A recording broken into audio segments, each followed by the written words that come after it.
Working.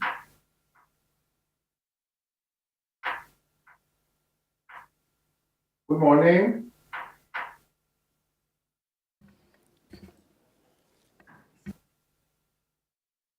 Shalom, Hagit. Good morning, Yossi. Hello. David Rona. Hello. Oh, Shalom Tova. Shalom. שלום טובה. שלום מעיין. חיים ליצמן. שלום.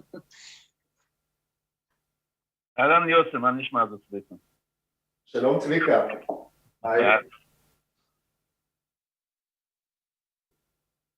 מה שלומכם יוסי וחגית? היי.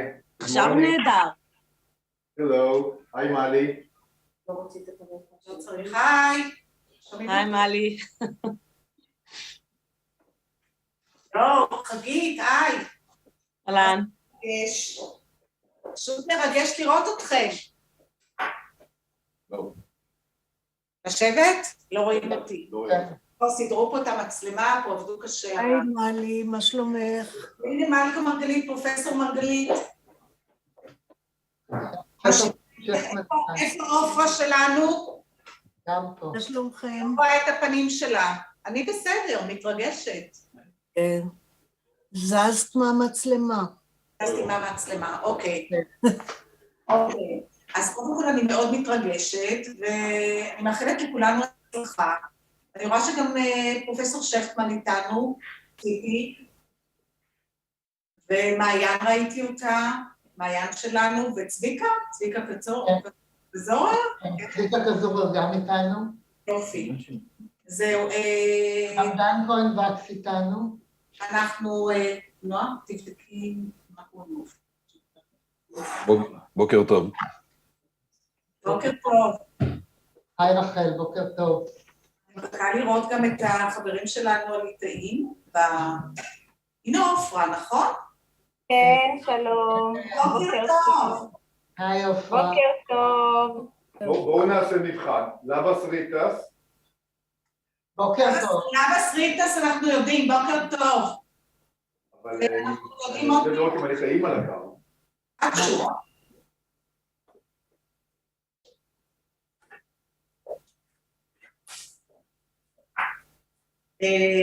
זה שאנחנו לא רואים את הליטאים, מה זה אומר? טובה? רואים אותם. יש התחלה. מה? אני כבר רואה. אני רואה את הליטאים, אני רואה את החדר של הפרלמנט. רואים את הליטאים. אוקיי, רואים את החדר של הפרלמנט. רואים גם את התרגום, את המתרגם. כן. יש לנו יותר מחבר פרלמנט אחד? כן, יש לנו היום שני חברי פרלמנט, למעשה יהיו גם נציגים של משרד הבריאות והחינוך הליטאי. כן, בעצם בפרלמנט יהיו כ-40 אנשים מוזמנים בפרלמנט, שיצפו בנו במצח גדול שם. ויש למעלה מ1,000 נרשמים לכנס הזה מכל מיני מקומות בעולם. שיצפו בזה דרך יוטיוב. יוסי, אתה מדווח, תכניס אותי בדיווח שלך.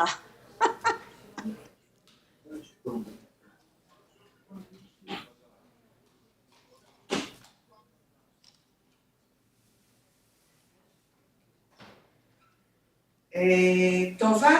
כן.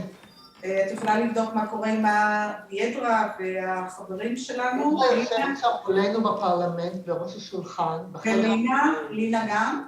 לינה כבר נמצאת בזום, כבר דיברה איתי הבוקר. הנה לינה. לינה, good morning.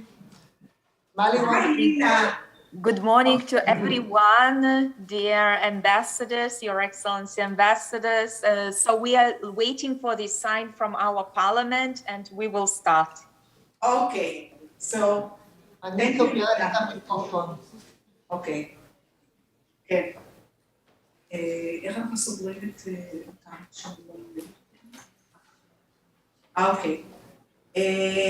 אז אנחנו נבקש מכולם להיות על מיוט. לא יודעת איך זה יעבוד לנו מהפרלמנט, יכול להיות שהם יעשו את זה אוטומטית משם. הנה נורית. וואו. כל הזמן כאן. עכשיו אני מתרגשת. גם אני. יופי, שיהיה בהצלחה. אני ממש מחכה לשמוע את הדברים, כל הכבוד לכם. באמת אירוע מדהים. אני מחכה לשמוע איך הוא יתפתח. בהצלחה היום לכולנו. אוקיי.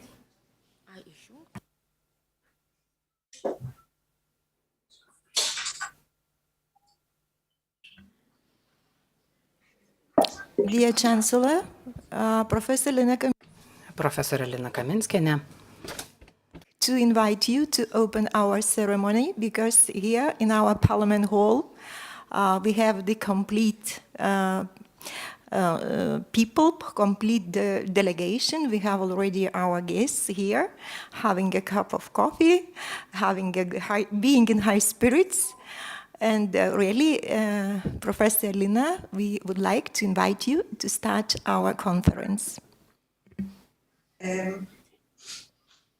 Thank you very much, Nijole. And I would really love to now to start the opening and pass the first words to Dr. Mali and to start this opening ceremony. So please, Mali. Thank you, Lina.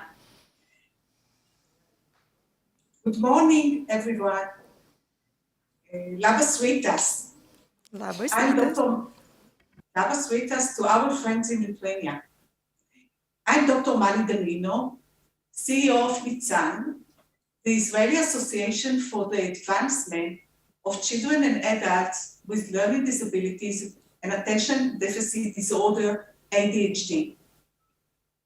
We are delighted to welcome you to the International Conference on Social Emotional Learning to empower students with learning disabilities and ADHD in collaboration with Vytautas Magnus University in Lithuania, an international and multilingual institution that works continuously for the development of international networks and intercultural dialogue. The first time a connection was established between the Nitzan Association and the Ministry of Education at that time was in 2007, when I met the minister and also I met Teresa Aidikone and gave her Nitzan's pin as a small gift. I did not know then that we would meet again in 2015, when the Israeli ambassador, Mr. Amir Maimon, invited us to meet with senior official of the Lithuanian Ministry of Education. We were greeted at the hotel by Teresa, who took out the pin she had received from me at our first meeting in 2007. This was a sign for me that we at Nitzan Association would have a special mission in Lithuania. Since then, personal and professional relationships have been formed, which led to the emotional cognitive coaching method, training of 20 psychologists and educational counselors who trained another 250 psychologists and counselors with supervision provided by Nitzan via Zoom. This project was supported by the Ministry of Education in Lithuania and the European Union. We didn't know at that time how helpful this media would become. At the outbreak of the COVID pandemic, we were able to transfer immediately all our training programs to distance learning via Zoom, which contributed to our ability to continue providing educational programs in Israel. Nitzan Association was established almost 60 years ago by parents of children with learning disabilities and ADHD who fought hard for their children's rights. Thanks to their important work, being a student with learning disabilities and ADHD in Israel is no longer a handicap. Today, we understand that these are talented people whose contribution to society is unique and important. For over 30 years, the association has been headed by Mrs. Ofra Elul, the chairperson of the board of directors. She is the living spirit and the inspiration between Nitzan. With her wisdom and her endless love for the children and the parents. Thanks to her, Nitzan is the leading organization in Israel. Last year, we received recognition as a consulting organization to the Economic and Social Committee of the United Nations due to the work we have been doing many years in Israel and in various countries around the world, which started Lithuania. At this time, I would like to thank the scientific and the organizing committee members, as well as our partners at Vytautas Magnus University for their important contribution to the conference. My special thanks go to Professor Giedra Kavishkene, head of the Institute for Professional Development at the Education Academy of Vytautas Magnus University, for the opportunity to participate in the steering committee on professional development programs for teachers. The unique and fruitful experience of sharing professional knowledge and expertise led to this joint conference. I also like to express my deep appreciation and to thank Mrs. Tova Guarie, Nitzan's Resource Development and International Relations Director, for skillfully handling all issues, big and small, in all aspects of the conference.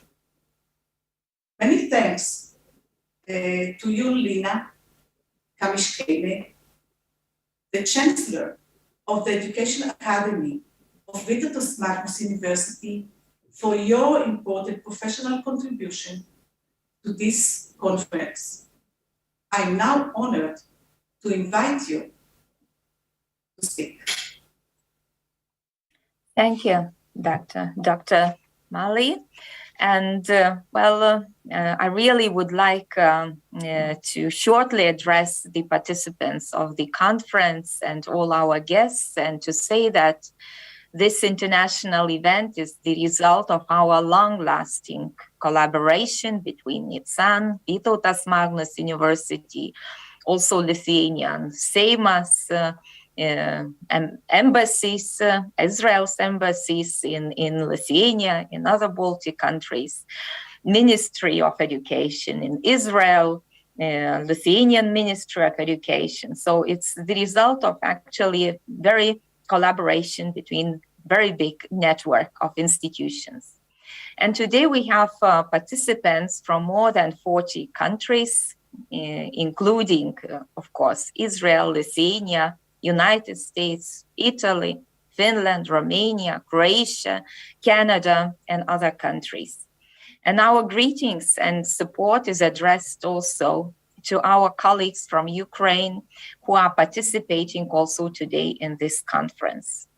So high number of participants indicates how important social and emotional education is nowadays, and how attentive we should be to those who need special approaches based on latest scientific knowledge and professionalism.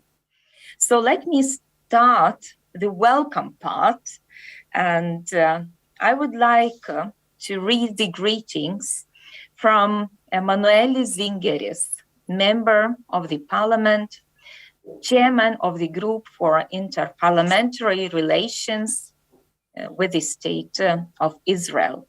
I will read in Lithuanian. The parallel simultaneous translation is available, so you can, those who are online can switch the channel. Gerbėmieji konferencijos dalyviai. Participants of the conference, ladies and gentlemen, I'm delighted that the Seimas is hosting such an educationally important international conference. I am honored to be its patron. Unfortunately, due to the plenary session of the Parliamentary Assembly of the Council of Europe taking place in Strasbourg, where the challenges to democracy, the humanitarian situation, and human rights are being addressed due to the drastic changes in the security situation on our eastern borders, I am unable to be here to greet you live. But today, I feel even more strongly the importance of the emotional environment in children's education, especially when we have families of Ukrainians fleeing the war, whose children are already attending Lithuanian schools.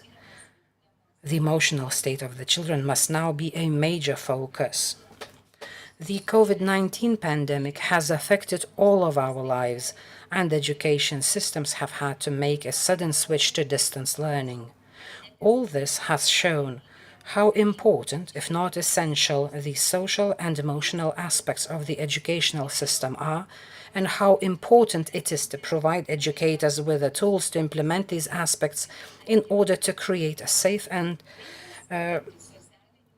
emotionally favorable environment for children where they can focus on their learning. A child with social and emotional problems cannot focus on learning, so if we don't address these aspects, we will not be able to address learning difficulties. Often social and emotional problems are caused by a child who has both learning disabilities and attention disorder and hyperactivity disorder. It is essential that education systems focus on the social and emotional aspects, and that educators are provided with practical and adaptable tools to enable pupils to focus on learning. Social, emotional, and behavioral skills enable people to have good relationship with others in all areas of life, including in education, at work, in the community, and elsewhere.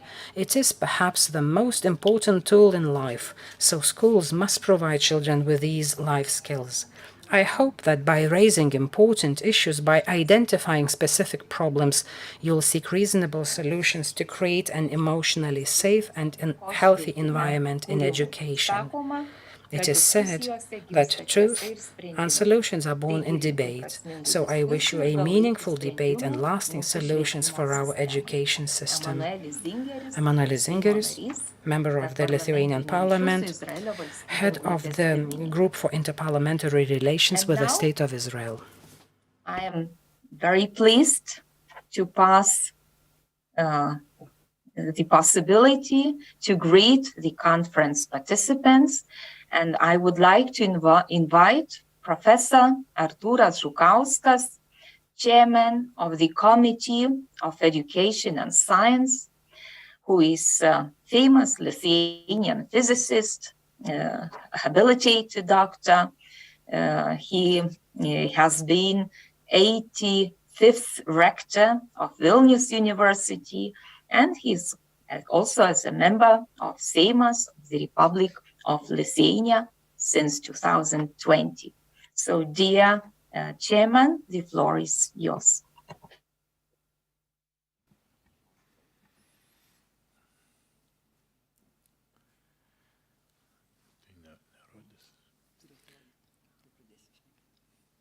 So, dear participants and guests of the International Scientific Conference, Social Emotional Learning to empower students with learning disabilities and ADHD, Your Excellencies ambassadors, ladies and gentlemen, dear colleagues. On behalf of the Committee on Education and Science of the Seimas of the Republic of Lithuania, I would like to cordially welcome you all. Empowering students with learning disabilities is an important issue that we address in the educational policy of Lithuania through both the program of the present government and the agreement of the political parties on education signed in 2021. Providing each student with the full possibility to study irrespectively of one's social and disability status fosters the development of the society and the participation of each individual in the creation of values to full extent.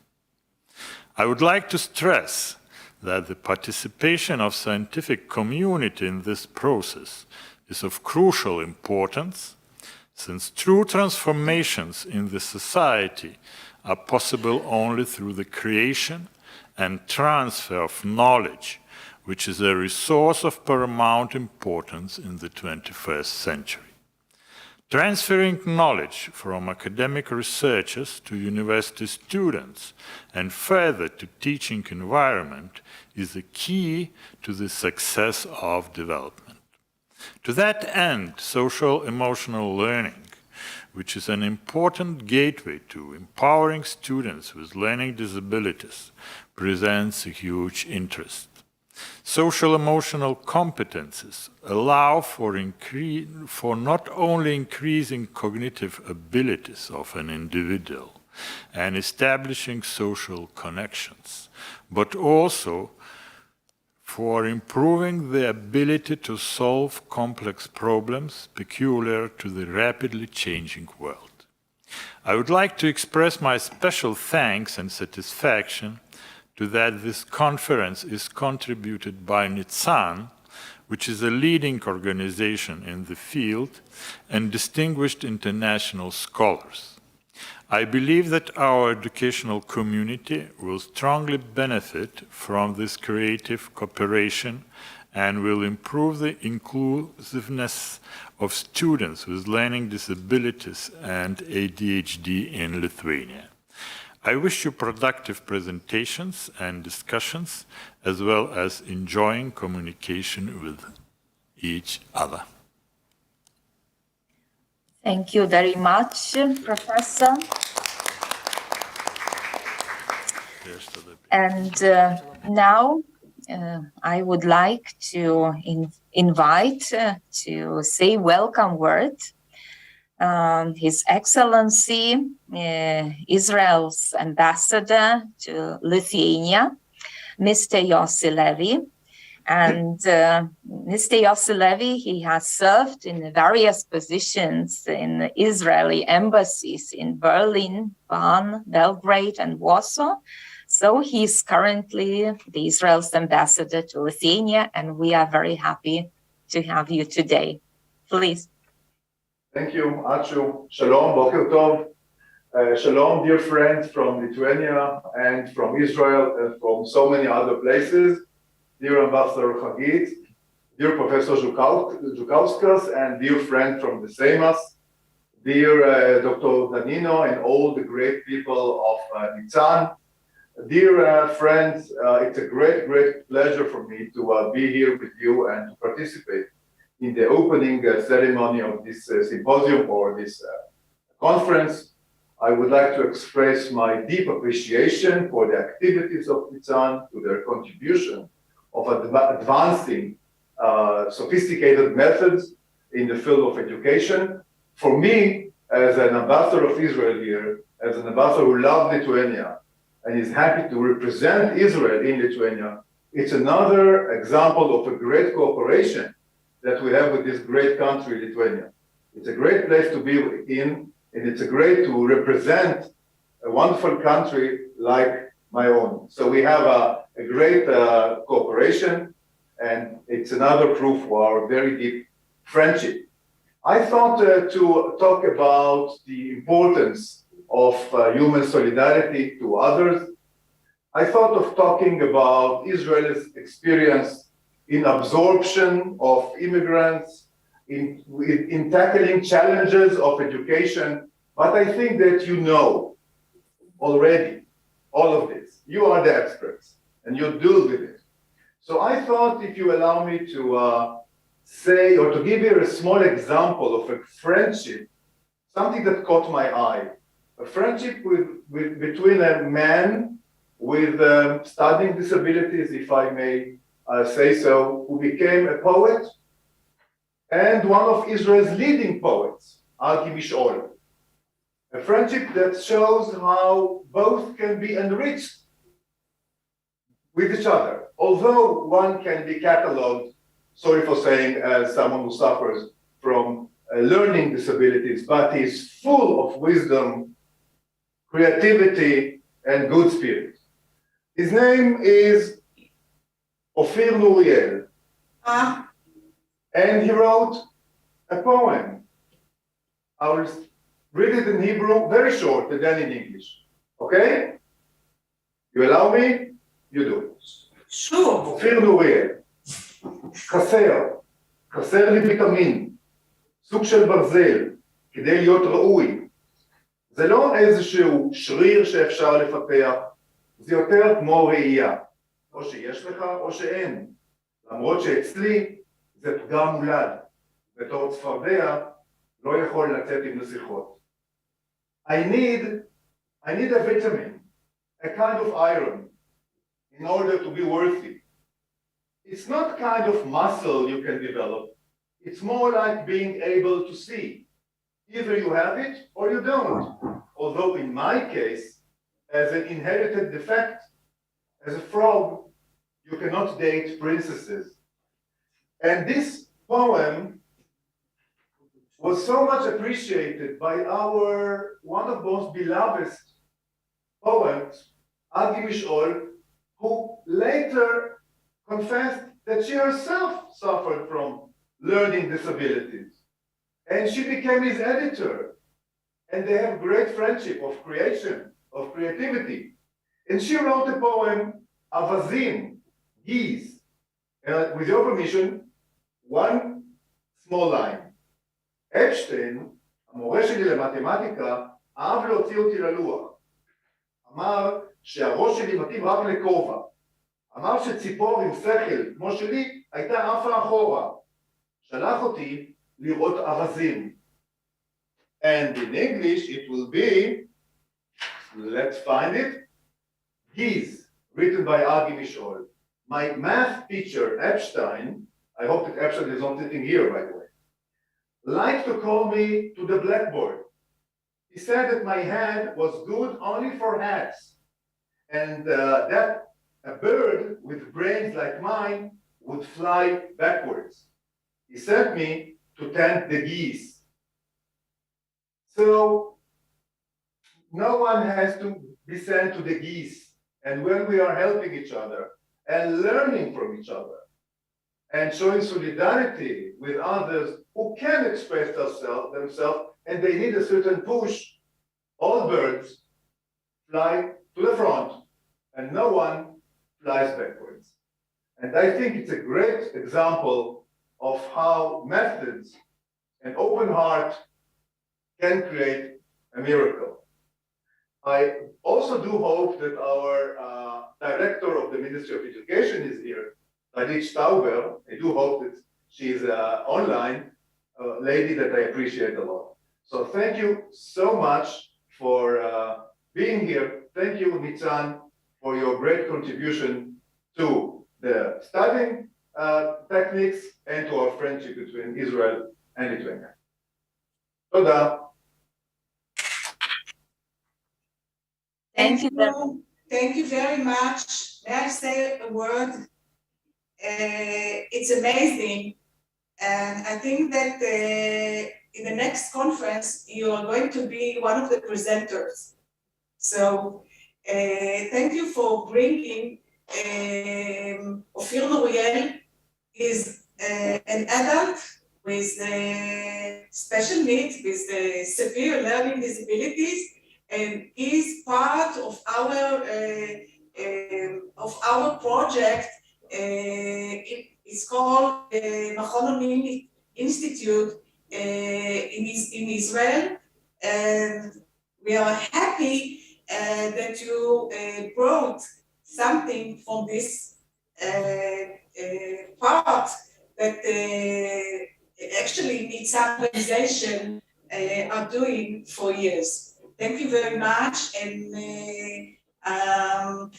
we are waiting to continue working with you, Yossi, after we had a very warm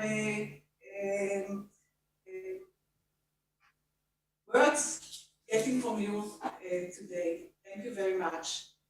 So it's a great honor to present to you Mrs. Hagit Ben Yaakov, the Israeli ambassador to Finland and Estonia. From the first moment we met, unfortunately, only via Zoom, a warm bond was formed with a great desire for cooperation. Hagit, we look forward to working together, focusing on tomorrow's challenges in education, and hope to see you soon in Israel.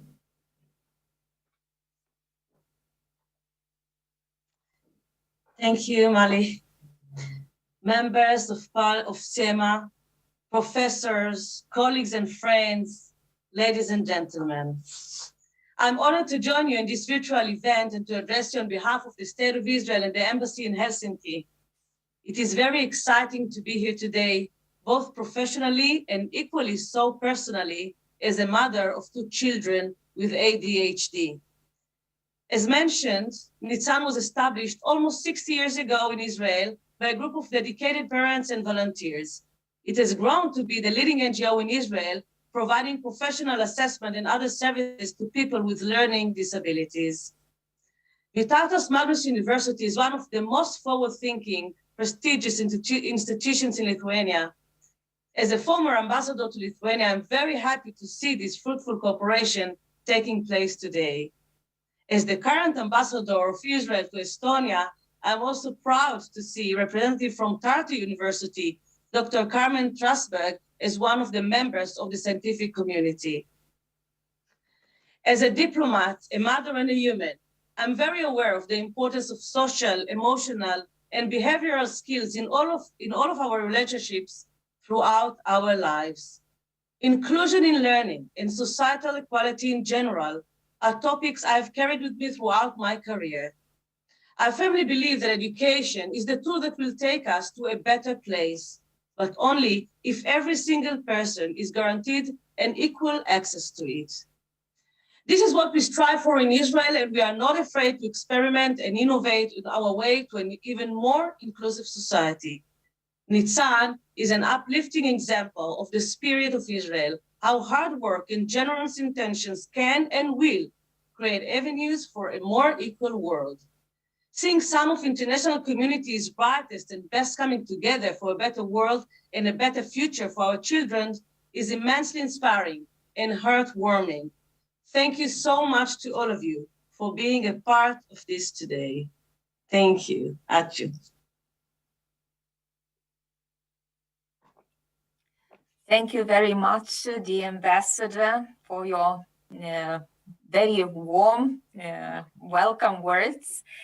And now I know that the head of the General Education Department from the Lithuanian Ministry of Education, Science and Sports, Ms. Jolanta Navickaitė, is also participating, and I hope she will have a possibility also to shortly welcome our conference participants. Good morning, ladies and gentlemen. Good morning, participants of the conference, guests of the conference. In fact, well, I'm trying to find... well, in fact, on behalf of the Minister of Education, Science and Sports, Ms. Šiukšdinienė, I'd like to welcome all the participants of this conference. Lithuania has taken the path of developing an integrated education system. We have set a very ambitious aim. We want to see every child, irrespective of where he or she lives, irrespective of the family background, irrespective of whether the child is in a socially disadvantaged family, irrespective of his skills and talents, whether a child has some learning disabilities and needs some educational support. We try to develop the environment in schools where every child has a possibility to express himself and to develop himself according to his capabilities. Social and emotional learning has become an important element in our schools and an important component in order for us to empower every child to have access to learning and to ensure a safe environment and the environment that is prone to that is favorable to children with learning disabilities. I hope that we will have a very fruitful discussion and we will adopt decisions so that we could adapt then those solutions and experience in our everyday life, and so that we could develop the environment for every child. So teachers are also important for us. May I thank everyone, and I wish a very productive debate today. Thank you very much for the greetings. And I also got the message that Ms. Simona Bieliūnė, advisor to the Minister of Health of the Republic of Lithuania, is also participating, and she will also tell us a short greeting. Good morning, ambassadors, ladies and gentlemen, dear colleagues. I'm very pleased to be able to welcome all of you, and thank you for the possibility to attend this international scientific conference today, and everyone for being interested in inclusive education and supporting children with learning disabilities. From the perspective of Ministry of Health, I should notice that the most countries around the world, like never before, emphasize the importance of mental health issues and well-being, especially among children and young people. And Lithuania is a participant of global dialogue and actions to work on decreasing mental health stigma and increasing literacy through all the population. I strongly believe that only sustainable partnership enables us to reach higher achievements and outcomes that would be impossible by going forward individually. That's why last year we initiated and signed the agreement between ministries and non-governmental organizations working in the field of health, education, social and culture to make changes together. As a chair of Mental Health Board, I declare that our joint actions for the next year will focus on knowledge and understanding problems of mental health, keeping in mind social emotional difficulties of children, better preparation of teachers and parents to accept children with special educational needs, as well as safe school environment. Undoubtedly, supporting and preparing for more successful inclusive education is a part of our long-term mental health social campaign. I thank all the researchers for their contribution to helping us better understand the most important issues faced by children, their parents and teachers, and their possible solutions. I would like to say special thanks from the bottom of my heart to the representatives of Israel for their long-term cooperation and sharing valuable experience with Lithuania. I wish you a successful and fruitful conference. Thank you. Thank you very much for really very nice greetings and nice words. And so I'm happy to say that also our rector of Vytautas Magnus University, Professor Juozas Aukutis, he sent his cordial greetings to the conference participants. Well, unfortunately, he couldn't join us today, but he sent us greetings, which is recorded. And I hope that the technical staff will help me to upload his greetings video. Mėly Tarptautinės konferencijos dalyviai, socialinis-emocinis ugdymas yra viena svarbiausių idėjų švietimo. The rector first will speak in Lithuanian and then his address will be made in English. Kiekvienam iš mūsų. Šiandien Izraelio ir Lietuvos mokslininkai mus ragina plačiau kalbėti apie tai, kaip šiandien jaučiasi silpniausi šio proceso dalyviai, ypatingų poreikių turintys vaikai. Šią konferenciją pirmiausia ir skiriame tam. Atrasti veiksmingiausius metodus, padedančius kiekvienam vaikui surasti savo unikalų kelią į sėkmės patirtį. Nuoširdžiai dėkoju mokymosi negalią turinčių vaikų ir suaugusiųjų srityje dirbančiai Izraelio Nican asociacijai ir jos vadovėms, daktarei Meli Danino ir Tovagar Arjech, Švietimo akademijos ir profesinio tobulinimo instituto komandai už puikią idėją kartu aptarti platesnę socialinių emocinių kompetencijų ir vertybių integraciją į mokyklas, pilietinės organizacijas bei bendruomenę. Ypatinga padėka visiems šios konferencijos nacionaliniams ir tarptautiniams pranešėjams už naujų idėjų ir inovacijų sprendimų sklaidą bei įkvepiančius patarimus. Esu tikras, kad naujus vaikų įgalinimo metodus galime sukurti tik glaudžiai bendradarbiaujant tarp mokytojų, mokslininkų ir visų šiuolaikinės visuomenės švietimo procese dalyvaujančių partnerių. Konferencijos dalyviams linkiu prasmingų įžvalgų aptariant aktualias socialinio emocinio ugdymosi, edukacinių aplinkų kūrimo ir integravimo temas. Temas, kurios padėtų bendrosios ugdymo programoms atrasti bendrus vertybinius rodiklius tiek Lietuvoje, tiek ir visame pasaulyje. Dear participants of the International Conference, social emotional learning is one of the most important ideas in education. However, education process has been challenged for all us during the pandemic year and the war in Ukraine.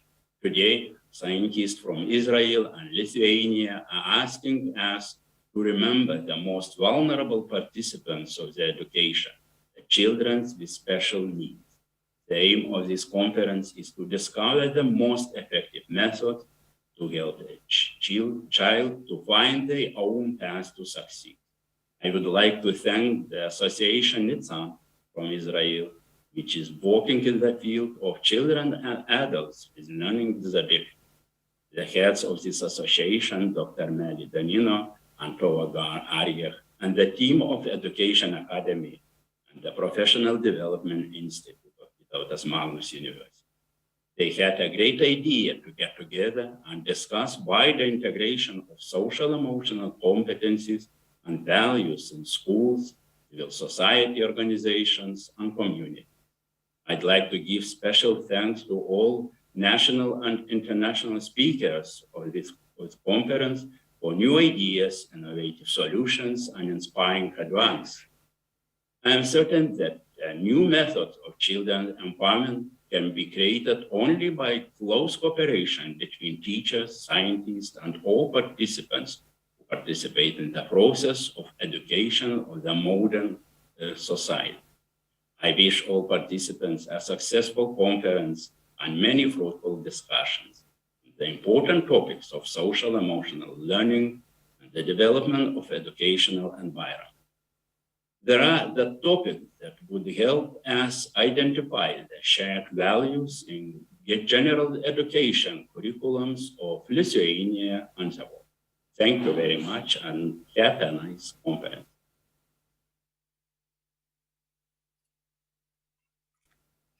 So, dear participants, and really our very, very big thanks to all who greeted us and said so many nice and warm words. And so now I would like to pass the role of the moderators to Dr. Mali Danino and Dr. Nijolė Čičulkienė.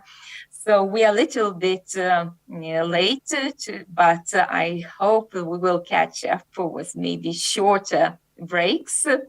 And before giving now the word to Dr. Mali, I would like really to invite all panelists to stay till our discussion part, where we expect that all panelists will contribute to this panel discussion. So thank you. And Mali, now the moderation is in yours and Nijolė's hands. Thank you very much, Lina. It's great to work with you. Now I'd like to present Professor Malka Margalit, Dean and Professor at the School of Behavioral Sciences at the Paris Academic Center. Professor Margalit laid the foundations for the recognitions of the rights of students with learning disabilities in Israel, which led to a significant improvement in their situation in the education system and open up opportunities for their integration and contribution to the state and society. For her contribution in this area, Professor Margalit received the Israel Award for Education, the most honored award in the state of Israel. Professor Malka Margalit. Okay, thank you, Mali, for your very kind words. Somehow, I don't see that something happening. Do you see me? Yes. Okay, I would like to put on my presentation, if you would let me, just 1 minute. Okay, and let's do this.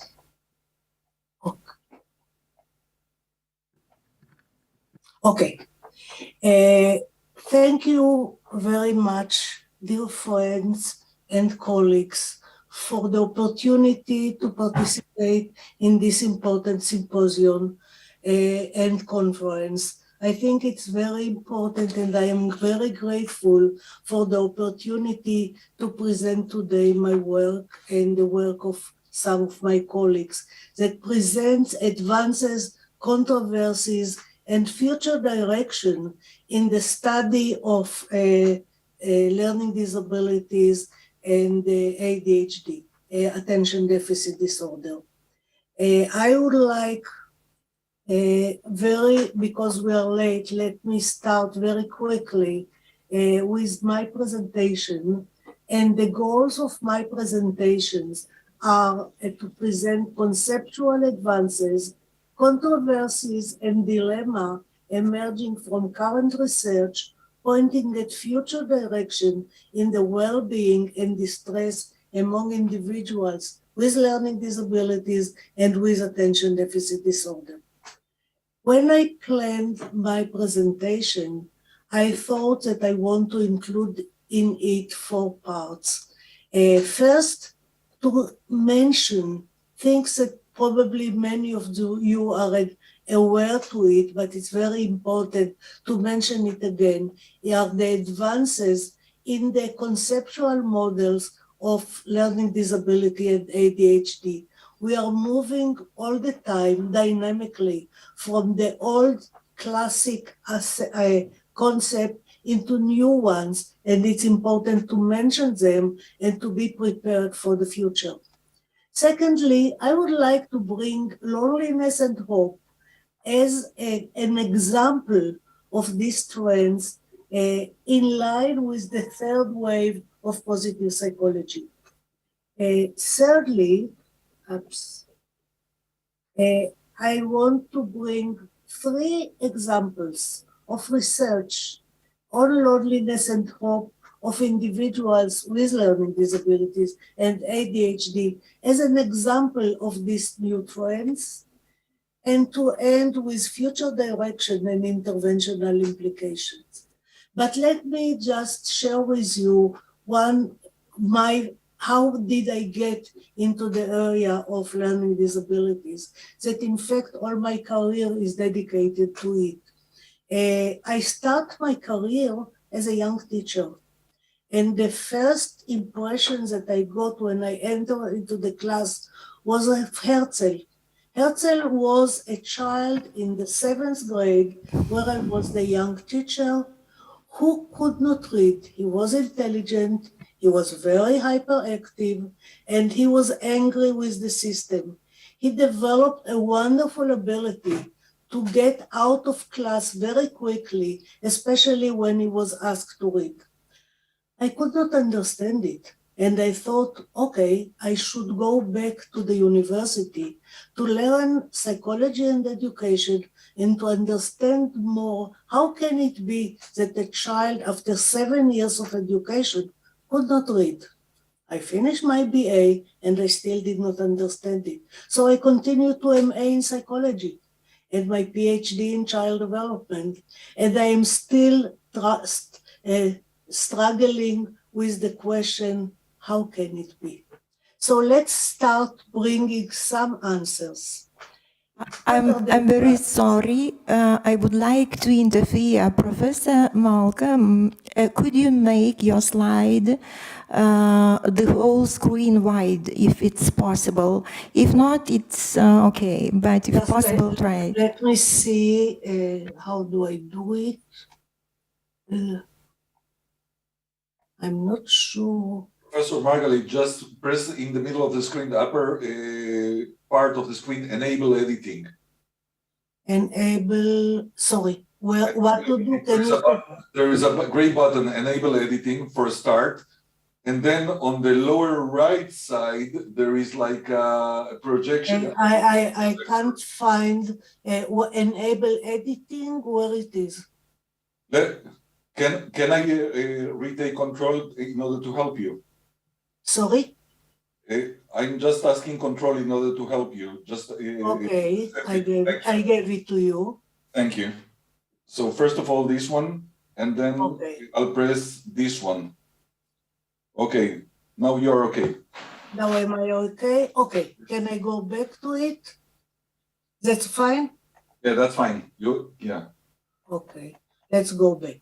Now, when we speak about advances in learning disability and ADHD, in the start, we attempted to focus all our effort at identifying a single critical cause of the disabilities as a major source of the difficulties. Slowly, we discovered that it's not that simple. People were quarreling theoretically about the different advances and different approaches, and advances in neurodevelopmental research focused attention of the interactions of genetic factors on one side, but emphasizing the contribution of environmental sources. Efforts were again focused to reach a conceptual dichotomy, to be able to do diagnosis, detailed diagnosis, in order to understand who is the real child who has a real learning disabilities. We are moving from these times. Nowadays, the current development call for a move from a focus on attempts to identifying the specific disabilities to looking at holistic consideration of the coping individuals who is trying to cope with difficulties. What are the proposed models of risk of resilience? Regardless disagreement between theories, and the disagreements are very hot between very important people. What are the sources of dyslexia, of learning disability, of ADHD? And there is not a common agreement. There is starting to be a growing recognition that we are speaking not on single factor, but on multifactorial models with awareness to the critical value of severity, because the child with ADHD who has low level of symptoms is different from the one with very severe symptoms. There is a focus attention on personal and interpersonal factors, on social and emotional, that may increase the original difficulties, and the protective positive factors that may decrease this likelihood. I bring just one example without saying that this is a single one, but this is one that if you move into the different theory, you could see that this is the general trend. The general trend looking at risk factors without trying to decide if the problem is phonological deficit or visual problems, but a combination of different risk factors, individual ones, and the resilient factors. Teaching, good remedial teaching is important, but it's not enough. We need also growth mindset, we need protective factors, hope, and family and peer support that I would talk about it very shortly. Please look at this picture. What do you see? You see a duck, don't you see it? But we have a paradigm shift. Can you see the rabbit with these ears of it? So when we look at the same picture, we can, in a paradigm shift, look and see different things. This is also in our area. From a focus on the source of disease and disabilities, and we don't deny them, let's move to predictors of health, hope, and well-being, a paradigm shift in our understanding. This is done in line with the third wave of positive psychology.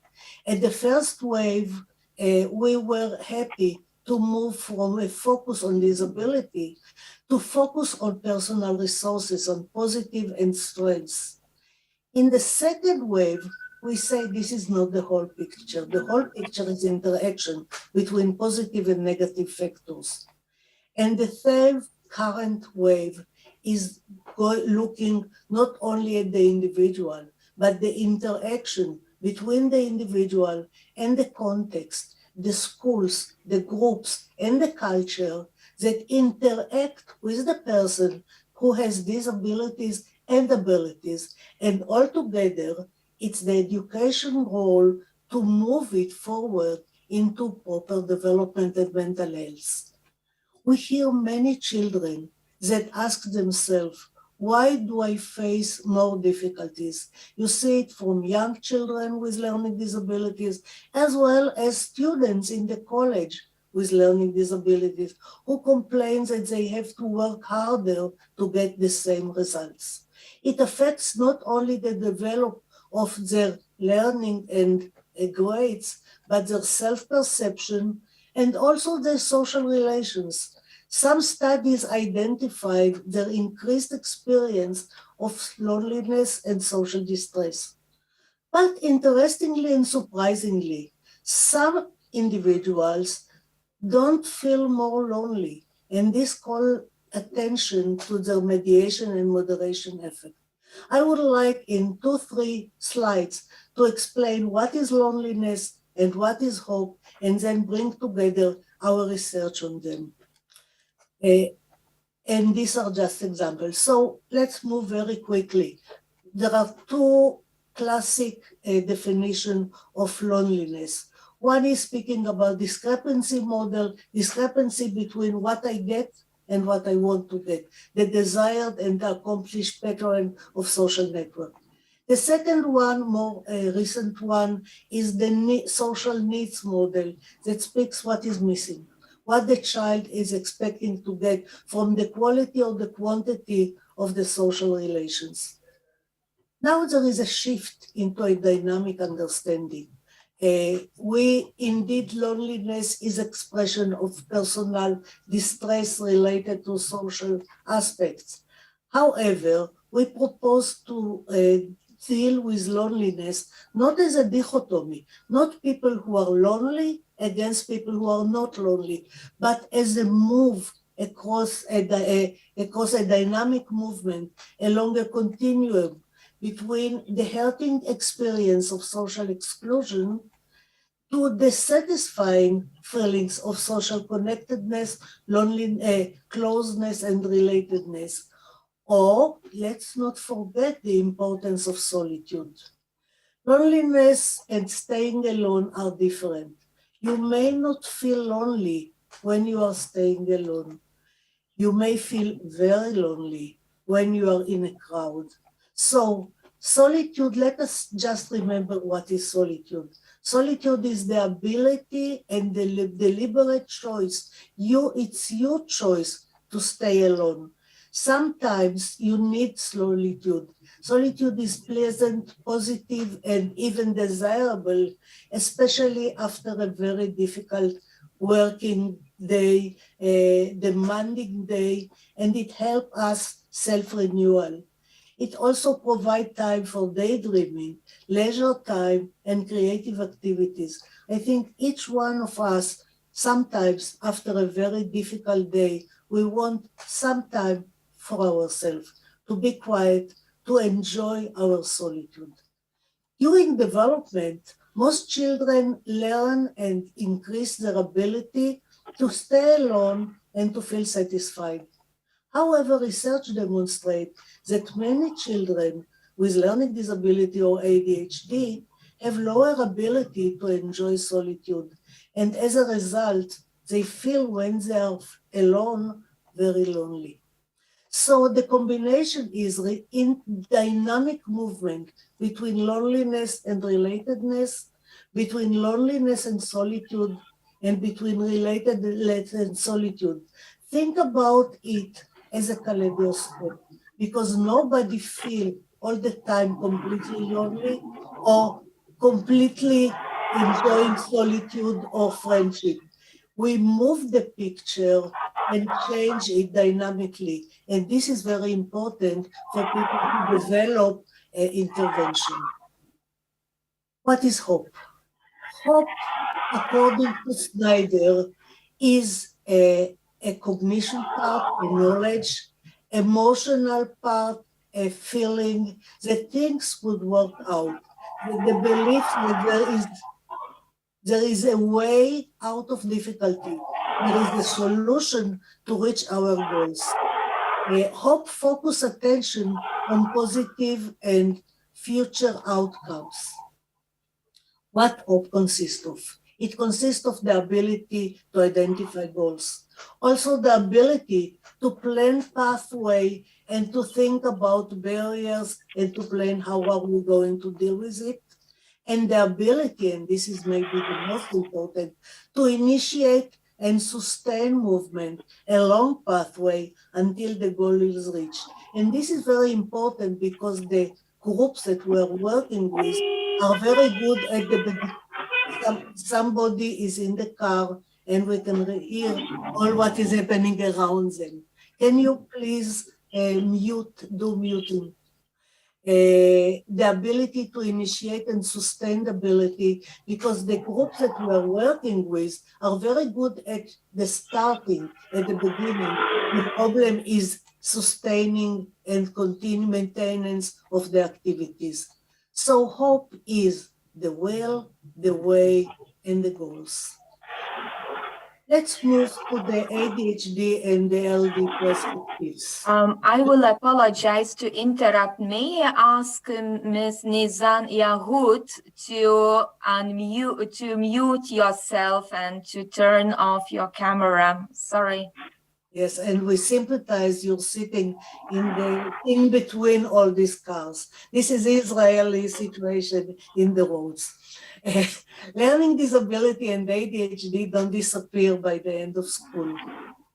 Our studies and the studies of many others examined academic, social, and emotional distress among not only children, because children grow up, then adolescents, and we move to adults, and now we are moving from college to work. And we know that the problem does disappear. The question is, do we learn how to deal with them better? Academic challenge and social distress may have different symptoms in different age groups, but they stayed as consistent part of life struggle. Personal stress as different competency are helping to get more proactive and more successful struggle. I am moving to 3 studies that I want to show you what we have done at different ages and how we look at it. First of all, if we are speaking about risk and protective factors, we are not speaking just of the problem of reading, or learning. We are speaking about the feeling of competency, the feeling of loneliness, and the positive or negative effect. All of them predict hope. They predict self-efficacy.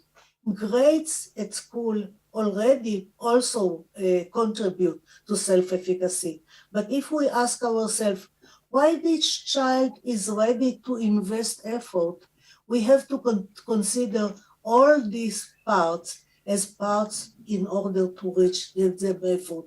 And intervention can point into different aspects and work on them. Let me move to another study. This is, I must confess, I enter it at the last minute. On this Sunday, Sivani Shai, who is a student in our graduate school at the Paris Academic Center in the program of educational psychologists, brought her study, which I could not resist, and brought it here. We know that adults, and we are speaking about adults with ADHD, have problems with their academic self-efficacy in the college. So when they have lower levels of hope, and you can see it on the left side, you see that those with high symptoms in ADHD have very lower academic self-efficacy. But when we are moving into the high levels of hope, to this part, the impact of ADHD disappeared. So hope as a protective factor is very important in this research on ADHD and in other studies that we have done on learning disabilities. Attention is focused not only on the inner aspects, but also to the interaction between the individuals when contextual conditions. Family support has been identified as a major positive factor through development, and believe me, it does not end in school. It continues during college and beyond, during the work and developing new young families. The family continue, the mother and the father as a very critical mission that does not end. But let's remember also that the words of teacher, sometimes the hurting words of teachers and friends, continue to echo in our minds in times when we are struggling with things, predicting loneliness and distress for many years. Just recently, we published a research on the memories of teachers, how they affect you when you're already, the memories from elementary school, how they continue to be in your mind when you are a college student and when you're working. But not only the hurting words, the memory of supporting and trusting words, words of teachers who say, I believe that you can do it, and I shall be with you. I shall be very close to you to help you to do it. So let's empower our teachers to be able to support and not to hurt our students, even when they are frustrated and angry at them. This is another study that we are looking at after college. What happened We give accommodation through all the years, through elementary school, especially during matriculation examination, testing, giving accommodation. But at the college, you give definitely some accommodation. Would you get accommodation in your working life? Sometimes yes, many times not. Many times you don't want to say that you have learning disabilities. So we search for students, for individuals after work who has during their learning difficulties. We wanted to know if during their time at work, they feel more loneliness as an expression of their emotional distress. And we found that learning difficulties indeed predicted loneliness. But if you take into account the self-efficacy, the proactive coping, the ability to structure your work environment, to meet your difficulties, and more important, your hope, your feeling that you can expect better future, that you can design and visualize what will happen to you in the future, you will feel much less loneliness and more successful in your working. So after college, during development, some individuals develop effective strategies to cope successfully with new challenges in post-secondary, in the workplace, even without asking for accommodation. They use proactivity and hope as valuable factors in structuring their working environment. But let's be aware to many others who continue to feel distress, even their work, experience self-doubt about their ability to be successful in the new work environment. Time is running, and we can continue speaking about a lot of research in this area. But let's come to conclusion and some intervention direction. Learning disabilities and ADHD are risk factors.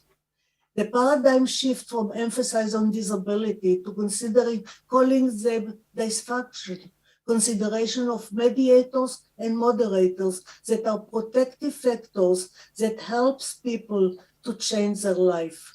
We can intervene in these protective factors. Research has emphasized the mediating of personal resources. Let's think how to activate the personal resources. Also interpersonal resources. If we shall help in the interpersonal areas such as schools, families, and friends. Research in conclusion, teaching is important. Don't underestimate the importance of remedial teaching, but they're only part of the story. We need to think more holistic models with special attention to research and emotional and social factors. Special research attention should be focused on hope to find how to activate this important aspect that the more we do research on it, we believe in its power. Thus, intervention planning has to move from simplistic models to target activating personal stress, empowering positive future perspectives while promoting supportive social relation, and the social interaction are very important inside and outside the families. Let me end with a very interesting picture that is hanging in the Israeli Museum in a large wall. You can see it's very similar to our attempt to give the children a castle, a strong, a very impressive rock, something very safe. Similarly to the protective castle on the top of the solid rock, the life of our children is dynamic. The life of children and adults is changing with stormy waves, like in these pictures, are part of our life. The things that keep changing from wars and from different pandemic. So our mission is to develop communities of hope and to activate hope and resilience, to help this group to meet life changes and new challenges. Thank you very much. Thank you.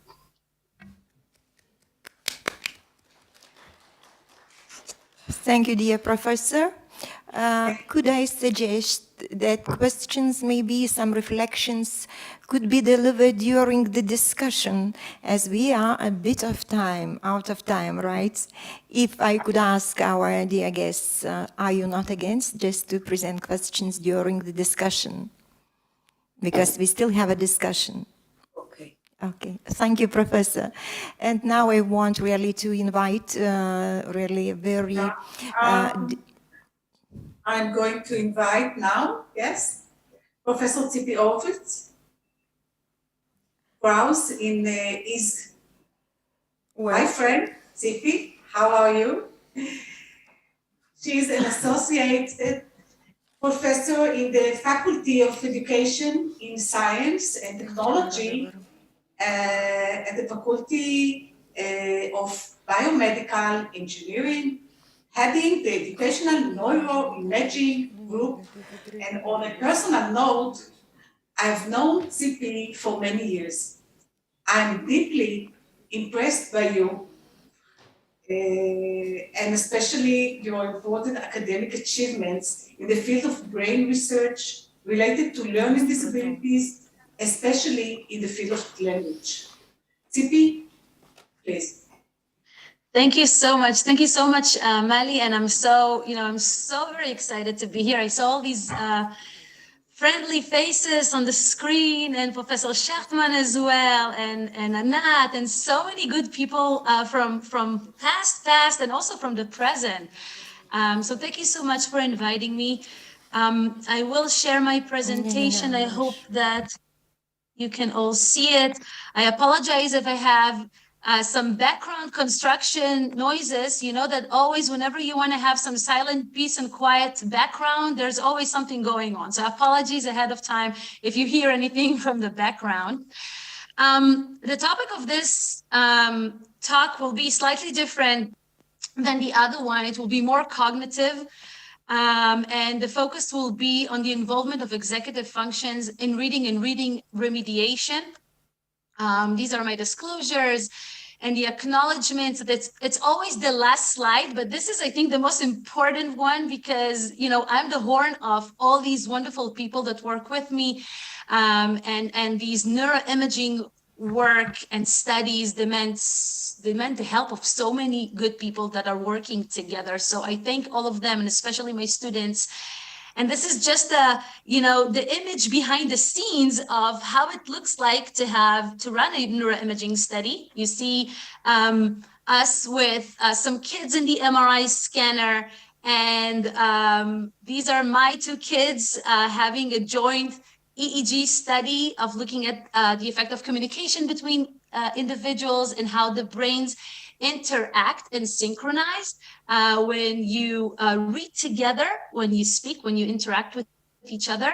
And this is me and my little one, my little Noga, in a joint storytelling activity to see how the brain is synchronized when a parent and child are reading a book together versus situations that there are some external interruptions like media exposure and text messages and so on.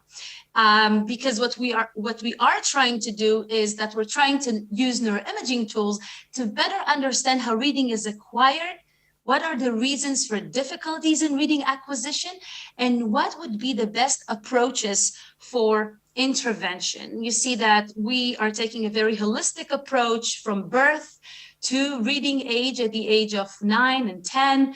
And we're trying to see what's the environmental components that may interfere with reading acquisition, in addition to genetic components such as dyslexia or attention difficulties or other reasons that cause neurological disorders or psychiatric disorders. So I will start with the take-home message because I think it helps to focus the attention on the most important things in my lecture. And it's only 20 minutes, so I'll speak fast and I will connect all the dots at the end of my talk. I would like to convince you that executive functions do play an important role in reading and reading remediation, both in adults and in children with dyslexia. In light of the simple view of reading that try to emphasize how reading is acquired and what's the most important components in reading acquisition, we do think that this model should be extended to also include components of executive functions, and more specifically, parts of the attention network model. And I will explain everything about it in a couple of minutes. And then we would like to suggest that stimulation of executive functions while you practice your reading may help to synchronize some sensory modalities like visual and auditory processing to create more fluent reading. So let's start with the start. I will start with a short introduction about the reading models, specifically the simple view of reading that try to show that acquiring reading is very simple.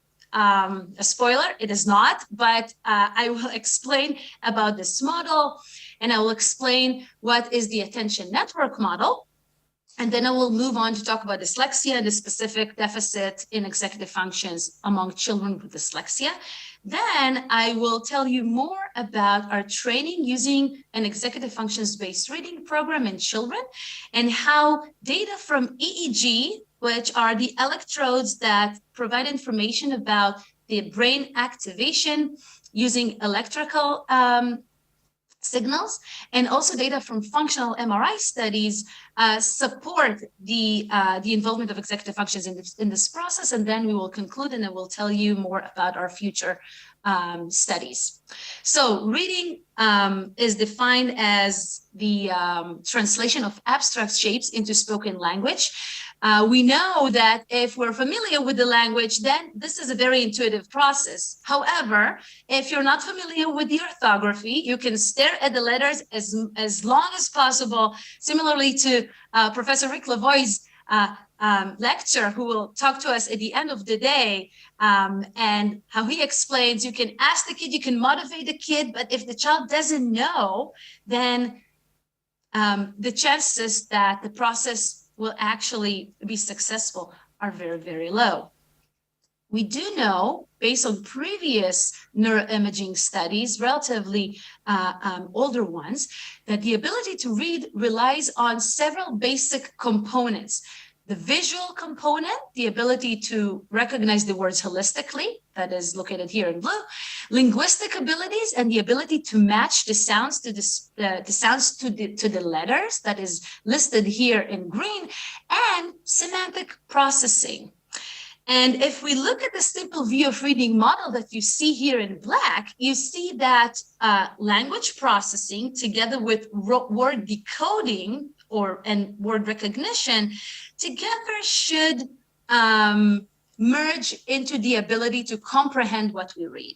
And you see this neuroimaging model, schematic model, echoes these components, and further studies at 215 and 220 suggested that, oh, maybe it's not just language and word decoding, maybe it's also the involvement of working memory that we know that is critical for these processes that affects language processing, the ability to switch and inhibit your responses, and maybe even to switch between decoding and word recognition is critical for word decoding for this component. But the role of fluency, how fast and automatic it's important to read the text so it will be comprehended eventually, was somewhat neglected. In recent years, it starts coming up back again, and there are some attempts to include it in the model, but we still don't know whether and where in the model reading fluency should be added. What we do know, based on these preliminary studies showing that working memory and inhibition are part of the reading process, we don't know whether there are additional components that should be there. So executive functions are part, we know that this is an umbrella term of different cognitive abilities that cognitive psychologists just put under the term executive functions. These include inhibition and switching and speed of processing and our ability to inhibit our responses, our ability to monitor our errors in everyday life, not just in reading. It is all included under executive functions, and executive functions are subcomponent of a model that is called the attention network model that also includes our ability to switch our attention to the appropriate stimulation and to be alert to stimulation in the outside world. We know that there are neuroimaging networks, brain networks that we can look at and examine, not only outside of the reading activity, that we take paper and pencil and we evaluate these abilities, which is usually done during diagnosis, but we can actually, while the child is reading, we can use fMRI and EEG to see the level of involvement of these bottom-up and top-down abilities during the reading process. And this is a valuable point because taking an external test and correlated with reading ability is not the same as measuring the level of involvement and the level of reliance on these abilities during the reading process itself. And this is exactly what we're doing in our studies. So we first wanted to take a look and say, okay, is there any involvement of components of the attention network model during typical reading? And we found that if we look at this model and try to see in each of these tasks how much components of the attention network model, so both attention and executive functions, are involved in language, word decoding, fluency, and reading comprehension, we found that there is an involvement of these networks. And if you're really interested to look at all these papers, I didn't want to visually overload you with this information, but we published many papers on this phenomena in these different components. Then the question is, what about dyslexia? There are several reasons, several underlying mechanisms that were raised in order to explain dyslexia. The main ones are the phonological deficit, of course, but there are additional components that we learn over the years that individuals with dyslexia also suffer from. The focus of this talk, obviously, is executive functions, as I explained at the beginning. So we wanted to see whether individuals with dyslexia do show some alteration during each of these components in attention and executive functions. And we found that there is a decreased reliance on these networks, a decreased engagement, I would say, on the executive function system in individuals with dyslexia, both the attention system and the executive function system. And again, if you're interested to see more and to read more, there are many papers that we published showing and explaining where exactly and how exactly these components are altered. So, since we're great believers in intervention and brain plasticity, especially in children, we asked whether training with an executive functions-based reading program, computerized reading program, can reshape the reliance on executive functions and reading in these readers. So we ran a neuroimaging study. I see that I don't have the time to explain more about this program, but this program was initially developed by my late mentor, Professor Tzvia Bresnitz, who I missed so much dearly in the past years, and unfortunately she's not with us anymore. We used this program in order to see whether we can detect neuroimaging correlates for the difference reliance on executive functions and attention in individuals with dyslexia. This training took place for 4 weeks, 5 times per week. And what we did is we recruit children that are aged 8 to 12 years old, both typical readers and readers with dyslexia. All of them were English speakers. We ran parallel studies also in German and also in Hebrew, but because of the time crunch, I will focus on the English-speaking children. We defined dyslexia based on the characteristics, on the well-known accepted characteristics of dyslexia, and we excluded children with attention deficit. Again, we have a parallel study on children with attention deficit and reading difficulties, but here the focus is on the study of children with dyslexia. We acquired reading and executive functions measures before training and after training. And as I said, training took place 4 weeks, 5 times per week for 20-30 minutes per day. The manipulation worked in a way that the letters were basically deleted from the screen based on the child reading pace. And if the child comprehended the written material from the screen, there was a speeded manner of deletion of the letters from the screen in 5% incrementals. If the child failed to understand what was written, and we verify that using comprehension questions all the time. If the child failed to understand, then we slowed down the erasing rate. So it was really tailored to the child reading abilities. What did we find following intervention? So we found that there was a faster reading following intervention in individuals with dyslexia and in typical readers. You see the reading speed over here in a measure of millisecond per letter. And we found an improved comprehension, reading comprehension in individuals with dyslexia following intervention. We did not find that in individuals who are typical readers. They already started at the ceiling, so we assumed that they had nowhere to improve to. But it was kind of encouraging to see that also typical readers can read faster. And we know that our brain is lazy or wants to kind of lay back in the back seat, but we can do better if we train the young brain to read faster. What about executive functions? You see here a short collection of executive functions. We took many, many measures for inhibition, speed of processing, visual attention, auditory attention, everything that you can think of to really see where exactly we see the difference, we see the change. And we found that visual attention got improved in individuals with dyslexia, also in typical readers, and naming ability that we know is a critical ability for reading. Very important based on Marianne Wolf studies and also Martha Denkler's studies. We found an improvement or faster naming speed in individuals with dyslexia, but no change in typical readers. What did we find? What did we find in the neuroimaging part? So this is a very small sample of what we've done because of the lack of time. But I think this is one of the most interesting points. We looked at the specific network that is related to error monitoring in the brain. Error monitoring meaning how well I can recognize my own errors and then how well I can modify and provide a correct response. It also applies to reading. So do I or don't I recognize the reading errors that I actually did? It's very important to learn how to read. We found that individuals with dyslexia before intervention showed relatively weaker functional connection, synchronization between these regions that are part of this network before intervention. And following this 4 weeks of intervention, we found an increased functional connections between the different parts of this network.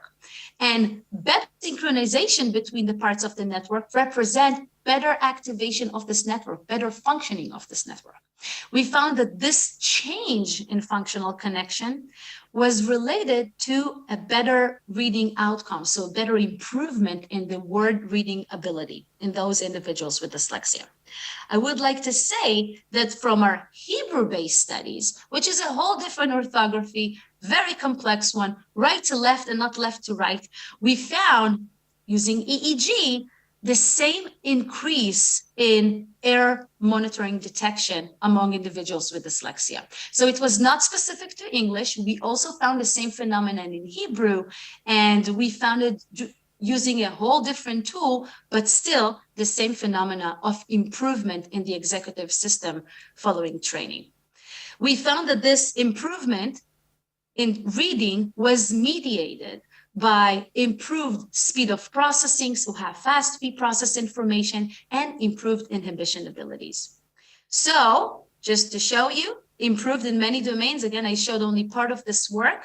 We saw that also in word reading abilities, in fluency, and there are a couple of other items that are still at work. To conclude, cognitive control or executive functions has an important role in reading, both in typical and atypical reading development. We found that training the system, training the executive functions system while working on reading intervention can engage executive functions networks that can then help with improved reading. We assume that basically what's happened is a synchronization between modalities, visual modality, auditory modality that we know that are critical for reading. The effect is not specific to reading. We see it also in different tasks that are not reading. And we think that the involvement of attention network model should be considered as part of reading acquisition models, because we see that there is an important component for it. And if you think about the old traditional simple view of reading model, we think that it should be extended similarly to what Kim et al. Suggested in their paper. And maybe one of the mechanisms are that executive functions are like the conductor. You know, all the tools are there: phonology, orthography, language, and executive functions synchronize them all together. In the future, we would like to see whether adding an executive functions booster for reading intervention, you know, booster is a word that everybody know now. So maybe using it as a booster may improve reading even more. We think that maybe there are different profiles of children with different profiles of executive functions that may affect the reading ability. So we are very interested of looking at that. And we're using different programs that we develop in our lab to train children that, as you see, are very happy from our training.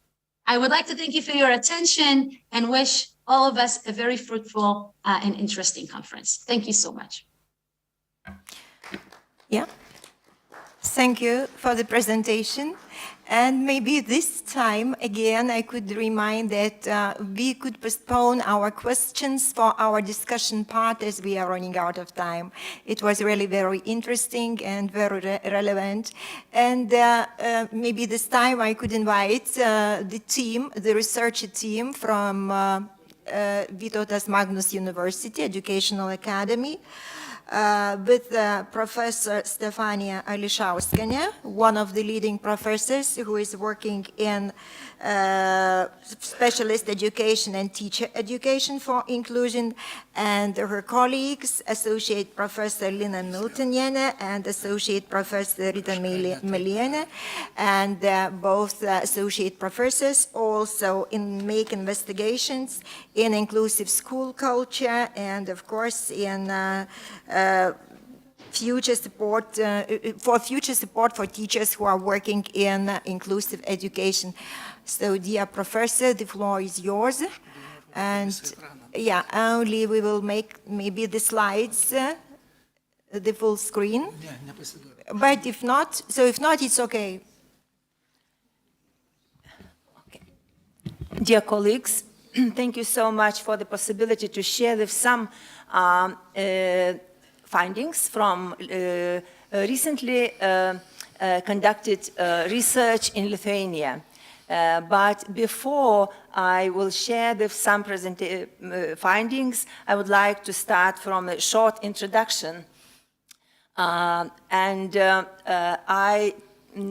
took the statements from World Bank account report that even before the COVID pandemic, the world was living a learning crisis, and especially for those who are most advantaged children, that they had limited access to schooling, they had limited access to quality education, and they had largest learning deficits.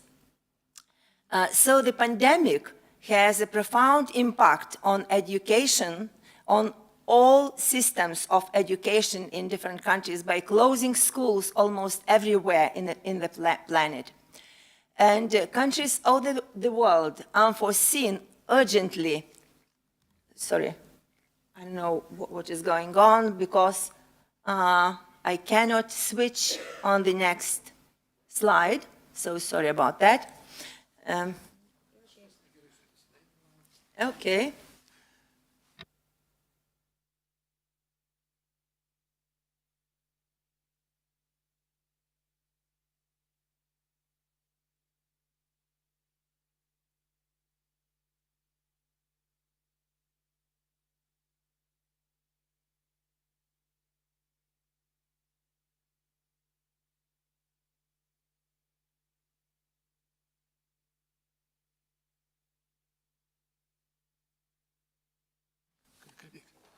Maybe I should continue my my speech, and afterwards our technicians will support me with the slides, because I'm not an expert on that. So countries, oh, excellent, thank you. So countries all over the world, unforeseen, urgently moved to online education. You know, we were not prepared very well for that, but urgently we learned somehow how to do this. But anyway, many struggled to provide a high quality combination of online and in-person education. But we learned a lot in a very short time. There is a question now, could the move to online learning be the catalyst to create a new, more effective method for educating students, because we already learned something? While some worry that the hasty nature of the transition online may have hindered this goal, others plan to make e-learning as part of their normal, new normal, after experiencing some benefits and lessons learned. However, schools still focuses on academic achievements rather than social, emotional learning, while we are talking about how to combine this, how to provide quality of education, etc. In many cases, we are focusing on academic achievement, on academic processes, etc. So, how children learn, understand, and manage emotions, set goals, show empathy for others, establish positive relationships, and make responsible decisions. There are a lot of those issues related to social emotional learning that are not focused so much in our schools nowadays. So in this context, staff connection, empathy, and support is just as important as what we need to do for our students in this, I should say, critical situation or crisis. And I'm going to share some results from and some findings from our team's research. That the aim was to reveal the experiences of schools to virtually educate children with special educational needs in the context of COVID-19. So we used a focused group as a method, and we formed 20 focus groups in 10 regions in a small country, Lithuania, and in total about 160 participants took part in this research. What we found, I just trying to shortly share the findings from focus group discussions according to participants in order to know about the situation of the child with special educational needs in the context of COVID. Because children are different, but the most important or most evident issues were raised in the focus groups. Why we need to know about the situation in order of the children, in order to find out a support and a method and strategies and collect our resources. We need to know where we are living now, what the situations of children are. So we see that the situation is very much complicated. There are some parts of challenging issues, challenges and obstacles related to home environment, also challenges and obstacles related to educational environment, schools, kindergartens, etc. And also vulnerability related to the special educational needs of children and psychological, social, emotional difficulties. So a lot of issues that a child can experience, but not so nice. For example, if we are taking some examples about challenges and obstacles related to home environment, lack of systematic, permanent support to a child at home, and if our participants stressed on that, it seems like it's very serious reasons. Worsening experienced difficulties of child's at home, social environment, lack of social competencies of families, challenging problem-solving abilities of family, or overcaring families who father, mother, or grandparents sitting next to the child and all the time with them, so on. And also challenges at school. Education does not address child's real needs, lack of immediate support to a child, and children, they need that. Growing needs and lack of professional support to a child, etc.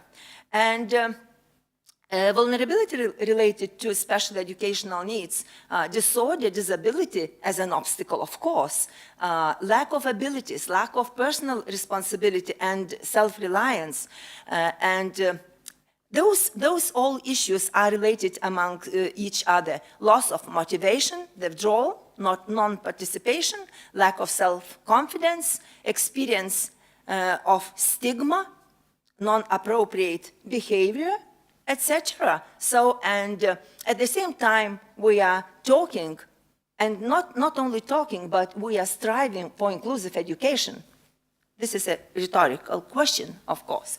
And just to support those challenging issues, I would like just to mention what do teachers say in their words related to obstacles to home environment. We have families who lack of competencies to take care about their children, including a child with special educational needs.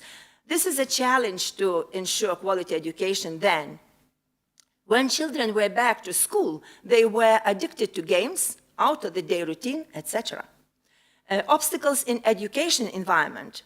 Teachers say that if we try to communicate with a child online, she does not respond. Online learning is difficult for a child. She does not attempt to clarify if something is not clear for him.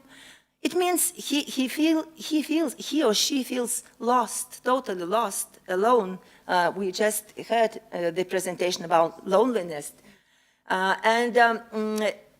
Psychological and social emotional difficulties of children. In online education, children with learning difficulties became totally silent. It's just very, very sad to say. It was difficult to make children speak. Children with special educational needs avoid to talk. They do not ask anything, seems not self-confident. It seems that they disappear. Children with special educational needs find it challenging to join to teams, to follow scheduler. They have lack of attention to work in the front of screen, etc. So, and summing up, schools' views on education, children with special educational needs and COVID pandemic. According to participating schools, in this situation, when schools were obliged to urgently move to remote education, the main difficulties that children with special educational needs experience relate with unfavorable organization of education, lack of individual immediate support of teachers and educational support professionals, challenging home environment, lack of parents' abilities to provide appropriate educational support to their child, vulnerability of children related to their special educational needs, loss of motivation to learn, avoidance to participate in online lessons, avoidance to ask for the support, withdrawal from education process, and behavior issues. All these issues, like a red light for us as researchers, as teachers, as educational support professionals, how to change this picture and how to support children, families, and teachers at the same time. So I will share my last slide, the researchers' view. In COVID-19 crisis, children with special educational needs from poor home backgrounds faced even greater challenges compared with, to their better off peers, leading to a double disadvantage. We are talking about risk factors and double risk factors and no protection factors or less of them. And the potential for the further widening of the attainment gap. The main effects of this period on children were as follow. Loss of progress and skills, worse mental and social emotional well-being, increased social isolation, physical deterioration and uncertain futures. The quality of pre-existing relationships and values, as well as existing models of education orchestration in schools, influenced how well schools coped with the restrictions. Ensuring every child and his/her family situation is known, valued, seen, heard, and cared for in school would significantly contribute to safety and well-being of a child. Communication with families and provision of resources to families to keep students engaged in learning is a key to make this happen.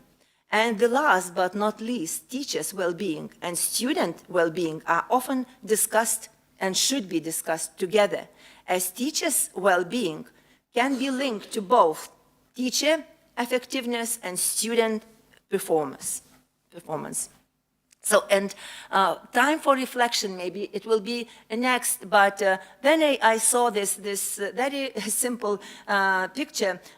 It says a lot, and we see different experts and different specialists around, and you know, I don't know in this which situation who from these experts are most important, or maybe all this team is very much important. Yeah, no, anyone should be excluded. So thank you very much.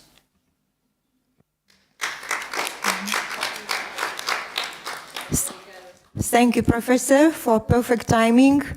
And really, it was great to listen to you. And as I already have said, all questions for discussion, maybe reflections, will be postponed for our discussive part.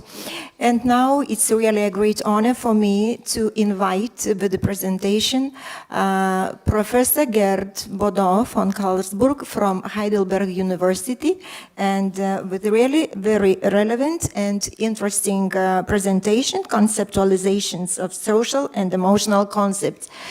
So, Professor Bodo, the floor is yours.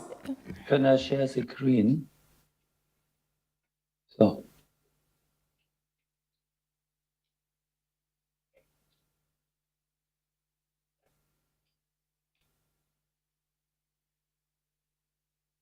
So, it's okay? Yes, it is. Moment.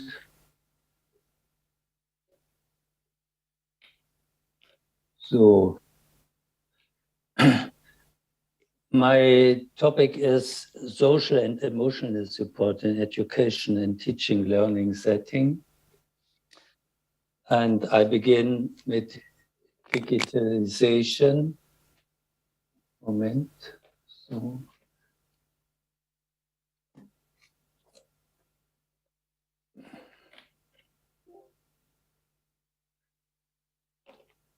It's so better. I have some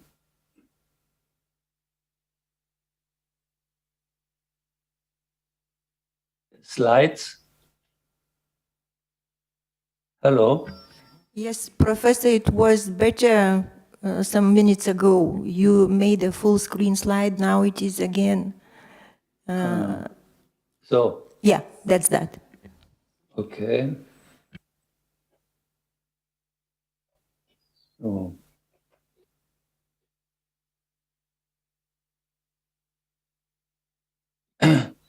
Also, I'm beginning with digitalization. Yes, even babies start exploring the world of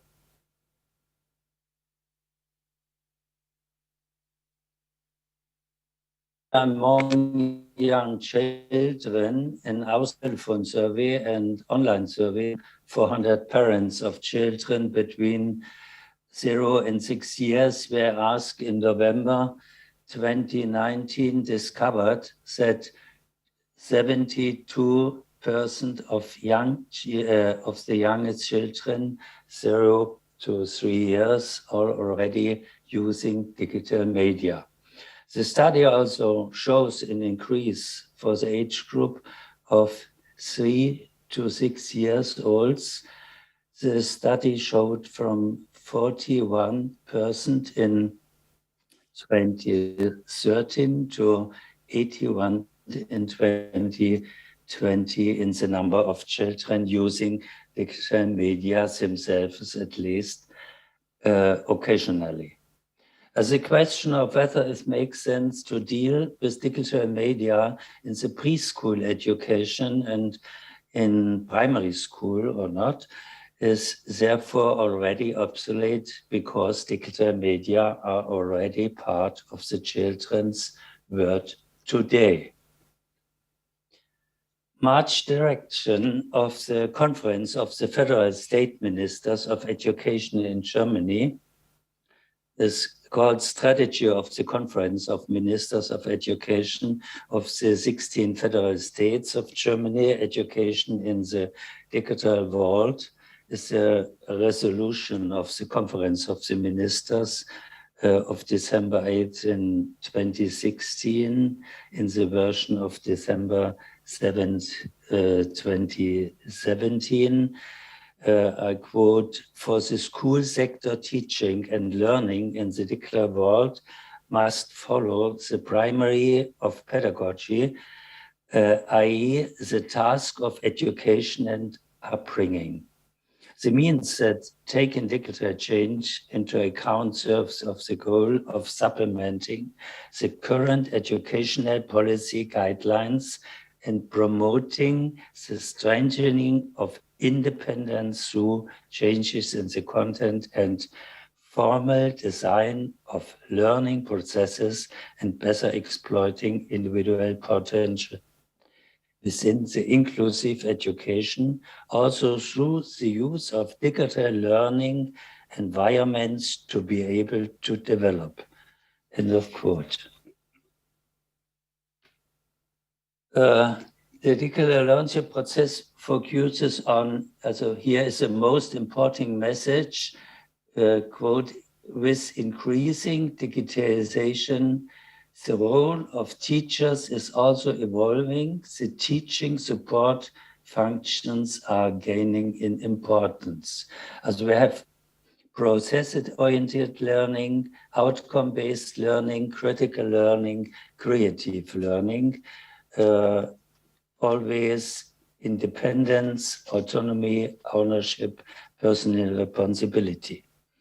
A critical discourse on the meaningfulness and effects of digital offers is efforts to digitize the education sector driven by economic and educational policy in studies on children's media usage behavior.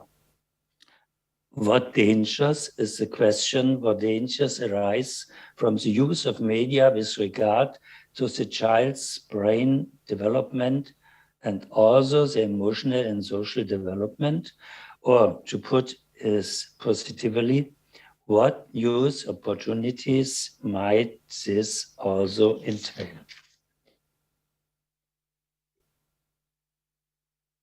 I consider the following statement to be particularly important. The use of digital media is initially viewed very critically with regard to the effects on early child development.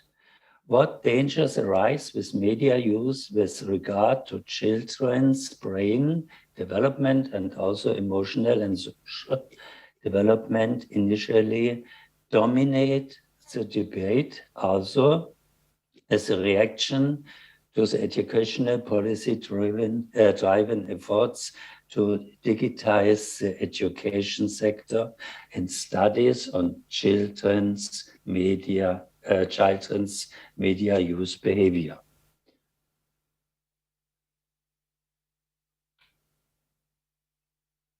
This promotion of the social emotional development, no subject in this discipline of education.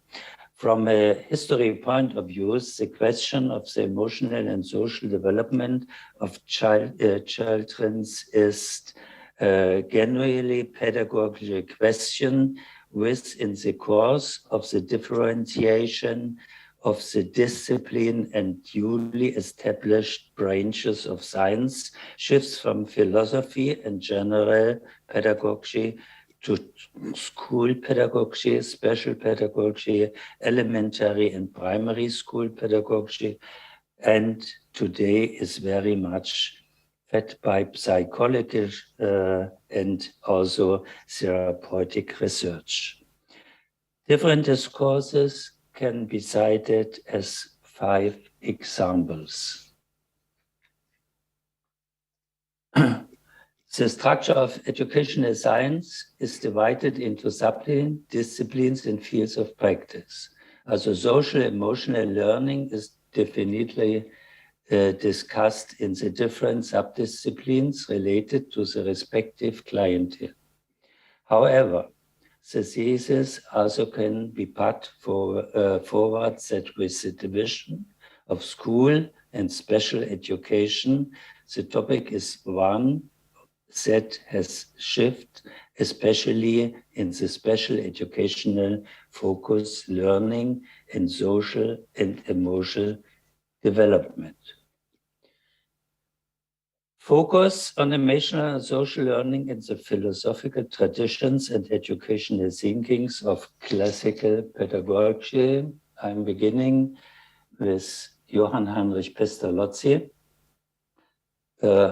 known as a father of orphans in Staines, Luzern, Switzerland. He advocated a holistic education of the person, spoke of mindfuls, bodyfuls, or heartfuls, also head, heart, hand, in the case on assisted education. Social and emotional learning are integral parts of a person's education, and the relationship to the child ultimately forms the basic of learning. The example of Pestalozzi shows the emotional, social, and moral learning was embedded in the personal face-to-face relationship between pupil and educator. It is based on the adult ability to emphasize appropriately with the child observation and, in Pestalozzi, very much on introspection and self-analysis. Thus, one cannot speak of a systematic evidence-based promotion of the child's social, emotional development according to the current state of research, but I-you relationship in the sense of the Yui religious philosopher Martin Buber. Pestalozzi's thought process taken of a stanza brief, letter of stance. It is therefore necessary to consider which options there are for supporting the children's social emotional development and at the same time avoiding structures that encourage abuse, power, assault.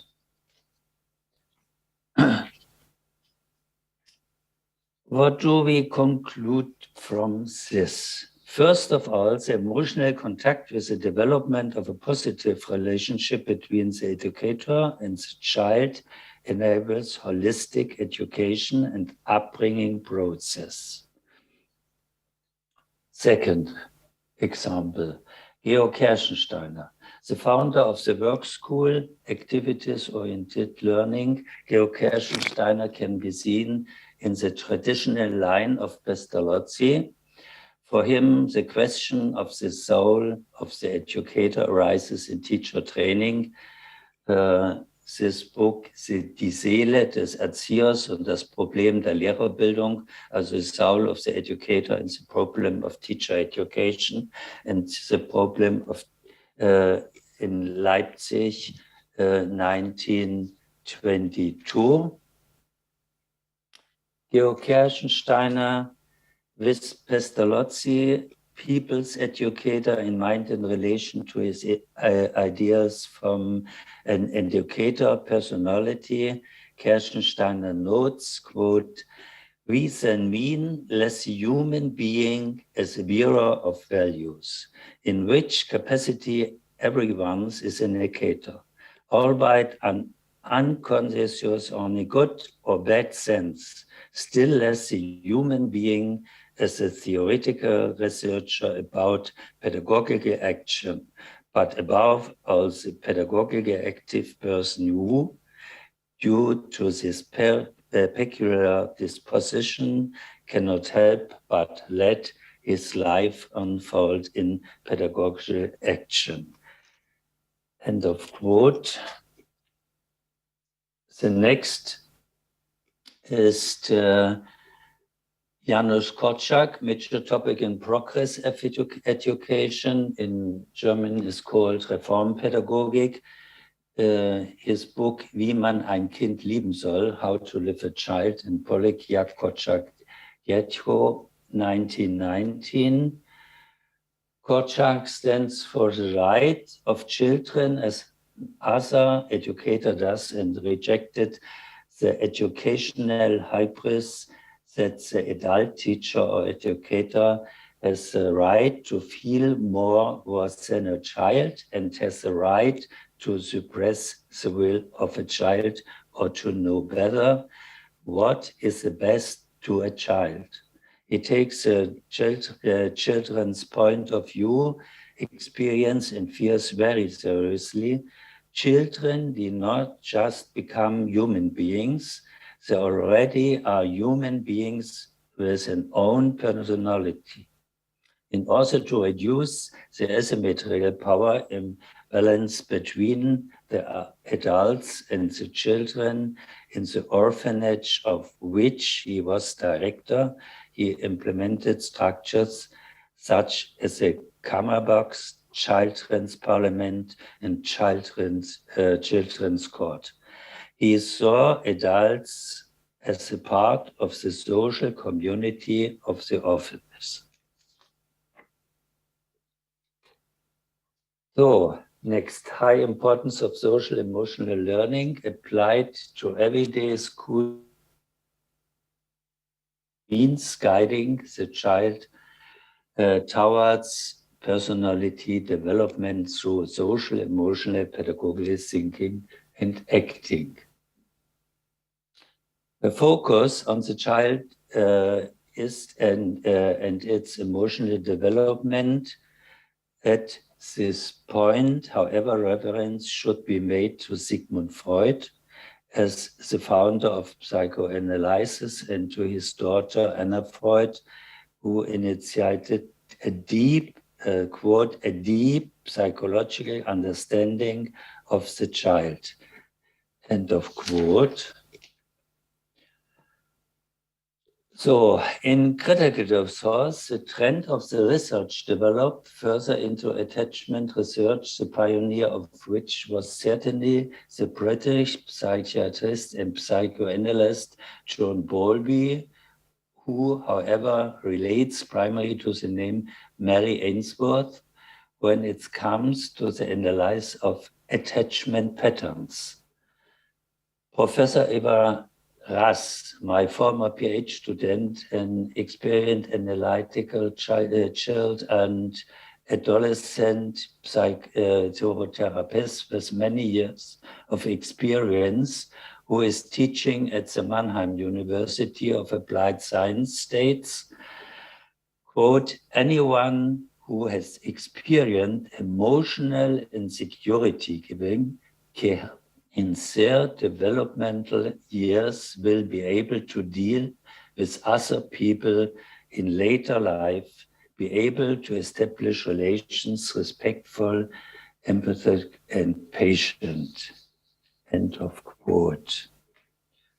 So here's my reference to CASEL, the research of Pietre Quiesquiene, international CASEL. Also CASEL represents an international research network in which the design of supportive, safe, and participatory learning environments in which there is also the systematic use of scientifically based SAL programs is placed.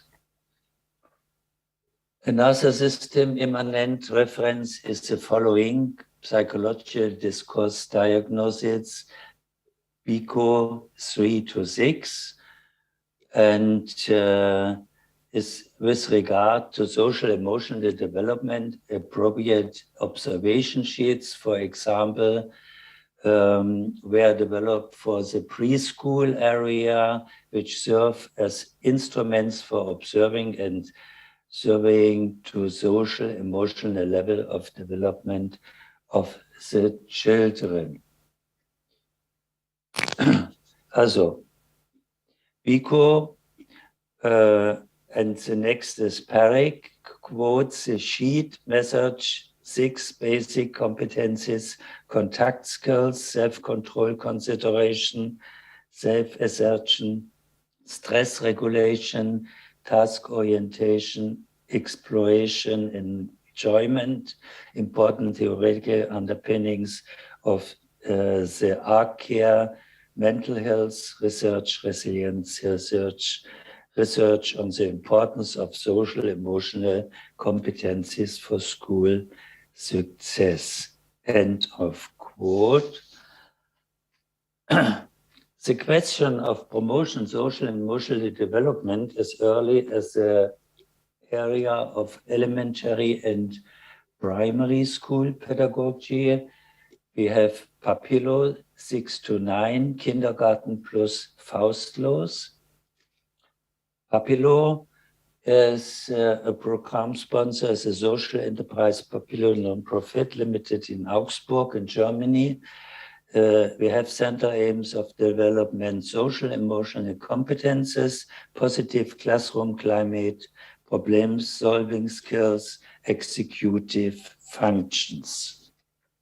Kindergarten plus start for 3 years of children, and kindergarten plus for 4 to 5 years of children, as a social emotional encouragement with hand puppets, Tula and Tim.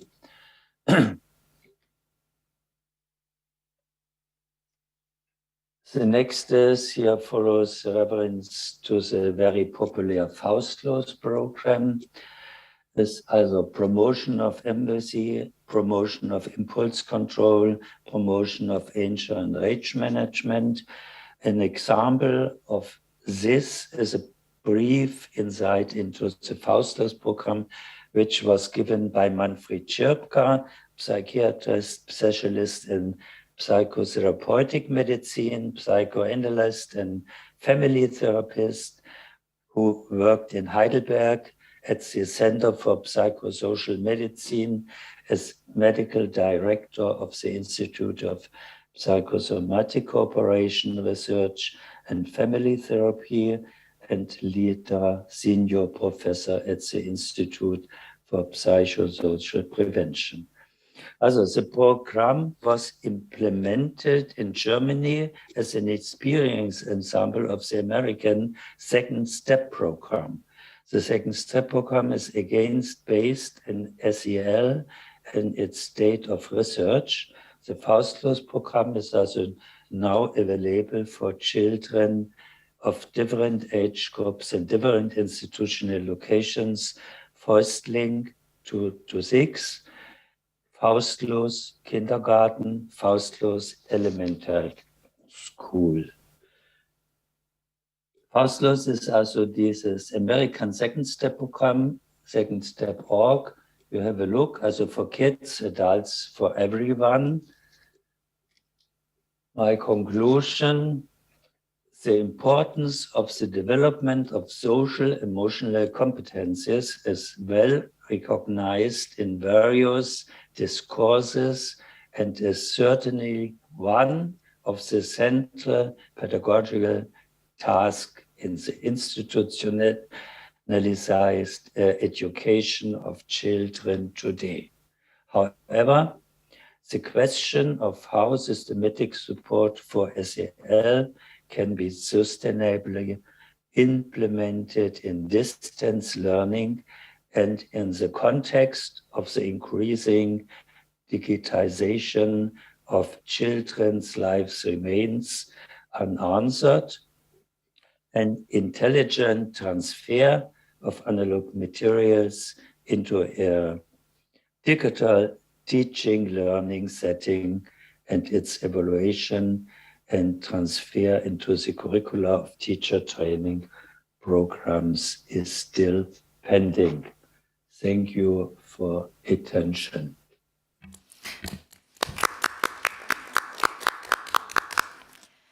Thank you, Professor. I guess that really interesting historical and theoretical insights will arise a discussion, and we will have some questions and reflections for Professor as well to share. And dear Professor, we postpone our discussion and questions for a discussion part since we are already a bit out of time.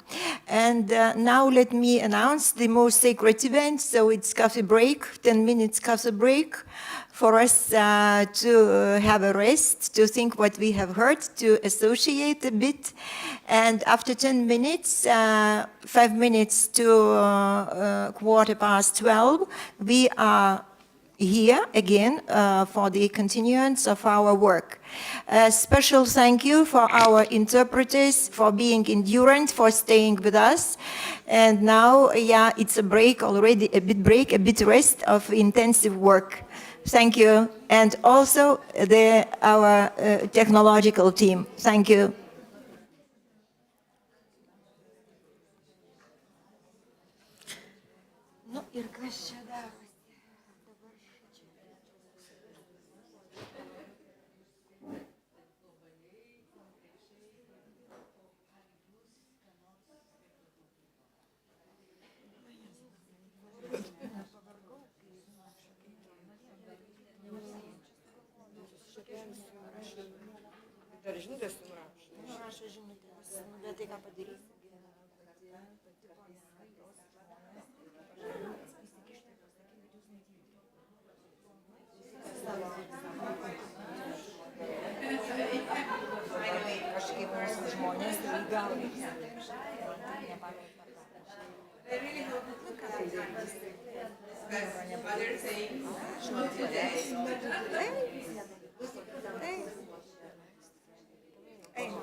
Guolia, klausyk, taip toli atsisėda, aš tavo nė vienos nuotraukos neturiu.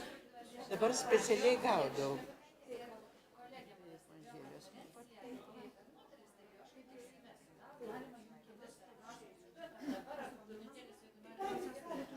tai va nežinau, gal kur nors šiandien, kad šiek tiek ne...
Hi, Ilse. We have just now break, and after that we start. Do you hear me? Yes, I hear you. Yeah, yes, I hear. switched already. Yeah, I switched already the screen. Carmen is in, Carmen, are you in Estonia or in Vilnius? In Estonia. No, I'm in Estonia. In Estonia, yeah. I had a feeling that I noticed a similar lady in Seimas. Yes. I thought, oh, Carmena has gone to, yeah. Okay. Yes, fine. excellent, excellent. We all three are, and see you later. Mhm.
Professor Mali, are you with us?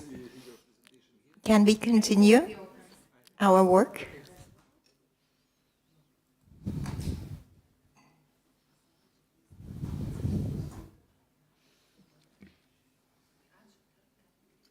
Mali will be with us in a minute. Yeah, I'm here. Okay, thank you. I'm here. Here. Okay. Okay. Can I start? Yes, you are welcome. Okay. I want to present Professor Tzipora Shechtman. Tzipora Shechtman is Professor Emerita from the University of Haifa. She is a clinician and a researcher in the area of group counseling and psychotherapy with children and adults. She has published over 120 scientific papers and 4 books. Professor Shechtman is the one who opened the social and emotional world of children, parents, and teachers, which has become a mission of great importance in the Nitzan Association. Thank you for that. On a personal note, Professor Shechtman was my PhD supervisor and has had a great influence on my professional development. She's still my teacher. Thank you. Should I start? I would like to put on my presentation.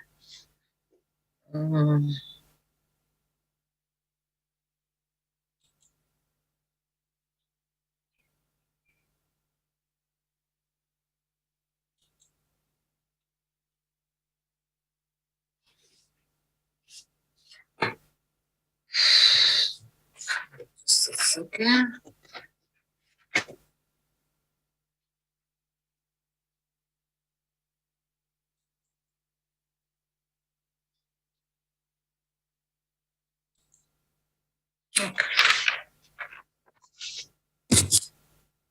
Okay, can you see me well and hear me? Yes. Yes, good, okay. So good morning, everyone, and thank you for the opportunity to be here. I would like to guide you through the problem to the solution or possible solution, which I found very useful in my work with children with learning disabilities and ADHD, and which was actually proved effective and efficient. But I would like to start taking you back 60 years back, when I first entered a class in a special education school. I have to say that I selected to be in special education. I wanted to work with special children. I did not expect what happened when I entered the class. I came in 2 weeks later because a teacher already left the class, and the 17 children's boys said to me, please use the stick. You see this big stick that our teacher left? You have to use it if you want to control us. And I was shocked for a second. I didn't know how to react to it for a moment. And then I said to them, I simply said the truth. I said, I came to you on 2 buses. It took me an hour to get here. I chose to be in this school. I came to help you. And now you have to help me to make it the best class in school. And actually that's what happened. We became the best class in school. And for a long time, I think it took mostly almost a month, I did not teach at all. I chose to train them in interpersonal relationship and help them become more self-confident in this environment. And I had a very strict professor, a headmaster, who didn't like my attitude. He wanted me to start teaching. I said, we have to establish a cohesive group with good relationship between them and with good bonding with me. And only right after that, I will be able to start working with them and teaching them. And that's what happened. And later on, a month after, they were working like a very regular class. Nobody actually believed me that it's special education. So that was my first lesson. Okay. What is SEL? We are speaking about it, so much about it, but what is it actually? So it has two components. One is the social one, and one is the emotional one. The social one is the ability to establish and maintain positive relationship, like caring, understanding, empathy, conflict resolution.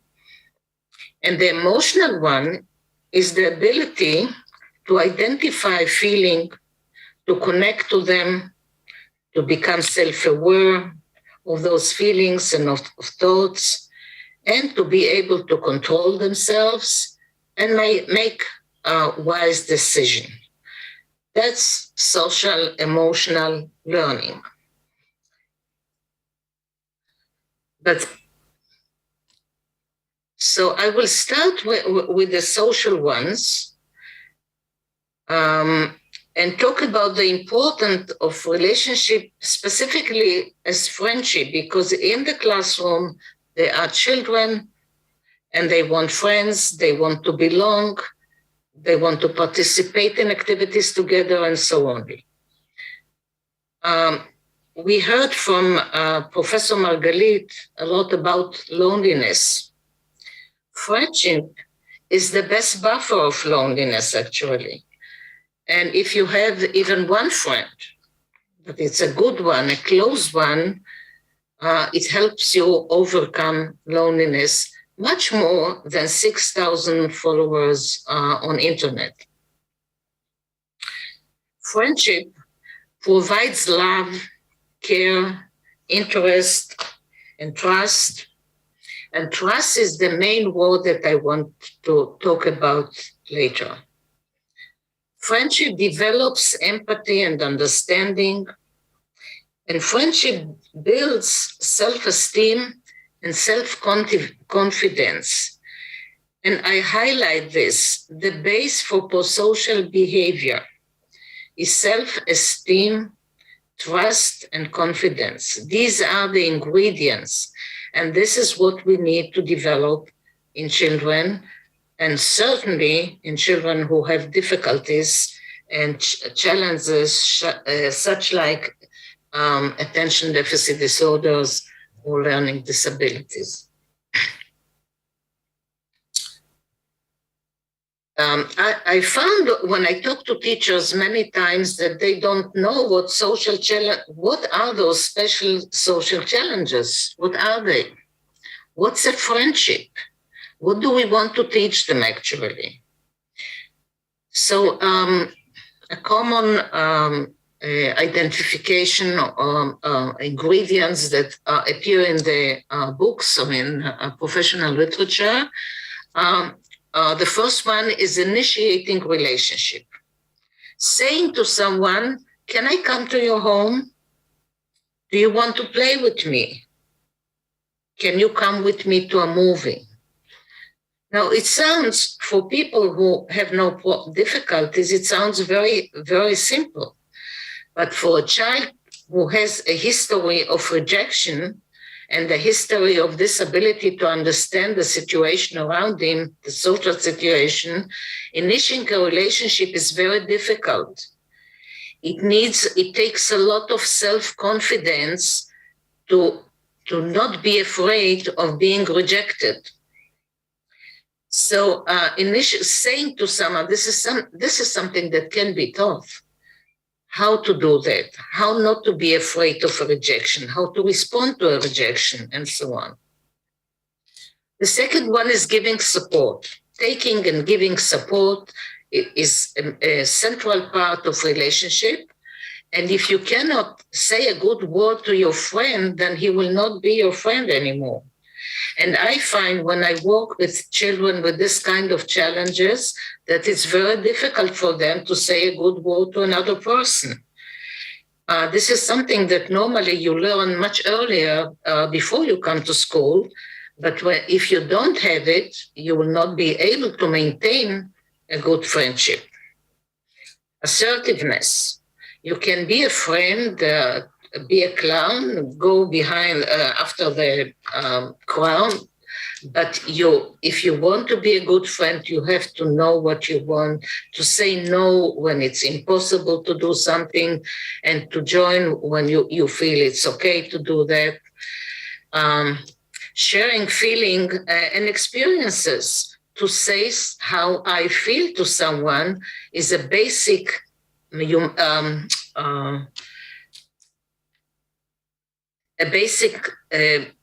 knowledge in friendship. And in this case, if he cannot say, I am a disabled child, I have a difficulty, it will be very difficult for him to be a friend of another person. And of course, conflict resolution, that's something that we all work on, and we know that you have to know how you have to be able to see a social situation in the proper way, in a wide way, to choose the correct response and not the aggressive response. That's what most of them do. To be able to maintain those relationships. And of course, if we grow a little bit older, we talk about intimate friendship, which is the best friend. Started early in early adolescence, by the way, now. You need all those ingredients to be able to be a good friend. And if you look at what they are and what they need, they are based all on trust in yourself and trust in others. If you can trust people, you will have those abilities. If you cannot, it will be very difficult. Unfortunately, children with learning disability and ADHD are short of both. And I will try to explain why. And move to the emotional. What are the emotional challenges for these children?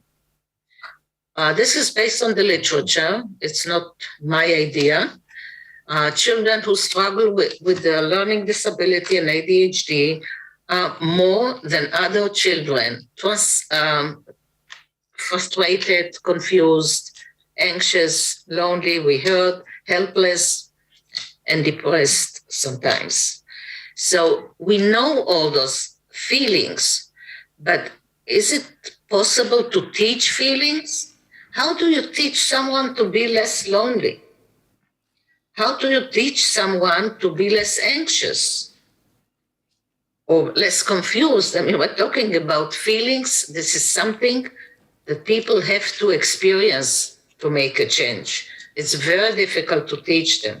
The only thing we can teach is conflict resolutions to a certain degree.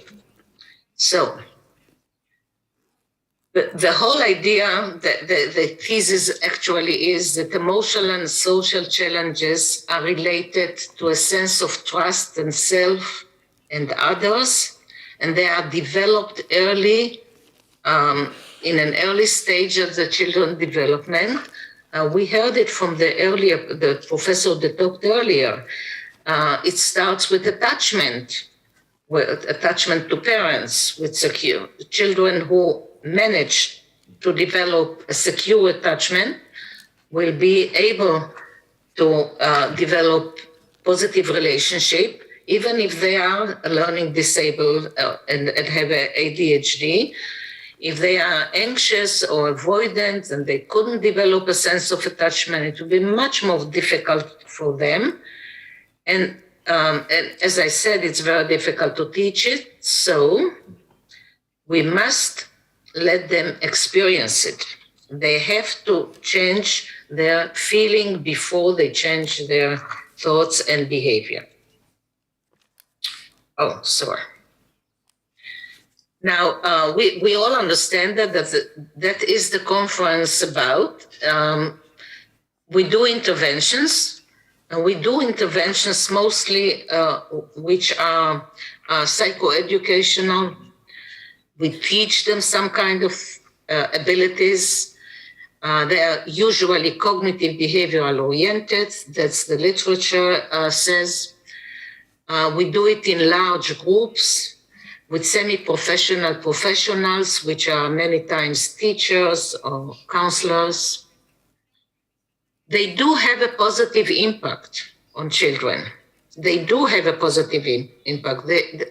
This kind of intervention is supported by research, but they don't reach the children who really needs more than that, the children with the learning disabilities and the ADHD.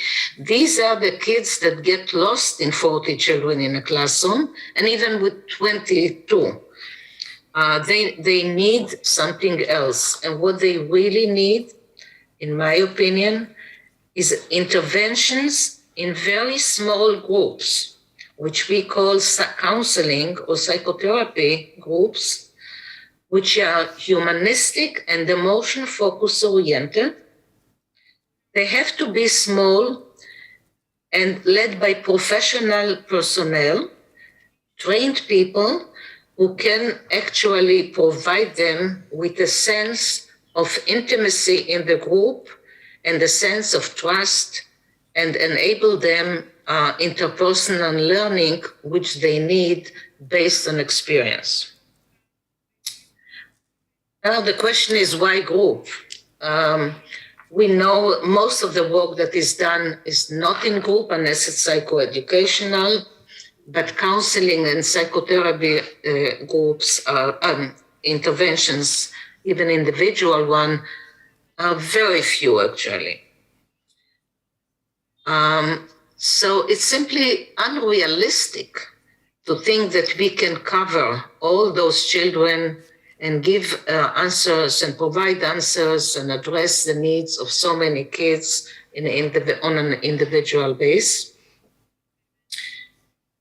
We also found, and that's quite new because groups for children were not practiced many years, and they certainly were not studied many years.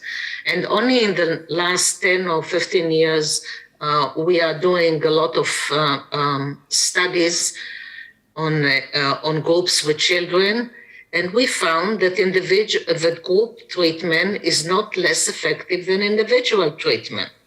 So instead of having 15 minutes with one child, we have 45 minutes, by the way, with a group of children, and the results are the same. Or sometimes even better, it depends on the topic. If it's a social interaction, then groups are more effective than individual treatment. But the main thing that I want to say about groups are intimate because they require intimacy. You cannot do a group work without sharing personal information, without talking honestly about what you need, about sharing feelings, and that builds a kind of confidence and develops a sense of self and social efficacy and trust. So that's why we are for groups. The question, people who don't know what groups are would ask, what's the power of group? How come that 6 kids in a group gain the same results as one person with 50 minutes with his therapist? So the answer is the therapeutic factors. Groups have very unique therapeutic factors who help people learn sometimes more than individual therapy. The first one is a relationship, a sense of belonging, a sense of cohesion. People like me here. That's the kind of a feeling that they get in a group that works well. They must express themselves, they must talk about feelings, they must share experiences, which develop self-awareness. And of course, they learn from each other. It's called interpersonal learning, but they learn a lot from each other. And by the way, there is a lot of hope. Hope is one, I didn't write it down, but hope is one of the ingredients that are very helpful in those small groups. And as a result, behavior change because they experience this kind of trust in self and others. As Mali mentioned, we have a lot of studies. Most of them are heavily based on research, but we always ask questions at the end about what helped in the group. And this is what children say, actually. The most important thing for children is relationship. And they say, the second one, and there is in our measurements, there is a relationship between outcomes and between relationship. The more the kids like the conductor, the teacher, the therapist, the more the relationship are positive. So the bonding, the emotional bonding that becomes in the group is one of the most important things for these children. And they talk about being less stressed, more relaxed. They have more friends, they improved relationship, they feel much better towards the end.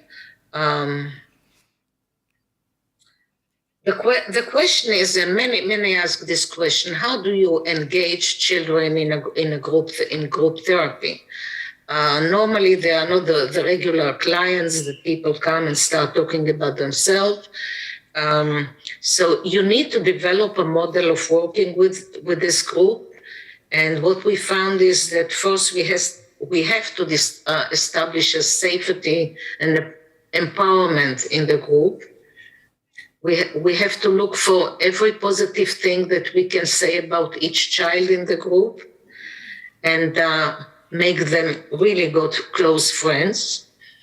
And to do that, because we cannot count on their ability to verbalize their difficulties so easily, we use methods such as bibliotherapy and art therapy and phototherapy and cards, therapeutic cards and games, so that they become engaged in the process without exactly understanding that they are really in treatment. In one of the earlier studies that we did, we asked the question, which kind of the therapist verbal behavior leads to more self-disclosure of children? And we found it's two responses. One was activities, which is I just mentioned earlier, and every activity led to some reactions of the children. And the other one was self-disclosure of the therapist. Now that's something that most therapists don't know, because when you work with adults, you don't do that. But when you work with children, it's very helpful to model to them this kind of behavior.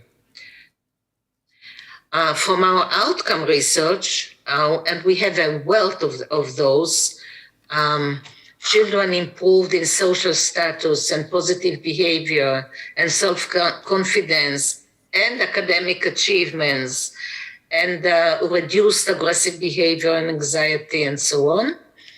And they became more intimate with their friendships. That's only a small part of what is done. I guess I have to stop. So the type of group that I suggest here is evident proved. And we did, I think it's written earlier somewhere, but I skipped it. We had hundreds, thousands of these groups with learning disabled in many places, including, of course, in Nitzan for 20 years. Most children who participate in such groups improved. Most of these groups are conducted in the school system, but there are other places. But teacher need, and that's something that I want to stress. Teacher can do this kind of groups if they are trained to do it. And I have evidence for this from a teacher training college. The Ministry of Education in Israel adopted this kind of groups, and so they are ongoing in schools. Nitzan has adopted those kind of groups in private practice and so on. Thousands of them were done. I can easily say, what's that? Okay. This is the book that, one of the books that teaches people how to work in small groups. This is another one because it's based on aggressive behavior, and many children with ADHD are acting out and show aggressive behavior, and this is specific for them. And the last one is in Hebrew, I'm sorry, and it's about parents in such groups, because I believe that parents are behind the children, very important base for children's behavior, very important influence. Thank you.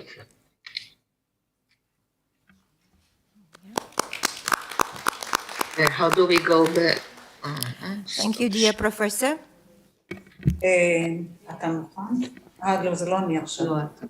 Yep. Thank you, dear professor, for the presentation. And same as to the rest of the presenters, we will discuss and ask questions during the discussion time. Now, I would like really to invite the international group of researchers from Lithuania, Latvia, and Estonia. And the team is Professor Giedrė Kveskienė, Ilze Ivanova, and Carmen Trasberg. And Professor Giedrė Kveskienė will present the presentation, Academic, Social, and Emotional Learning Castle for Enabling Children's and Young People's Resilience.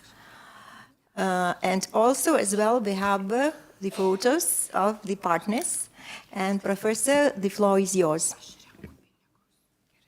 Hello, dear distinguished guests, speakers and member of parliaments. Yes, today we three of Baltic ladies, Professor Ilze Ivanova, I am from Lithuania, Ilze from Latvia, and Carmen from Tartu University, like to present our one-year cooperation and learning and researchers on social and emotional learning castle for enabling children and young people resilience. I don't know why I can't share. I just asked to technical assistance because it's not share in my computer. It's share, but it's not in. If can be, I like to invite our technical. Nežinau, kodėl nesi. Labai norėčiau, kad pas mane rodo. Paskambint reikėtų, kad Auksė paskambintų. Okay, maybe technical people come here and we can just improve a little bit, but I don't know why it's not working on around in the ecran. But problems and issues provoking the cell in the pandemic war and in Ukraine, the Castle platform and research is the fields is become very crucial. How to apply and how to apply the how to apply to the knowledge and to improve effectively knowledge, attitudes, and skills needed to develop to positive behaviors, understand and manage emotion fields and social emotional competencies is a very crucial problem, at least in our days. And why we discuss so long time with Baltic ladies this problem, and we have some methodological research which can present dear Ilse. We carried out a small research, I would like to say a small-scale research, which aim was to reveal the experiences of social emotional experts to find the main steps to improve social emotional competencies in every stage of education for children and young people in the context of COVID-19 and war conflicts, including the main challenges. Our research combined data of 3 research tools, that is School Barometer, 2020, School Barometer 2021, and as well as focus group discussions for social emotional prototype modeling to fulfill our SEP project aim. Totally in focus group discussions, 311 participants took part. The group was really very diverse, representing school administration, speech therapists, psychologists, social pedagogues, as well as special pedagogues, ITC specialists, and also subject teachers. 84% of them were women, and 60 men of all 300% of participants. We use also School Barometer, and the School Barometer usually is used to monitor the current school situation at the national or international level by collecting the opinions of various actors, parents, students, school staff. Our aim was to contribute to the formation of an opinion based on evidence and data of persons involved already in discussions that are teachers, parents, politicians, and also school and school authorities. The survey covered the information flow and provision of information from policy, school authorities, schools, school management, and teacher reactions to school disclosures caused by COVID-19 crisis and stress of COVID crisis, as well as students' current situation at home. In Lithuania, the School Barometer was used already in 2020, in Latvia and in Estonia in 2021. The questionnaire was supplemented with questions about social emotional well-being and teacher competencies. Characteristics of respondents, totally we succeeded for 451 participants. 68 of them were teachers, others administrative staff and social educators. Half of respondents were from gymnasiums, but largest amount, 63%, from city schools. And the survey was conducted by Institute of Professional Development of Vytautas Magnus University Academy of Education. Thank you, Ilse. Thank you, Ilse. And I like to invite Carmen to present our self-model of competences, social emotional competences. Carmen? Yes, thank you. Theoretical model guiding our analysis was based on CASEL framework. This model brings out 5 broad areas of competences: self and social awareness, self-management, relationship skills, and responsible decision-making. Of course, those competences are interrelated and synergistic, supporting each other. And this research-based model clearly indicates that our emotions and relationships affect how and what we learn, which was just mentioned by previous presenter, Professor Shetman. So next slide, please. I would like shortly introduce the 5 main competencies. First, self-awareness. It means knowing and recognizing personal strengths and limitations, including ability to assess them. It also involves understanding emotions, psychological and social well-being, and sense of confidence and positive mindset. Second competence, self-management, covers motivation to set and achieve goals. It is also about regulating emotions and effective stress management, and orientation to problem-focused coping, being agentic in addressing personal and group-level challenges to achieve the goals. Next slide, please. So the competence in the social awareness. Can you please go back? Yes, competence in social awareness domain requires skills and attitudes that support understanding the perspective of others and empathy with them. And it's recognizing family, school, and community resources for personal and collective well-being.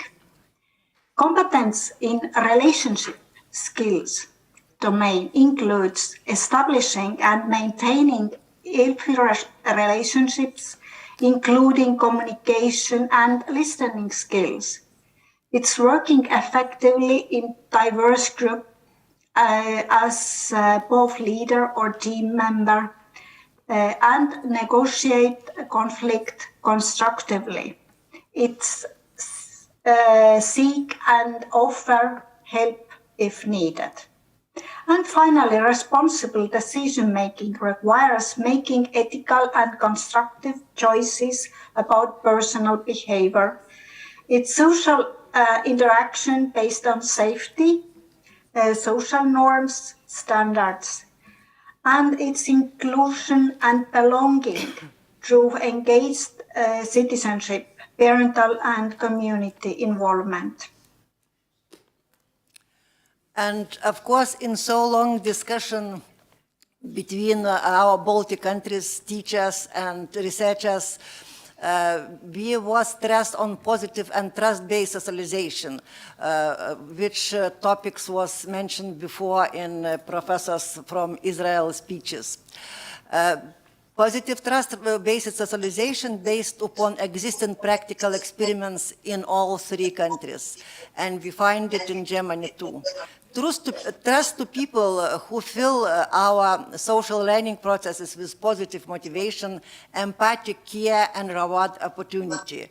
We published about this monograph last year together with Professor Karlsburg, who presented his speak before about social clustering paradigm of trust, and together with Baltic ladies and other colleagues, we just printing just now about edited article book about social emotional prototype. And in discussions, we all agree in our focus group about existing and find new features of social emotional prototypes. We analyze and enrich main indicators of social emotional education based on expert interviews, focus group discussions, and success stories and scenarios case analysis. We argue that social emotional prototype using not only feelings, but everyday improve indicators of well-being, trust, prosperity, universal design, and social clustering includes indicators of networking with the needs of local community, meaningful and social entrepreneurship, not only children, but for youth, women, and the elderly people. In discussions, we was very happy that we can focus on this, Professor Salinger and in our researches finding positive socialization scenarios as one of the best ways to solve the problems children and families present within the context their relationships with significant persons in their lives and their social networks. The positive socialization scenarios and program is about helping children, parents, and teachers better understand each other, their child's needs and behavior, including smart socialization methods for happy and healthy life. Some of the commonly shared goals of positive scenarios might be improving in school rules and constitution. In our school, a lot of experiments are in Australia school, positive educational schools association promoting this type of learning. And for school functioning on different levels, enhancing mutual understanding and emotional support among children and family members, and developing coping skills and problem-solving strategies in various life dilemmas and situations. And in our mind, three main elements can be included in social emotional education prototype who can be used every day. It's family, school community, and local community, including association, neighboring, and stakeholders. When these three elements are working together and sharing main task, then we have growing social capital and have excellent partnership between public, private sector, and civic society. Of course, it's not easy to achieve, but respondents confirm that one of the strongest factors influencing successfully learning in the assessment of individual progress. Also, assessment of social and emotional competencies is a relatively new phenomenon in the schools. We discuss a lot of last years, but it can be found in a lot of literature. But of course, it can be confirmed, it could be based on principles formative assessment. We think that this title of our future social emotional prototype can be social emotional prototype of gamification.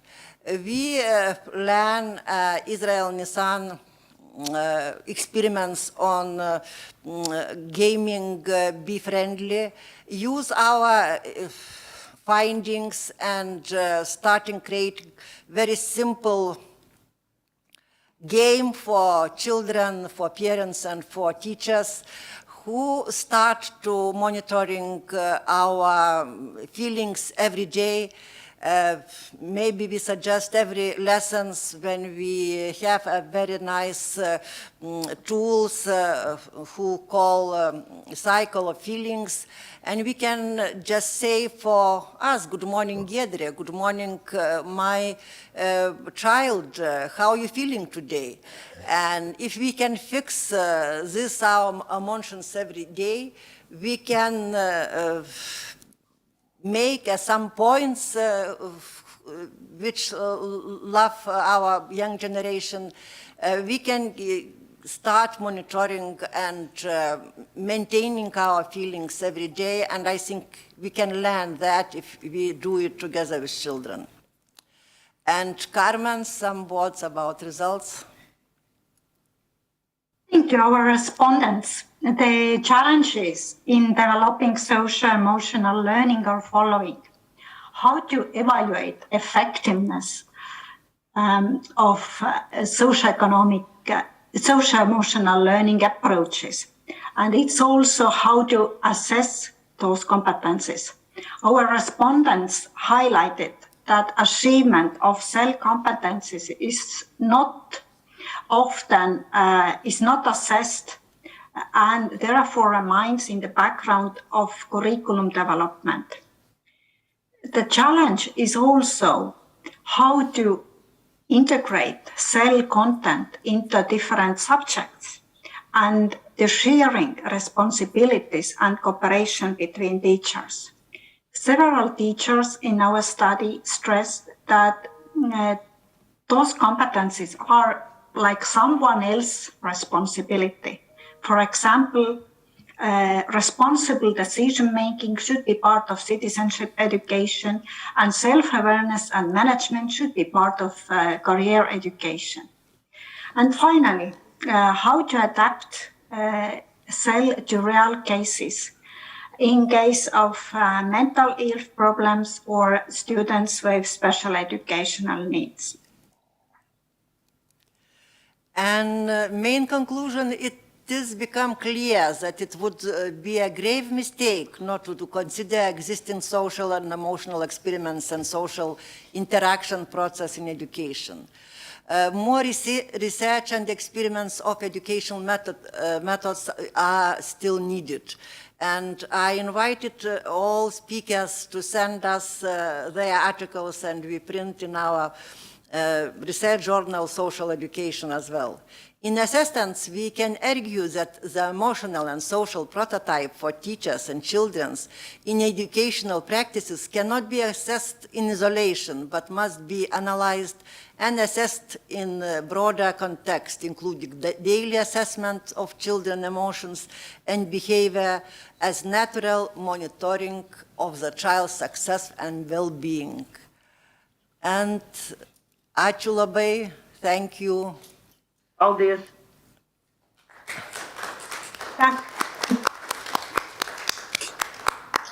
Yeah, thank you, our presenters. And now it's really a very great honor to come back to our professor, Miley Denino, this time as a presenter of our conference. And really, professor is a very active participant of international conferences, and really she is an active researcher, and we now already her books, and it's a great pleasure to have you with us. And so the floor is yours, dear professor.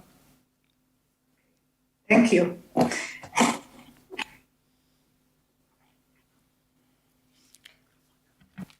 Hello, everybody.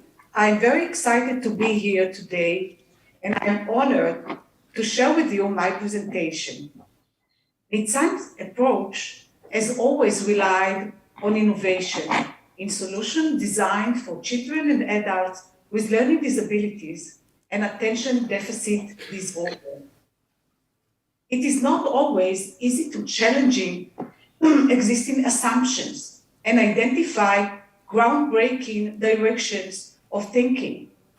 What guides our activities is the deep understanding that all planned intervention must be based on scientific research.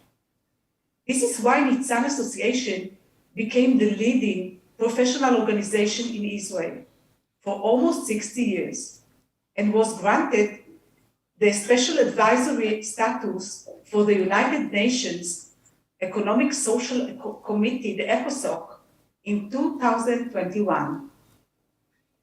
I've been working for many years developing significant support programs for parents, understanding that a parent's impact is crucial to his child's development and happiness. During routine times, and even more so in extreme situations like as the COVID-19 crisis.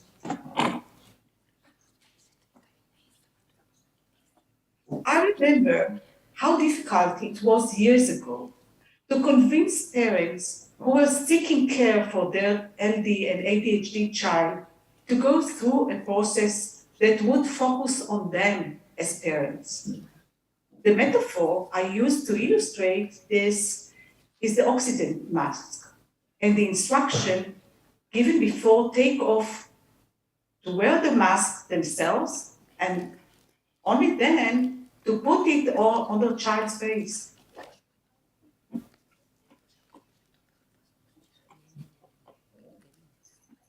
This is what led me to develop the ECC method that relies on humanistic psychological theories that operates in 3 circles: emotions, thoughts, behavior. Based on this, I developed additional programs. Actually, we have been talking about SEL for the past 20 years, in coaching parents, in training teachers, and in fostering social and emotional skills among the students. As you know, SEL is dominating in the educational discourse in the world, around the world. The method is based on a structure, process, and the manual was published in Israel in 2011 under the title, The Guide to Parents Coaching. Since then, it has been translated to English, Lithuanian, Latvian, and Arabic. The uniqueness of the method is that it shifts the focus from the child as the primary patient to the parent and provides him an opportunity to look inward, get to know his strengths and weaknesses, and understand behavioral patterns that manage actually his life. Self-awareness and redefining the problem are the 2 main therapeutic forces through which the parent is able to bring about change in his or her life and in the life of the child. In a study published in the Attention Disorder Journal in 2019, as in previous studies, we obtained results that corroborate the effectiveness of the ECC method in improving the family climate, decreasing negative feelings towards the child, and increasing positive feeling toward him. The result that surprised us was the change that took place in the children. Even though they were not treated directly, a decrease in extroverted behavior, such as tantrum, aggression, etc., and a decrease in internalized behaviors, such as loneliness and isolation. This result reinforced the attitude that actually led me to develop the parent-focused method of helping the child. As you see in this graph, a significant reduction of extroverted behavior was found only among the children in the intervention group. Here, too, a significant reduction of introverted behavior was found only among children in the intervention group. Since 2015, we have been active internationally, providing seminars, training, supervision, and counseling. And with the COVID-19 outbreak, we were able to respond and assist hundreds of parents in Israel, as well as other countries in the world that were seeking coping tools in these challenging times.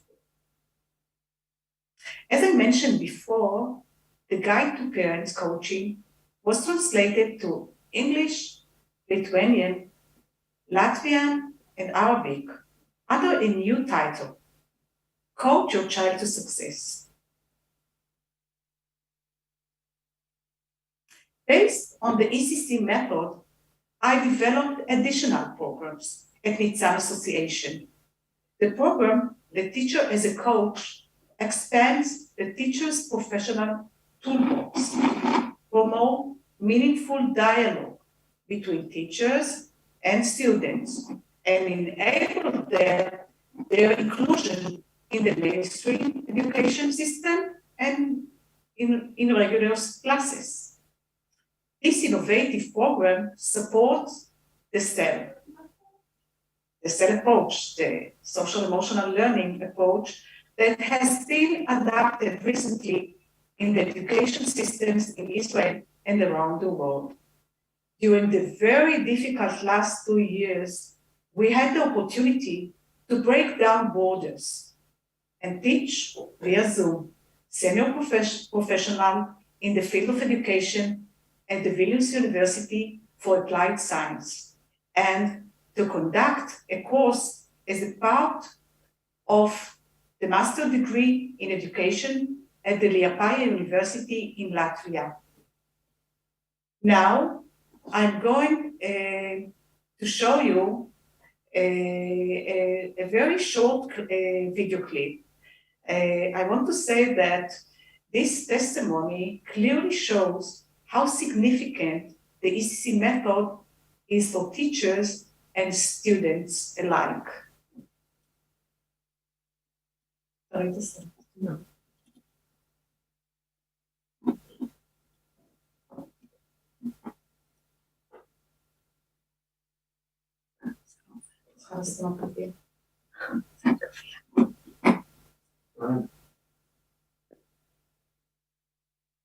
Somehow we think that, you know, I'll go and I get a degree and I'll become professional, but that's not enough. If I am insecure, if I am perfectionist, if I am too rigid, you know, that's how I will be in my profession too. And so made me realize once again how we need to work on ourselves, on who we are, and the way we function.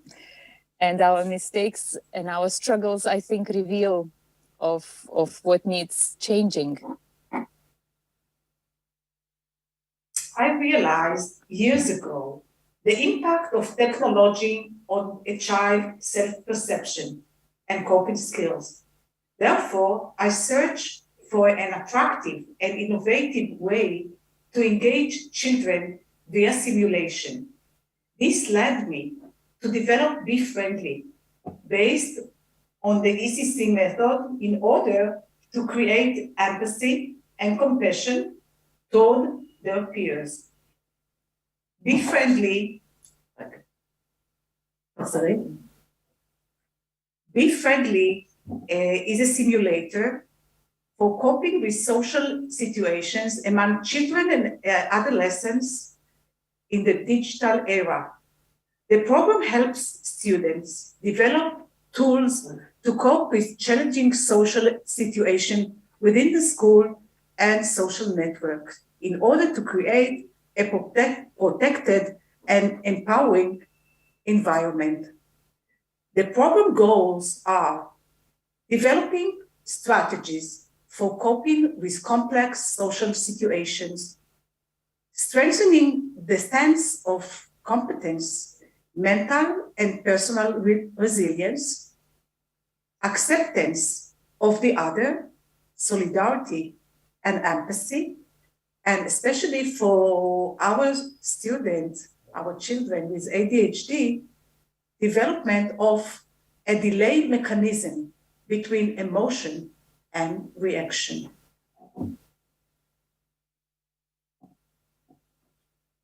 This is Ofek, a young girl who was ostracized for 6 years, from first grade to 6th grade.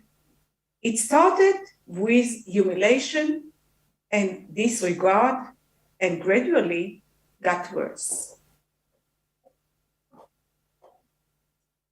They cursed her, hit her. Once they even pushed her and broke her tooth. In another case, they hit her over the head with a chair, causing a concussion. When the children started to use mobile phones, The humiliation also spilled over onto the cyber networks and social media. Ofek's story is a true story. Sadly, there are many more like her. Recently, we have witnessed a sharp increase in incidents of violence at school in the form of physical violence, cyberbullying, and social isolation among children and adolescents.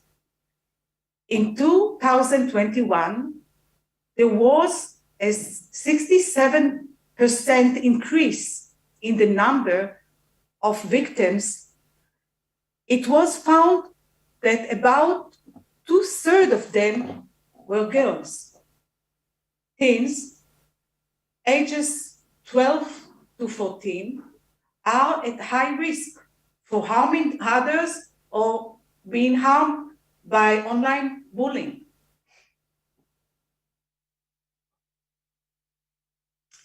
Children with ADHD are 3 times more likely to develop emotional and social difficulties than children in the general population. This is why Nitzan Association places great importance on this program, because our children are more exposed to cyber abuse. Social discourse reduces to the screens and is becoming more aggressive and violent. Faced with such a reality, many children find themselves involuntarily involved in complex and social events. Some may be victims or the offenders, and in both cases, the children need appropriate educational intervention.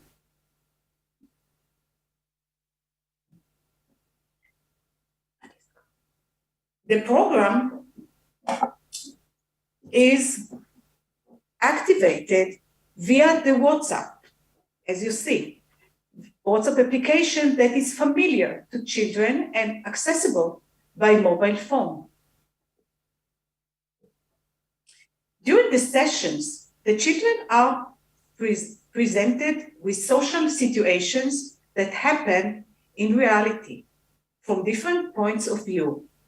From the point of view of the spectator, point of view of the participant, and the point of view of the victim.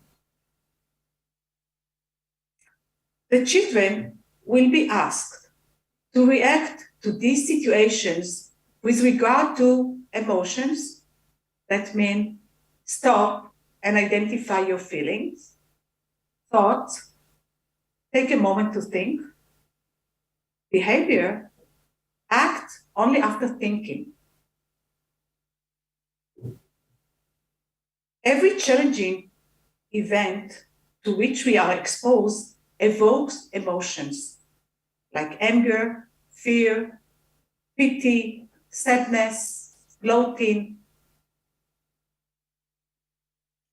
Emotions create automatic thoughts like, he deserves it, poor guy, why him?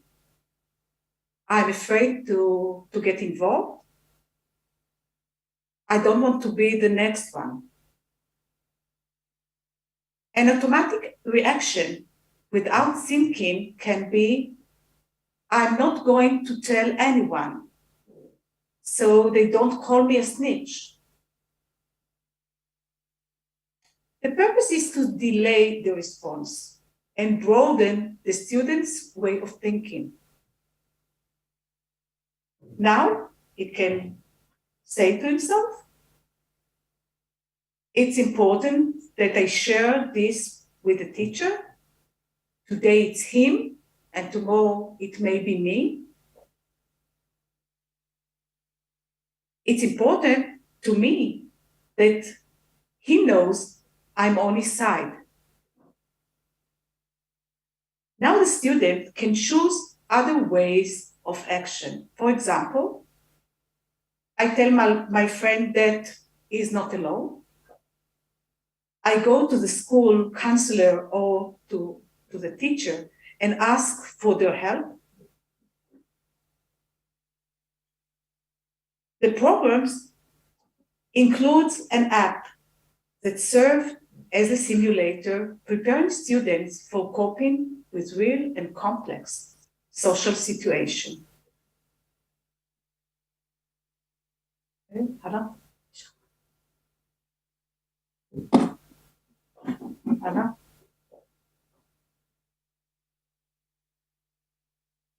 Okay. So what do the students say after the process? They told us now, I will know how to behave differently than I used to. I have learned that I can share more. I learned to think not only of myself, but of the other as well. To ask him what's happening to him and how he's feeling.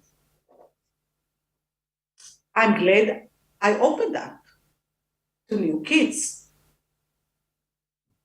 If they ostracize me, I know what to do. When we shared our experience, we felt better. I will try to think before I act. This shows very clearly that we achieved our goals. Our next step is to conduct scientific research to validate Be Friendly as an evidence-based program. So how this program, Be Friendly, contribute the education system? For the students, it's develop social skills, understanding social situations, improving coping strategies, and improving self-esteem. For the teachers, it's empower teachers actually, and it's improve teacher-student relationship, improve classroom climate, and it's act as a control system. A control system locates red students and identifies them as being at risk to become either bullies or victims. The yellow students are those that need to be monitored and supported to avoid becoming red students. The green students need to be encouraged to be active and able to lead empowering social processes in the classroom, for the schools.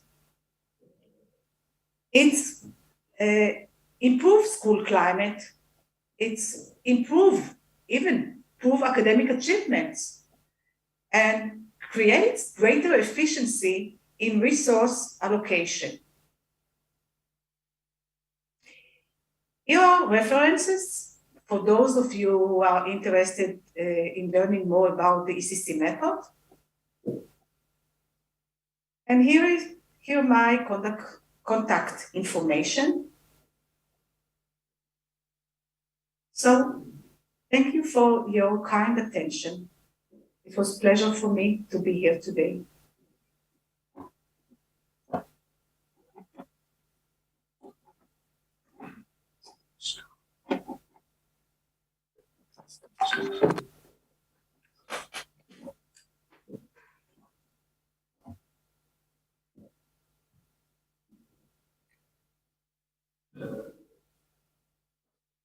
Okay, thank you. And now I'm going to present Dr. Cohen-Vax and Dr. Meital Amzaleg. Dr. Cohen-Vax is the head of the undergraduate department in the Faculty of Instructional Technology at HIT in Israel. Dr. Cohen-Vax is also a member of the New Direction in Education Forum at Nitzan, and his contribution is in the area of technological innovation in education, an area that is becoming more relevant than ever for students in general and students with learning disabilities in particular. Dr. Cohen-Vax will present his colleague, Dr. Meital Amzalek. Thank you, Mali. Can you hear me? Yes. Yes. So, distinguished guests, primarily members of the Seimas, and the honorable guests, thank you for inviting me to this very important event. I would like to greet you with the Laba Diena greeting. Shalom. We are honored to be here, myself and Dr. Meital Amzalek, and as you requested, I'll present Dr. Meital Amzalek. She holds a PhD from the University of Haifa, Faculty of Education, and she wanted to communicate, Meital, I guess that you are here among the audience, that she has a special interest in the digital life of children and youth members in Israel. Am I accurate, Meital? Yes, you are. Yes, you are. Yes, I am. So, with your permission, I'll start with our presentation. I guess that you can see the presentation, Meital. Can you see the presentation? All right. Yes. So, the title of the presentation is kind of long towards deployment of technologies for enhancing learning experience adapted for students with learning disabilities or with other difficulties, challenges, and conditions. And let's move on. So in this presentation, I'll just present the mission, general mission of myself and actually the Faculty of Instructional Technologies. As Mali mentioned before, I'm the head of the BA department at the Faculty of Instructional Technologies, and I will describe a bit our faculty. I will provide some information about our efforts in light of the theme of this conference. We'll speak a bit, obviously, a bit about social emotional learning, the CEL, and we will speak about CEL, the relation between CELs and learning disabilities, and our mission, especially in light of technologies used for enhanced learning in this interplay between the CEL and the learning disabilities. Most importantly, I think, we'll present some demonstrations, a showcase of demonstrations. Some of them are quite relevant to the topic, the theme of this conference. Others I use as point of inspiration, technologies used for other purposes, but you can adopt and adapt them for the theme of this conference. Just material for thinking for anyone that is interested. If time permits, we'll provide some time for questions, and let's move on. So, as I mentioned, the faculty, and I'm one of the founders of this faculty, and I think that we are doing there something that is quite special, because we are actually enabling the applicants of students that come from social sciences, but we convert them into, how would I say, very special practitioner, professional, one that can conceptualize learning environments, one that can design these environments, and not less important, one that can develop, actually program these environments. So imagine this creature that comes from the areas of social science, but he can do all these things, and all these converge into their wonderful ability to deploy technologies that use for enhancing learning for different purposes, in different contexts and settings, what we call TEL. So how we do this magic? So we actually accomplish this magic by providing them an interdisciplinary set of courses from 3 branches of studies. The first branch of study correlates to the learning and training domain. We have another branch of studies that correspond to the user experience and user interface design. And the last branch of study, the one that actually I inaugurated in the faculty, it's the branch of technological development. Myself, in particular, I hold a PhD in computer science. So this is something that is, how would I say, I have a warm place in my heart for technologies and specifically for the exploitation of technologies for the purpose of learning and training. So, having said that, in this presentation, we'll illustrate how we practice our intertwined efforts. And when I say the intertwined efforts, it's the efforts that correspond to the 3 branches of studies. And when I say practice these efforts, any project, any environment or technological innovation that we develop in the faculty is located here in the center of the circles and always correspond to a realistic challenge or a realistic requirement that comes from the field. I admit that in recent years, our faculty goes more on corporate learning, corporate training, but we practice also technological environments that are needed, required by users in the K-12, in the higher education. And so this is one thing. We will illustrate how we offer technologies used for enhanced learning. We will also address the aims of our outcomes to realistic settings in the context of social emotional learning and learning disabilities. And we will provide some information about the development of this environment.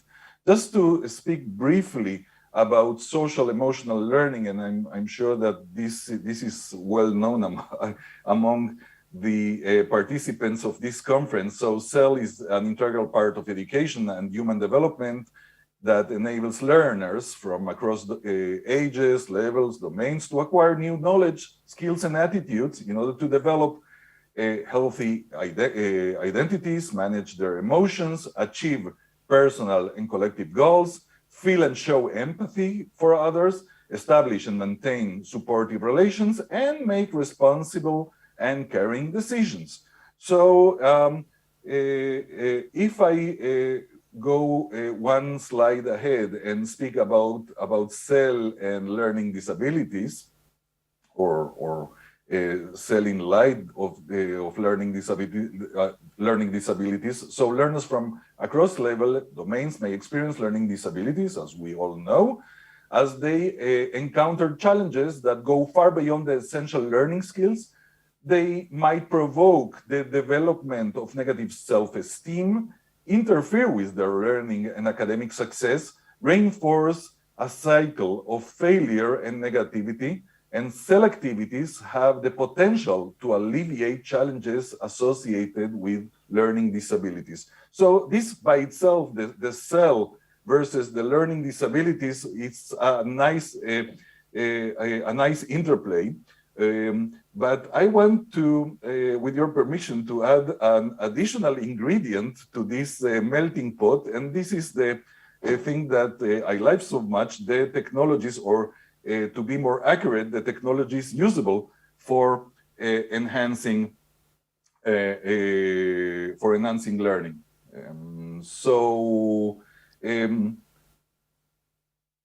Let's speak about this in light of what we specialize and do in the faculty. And I want to emphasize in this point that we consider ourselves as a faculty that practice applied research. And in a nutshell, we design, develop, and deploy technologies for enhancing learning in order to provide enhanced social emotional learning experience exploited in order to cope with LDs. We, among the many other things, we do also this. By the way, Meital, if you want to interfere in the middle, you are most welcome, okay? So let me go one.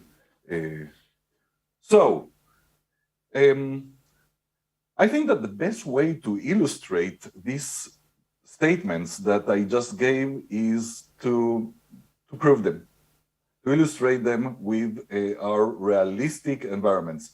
So with your permission, I'll move on to a series of demonstrations. I'll provide some explanations along these demonstrations. So let's go on to the first one. So here we have a technological development of an environment we call Escape Now. Escape Now is an educational escape room we recently developed in the faculty. By the way, for each of the slides of the development, I also offered here the points corresponding to cells, so you can have some idea of how this innovation or this technology can support or foster these points that I mentioned before. So Escape Now, as I mentioned, is an escape room, an educational escape room with one main difference from the escape rooms that people normally know. The mediator is a humanoid robot. This is one of the fields of my research, by the way, with Professor Gila Kurtz, which is the Dean of the Faculty of Instructional Technologies. Let me show what are we doing precisely with this robot in the context of Escape Now. So I'll share the screen. 1 minute, please.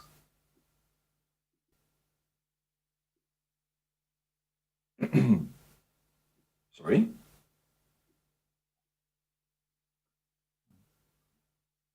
Okay.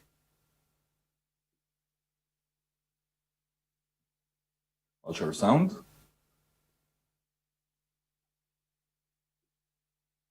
And we'll reshare the screen. And let's move on.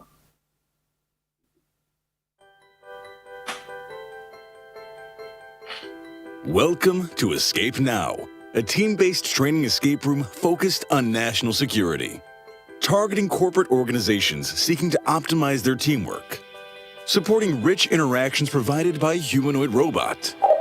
Hello, friends. Offering an educational experience fostering curiosity and fun.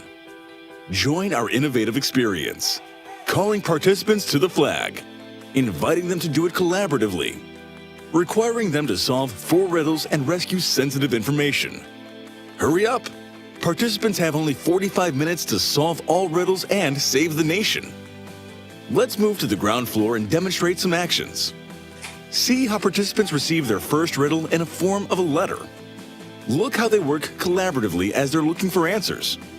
Notice how they interact and verify their answers with a humanoid robot and with a dedicated mobile application. And finally, watch this exciting moment. Success! Participants managed to open all locks sealing the information vault. Welcome to our adventure. Experience teamwork learning. Okay, so can you hear me, Meital? Okay, so imagine that we have a robot that doesn't get tired when he has to repeat things or rephrase himself. And by itself, I mean, this ingredient is appealing. I mean, this is a humanoid robot. It provokes some empathy with children. We have some experiments that we already conducted in the faculty, and we saw these kind of things. I admit that the context of the interactions of Escape Now are in the field of national history of Israel, but those interactions could be easily altered and adapted to different needs. So imagine how this type of escape room could be easily adapted to foster the cell things that interest so much, and I consider that is so much important. Let's move to the second environment. So here we have an environment we call Calma, and Calma is an environment. This is a snooze room that is aimed for children experiencing sensory processing disorder. This is a virtual snooze room. So let's watch this movie.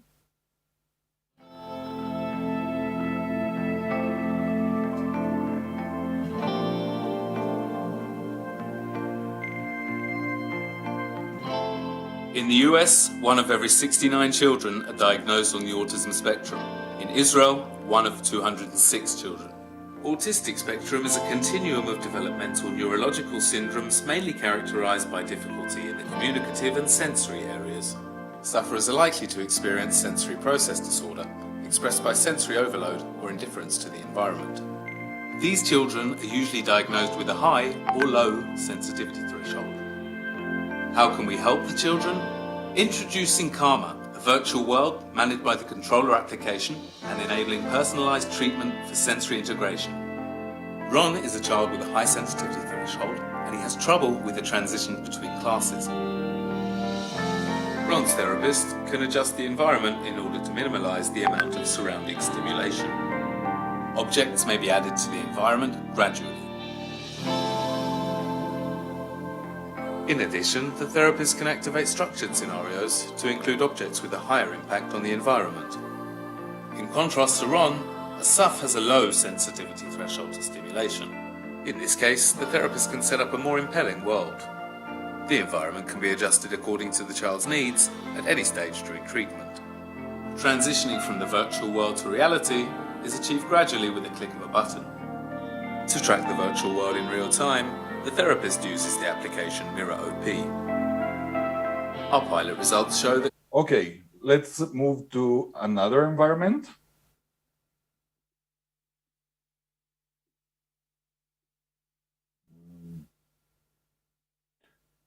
And this one is called the Peace Planet, and it aims to offer young children an appealing opportunity for capacitation concerning basic skills needed later in the labor market.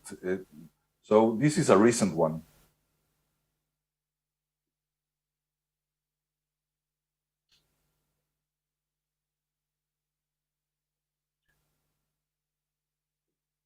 למדתם 12 שנים, עשיתם בגרות מלאה, התקבלתם לתואר, סיימתם אותו בהצלחה. אבל כיום, במאה ה-21, צריך משהו מעבר.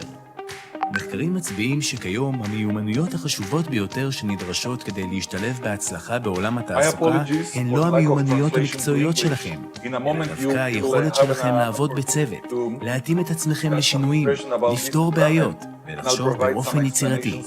המיומנויות האלה נקראות Power Skills, וחשוב לפתח אותן כבר מגיל צעיר.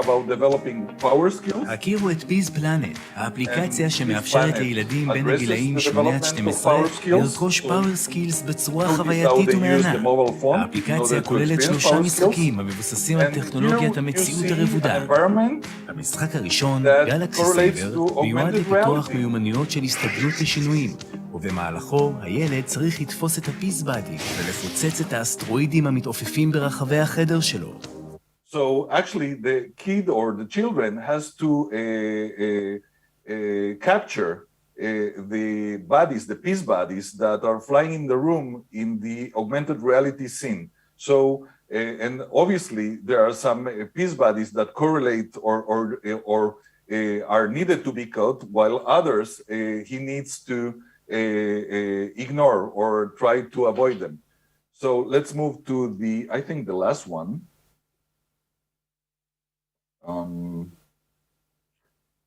And this is really something that this is another recent development that we did. This environment is called Social Now. Here we use also a humanoid robot, but this correlates to some very hurtful need or requirement we all experienced during the times of COVID, of the corona pandemic. I guess that you all recall how all the seniors were isolated in their house, remote from their grandchildren, from their family, very sad situations. And then, I mean, what happened is that the children somehow managed to keep connecting with their friends through the Instagram, because they are not anymore in the Facebook. They normally interact in the Instagram. But I mean, that's good in order to connect or between them. But what about the lost connection between them and their grandparent? So here we develop a workshop that with a robotic tutor that teaches grandparents how to use Instagram. And this robot acts like a virtual grandson in a way. So let's watch this video.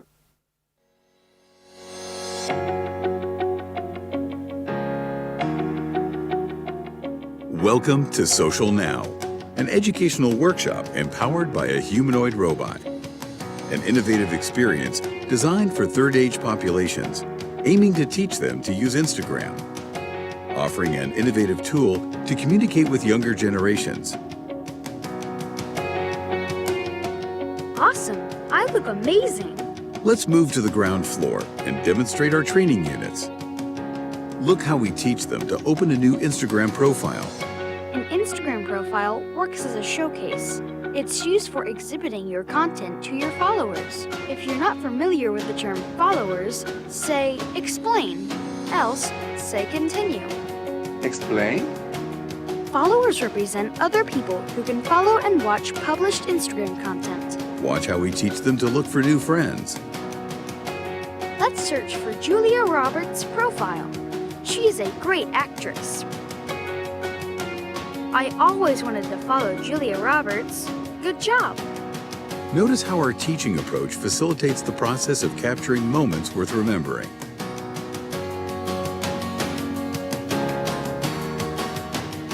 That was fun. I am such a great dancer. Observe how we teach to share captured moments. Look at how this process becomes easy like a piece of cake. We are ready to share it with the world. You made it. That was fun. Notice how we facilitate communication with current and new friends. Oh my gosh, she answered. Please write her, great, I think you're cute. Isn't it cool? With Social Now, anyone can become an Instagram pro. Join our futuristic workshop. Experience Social Now. Thank you for taking part in my Instagram workshop. All right. So I'll jump back a bit, a few slides, and then I'll summarize. So again, lots of developments. We developed numerous of TEL systems, environments, and tools. Any project must exploit the domains, the 3 domains that I mentioned before. Any of the projects is located in the center of the intertwined or in the center of these circles of the domains, and any project corresponds to some authentic need or authentic requirement. Ladies and gentlemen, I'm so sorry that we couldn't be in present today. I hope that next year we'll have the opportunity. Thank you very much for inviting me. Thank you very much.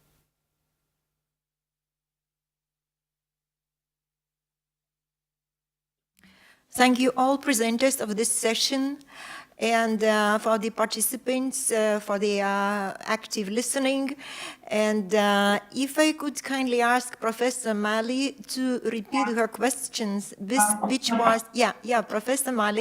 In Israel, to be professor is much more than to be with PhD, just a doctor. Wow. Yeah. They are noises. Okay. Maybe something not on you. Something fantastic. מלכה מרגלית, בסדר? מי זה שם עוד? דן? Your technology is still working. No,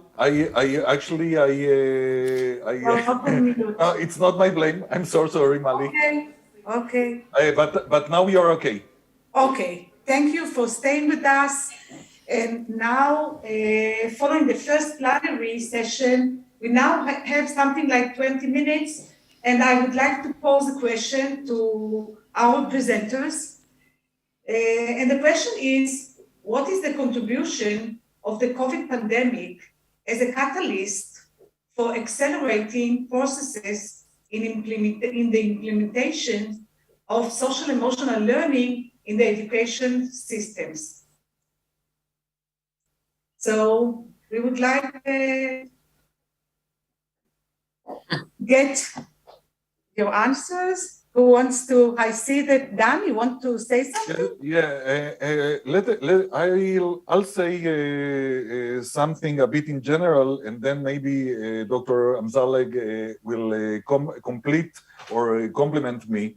So if I consider the realistic settings of the future civic life of students, I mean, we are trying to educate them to their adulthood. So I think that schools made a huge progress towards preparing the children to their adulthood in terms of how learning is conducted with more modern educational or pedagogical strategies.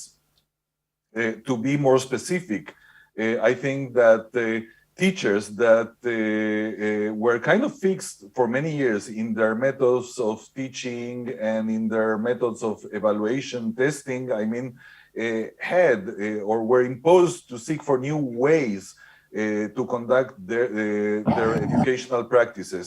Meital, maybe you want to add a bit and maybe contradict me, I think. I think. Hello. I think that the COVID pandemic changed a lot about the way the teachers had to teach online and how students had to learn.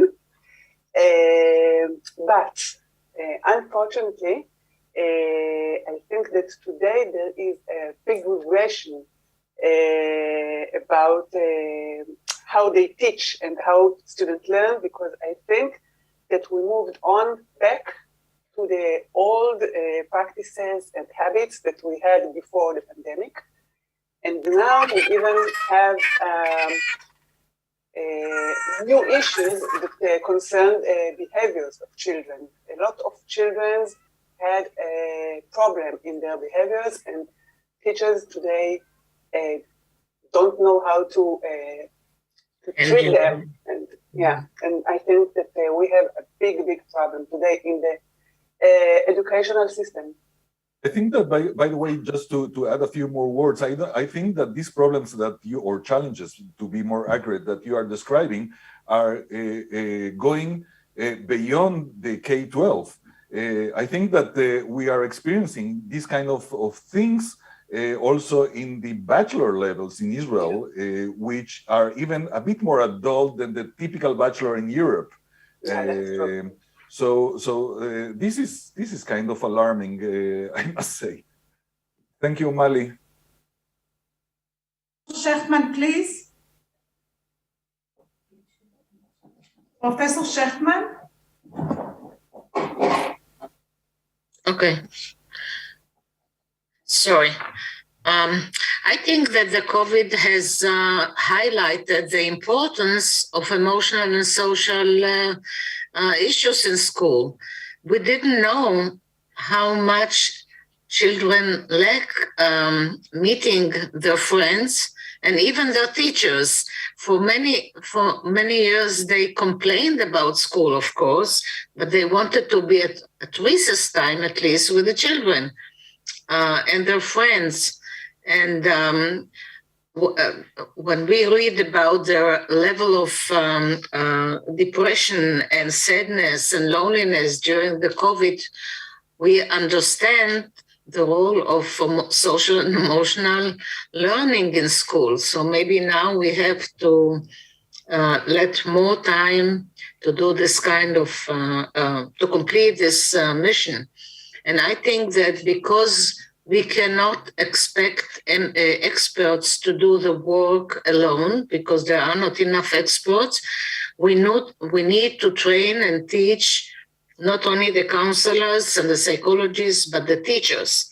And it has to start from training teachers to talk to children, to bond with children, and as I said earlier, to work in small groups and help them to gain those skills and to gain the intimate relationship they are missing so much.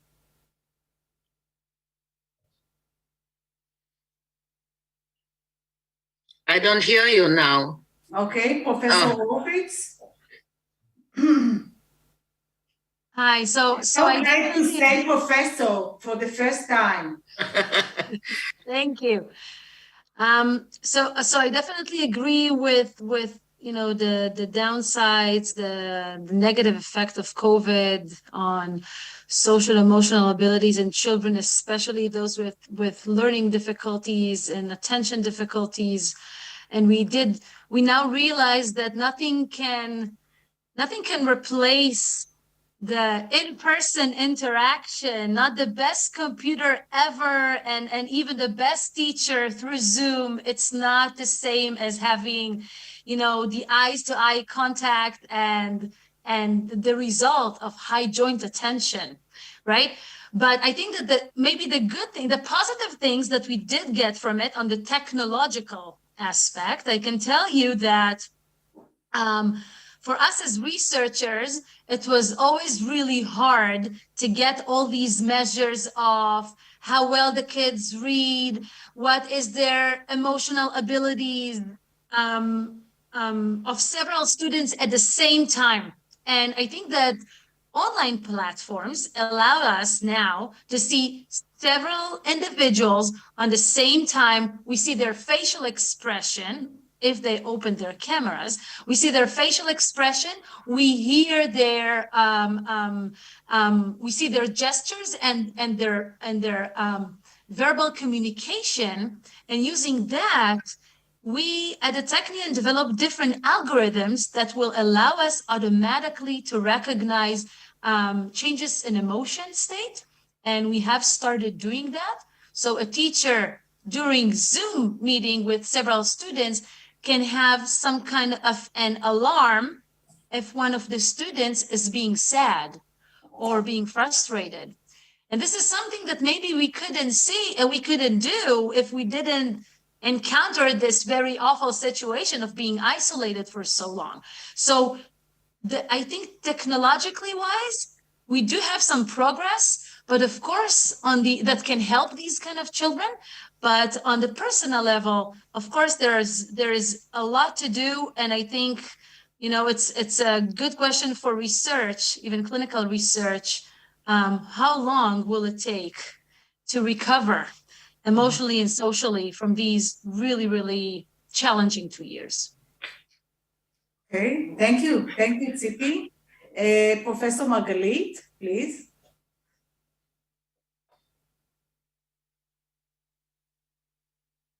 We can't hear you. Sorry, we can't hear you. Okay, maybe let's see. Ali, I think that the host of this meeting can open for Professor Margalit the No, mic. it's open. It's open. There's okay, maybe somebody else want to say something from Lithuania? Oh, I see that Richard Lavoy, you are here with us. Wow. Sometimes dreams come true. You know, I met Richard Lavoy many years ago in the States.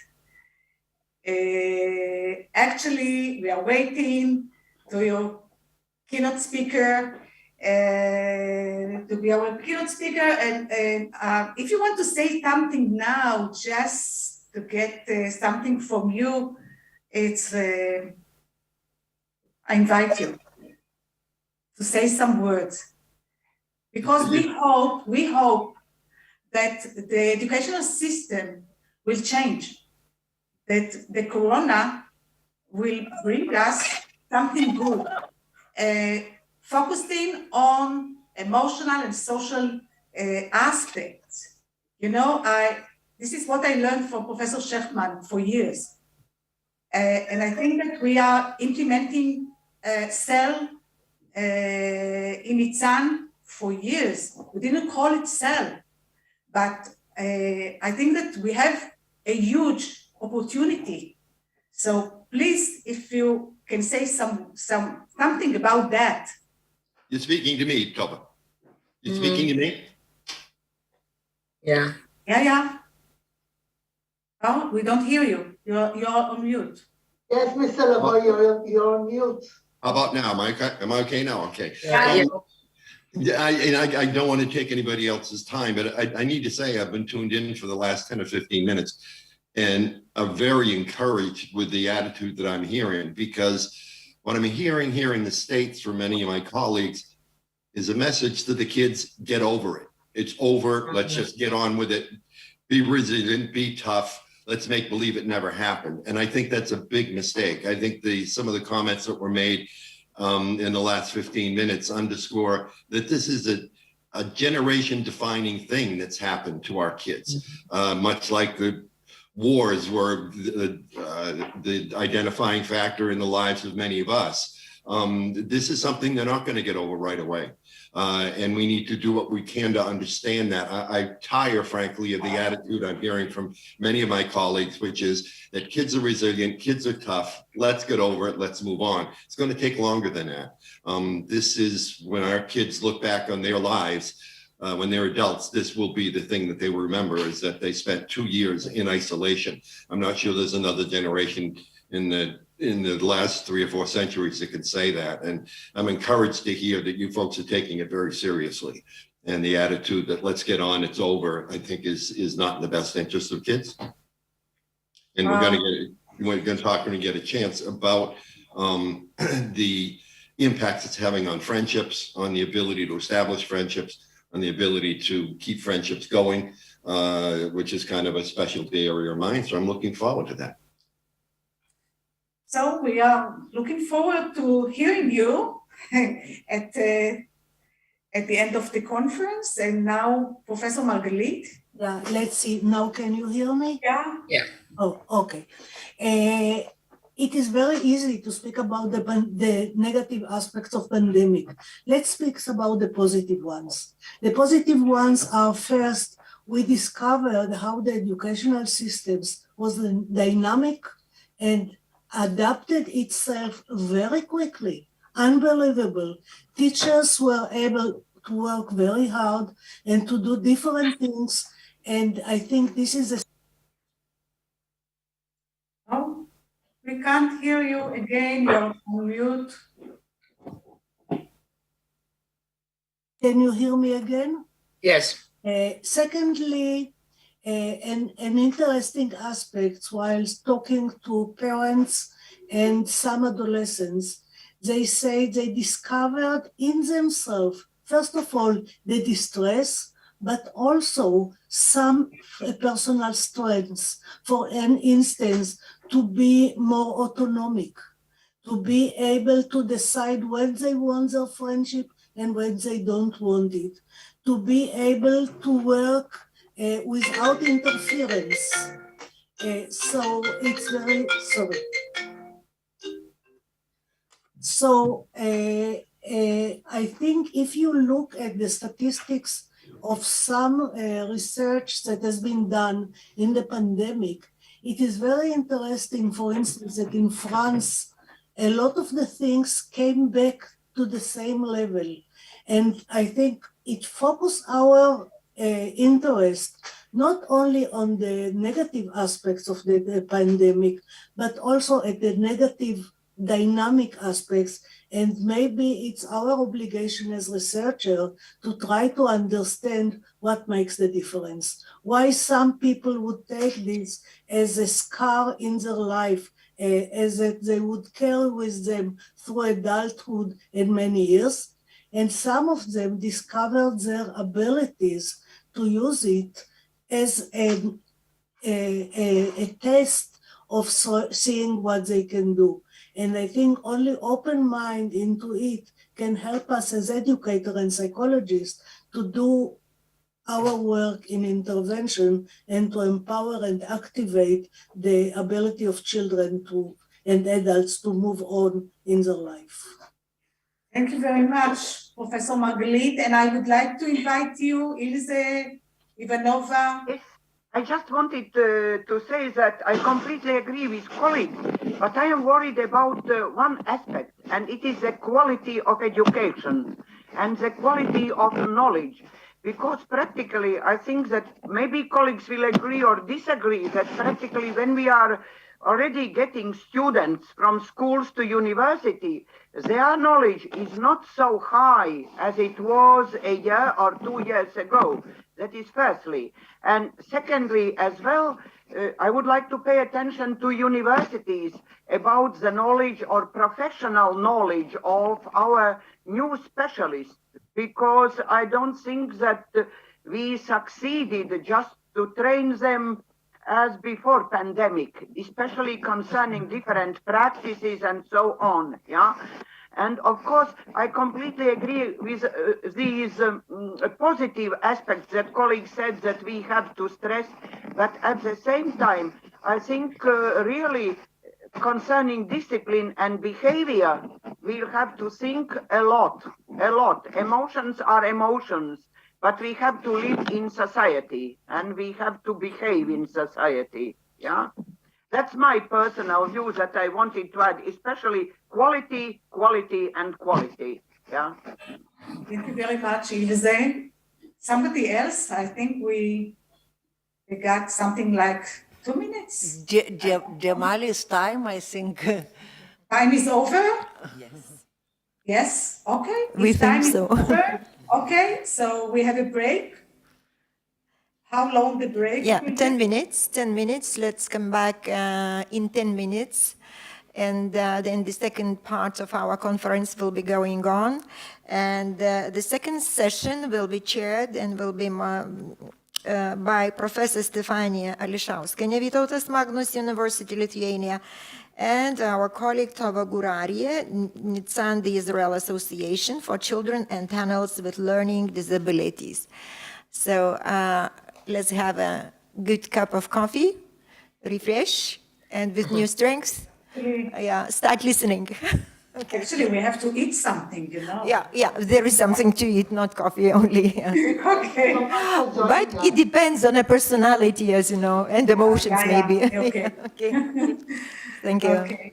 Great, thank you for joining us. We meet again in 10 minutes. Okay. Bye. Thank you.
Well, I'm delighted. You know, I was a little confused. They just introduced another section.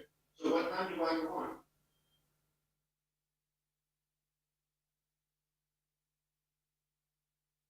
Okay.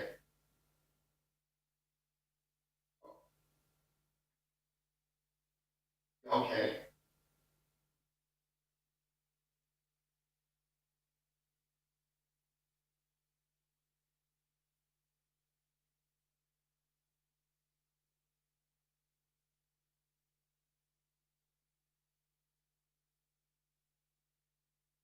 Oh, okay. All right. That's fine. Okay. All right. Thank you, Tova. And yeah.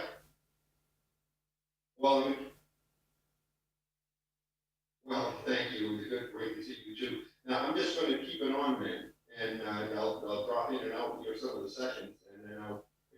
Okay. And I had some difficulty getting background, so I'll just use what I've got here if that works for you. Okay.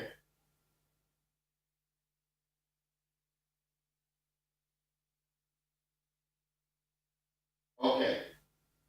Okay, terrific. We'll see you in a bit then. All right, Tova. Bye-bye. Thank you.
Dear colleagues, we are starting plenary session 2, and we are having 4 presentations in plenary session 2. Also, like for dessert, we are having key speaker and key lecture at the end of the plenary session. So we will start our presentations at the moment. The presentation is, the authors of the presentation is a team of Vytautas Magnus University. Nijolė Čičiulkienė is an associated professor of, at Education Academy, Vytautas Magnus University, and her research interests include modern didactics, vocational didactic, phenomena-based learning, problem-based learning, mentoring, and action research. And Ilona Tenzegorskienė, associated professor and a vice chancellor at Education Academy, Vytautas Magnus University, and her research interests are autonomous learning, learning of social emotional skills, outdoor learning, discourse analysis in the social media, and action research in the pedagogy. So, Nijolė, the floor is yours, please. Present. Thank you, Professor, for... Do you hear me? I guess that the people hear me. Thank you, Professor, for inviting and for giving a possibility to share our research. The topic of our research belongs to the part of COVID situation research that was performed by the group of scientists. Some presentations were already delivered today during the first session by Professor Giedrė and her team. And we continue also while presenting in a more detailed way our Lithuanian case study of the above-mentioned research, and the topic of our presentation is strategic planning of social and emotional skills development, methodology, and research. Yes, why have we decided to make this research? Everybody is already informed because of the pandemic situation and the emergency of school closures due to the pandemic situation. And in order to clarify the situation, what's going on in the schools, a rapid school barometer survey was conducted in European countries to assess the current school situation caused by COVID-19. Well, the purpose of this school barometer was to monitor the current school situation at the national and international level by collecting opinions of various actors. I mean parents, students, school staff, school management, school authorities, and school support systems. The aim of this study is to adapt school barometer survey techniques for Baltic states while striving to investigate school situation caused by COVID-19. The special attention in this situation was paid to the development of social emotional skills. So that's why we are here in our conference. Yeah, the survey conveyed the following topics: information flow from school authorities, teachers, reactions to school closures caused by COVID-19 crisis, the stress of the COVID-19 crisis, students' current situation at home, supervision and training of school staff during school closure, digital teaching and learning, resources and practices, expectations and desires of students, school staff, school management, school administration, and school support system.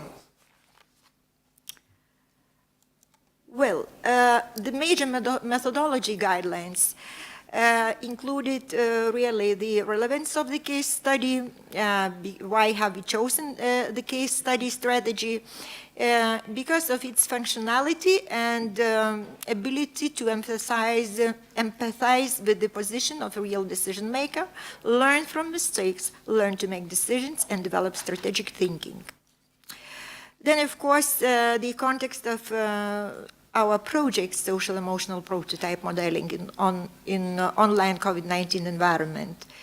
And our project research methodology also suggested several research tools and research stages. And yes, data for SEEP modeling were collected in March, April 2020, and also in April, June 2021 by using school barometer tool, as well as in August, September 2021 by using SEEP interview method. Combined data were gathered from 3 research tools, double school barometer survey, and also interviews tool for social and emotional prototype. Lithuanian case study really sample characteristics is, if I can say, there was nothing extraordinary, nothing special, because we really were interested in what's going on in our normal common day school. So first survey review consisted from members of school communities. The sample was about 451. And we also got the same responses number. Then second survey review, the sample is a bit less. And what is worth to notice that really those data were received from schools mostly operating in this city. And it is also to note that the respondents of this survey were Lithuanian teachers who actively participated in the remote competence development webinars and consultations implemented by Vytautas Magnus University Institute for Professional Development during the COVID-19 quarantine. So as you see, the major bulk of our respondents were teachers who really faced a very, how to say, sudden reality, unexpected reality. Still, they were very motivated to know what to do and to learn. So some visualization of our results. It was, of course, the first column is for the first survey, second for the second. And as you see, we were talking about the effect of the pandemic situation towards students' availability. After the analysis, it appeared that really the students were quite sufficiently accessible. Over 90% of students were easily accessible. Then, of course, the second very relevant question and element was usage of technology, remote classroom management, and fatigue.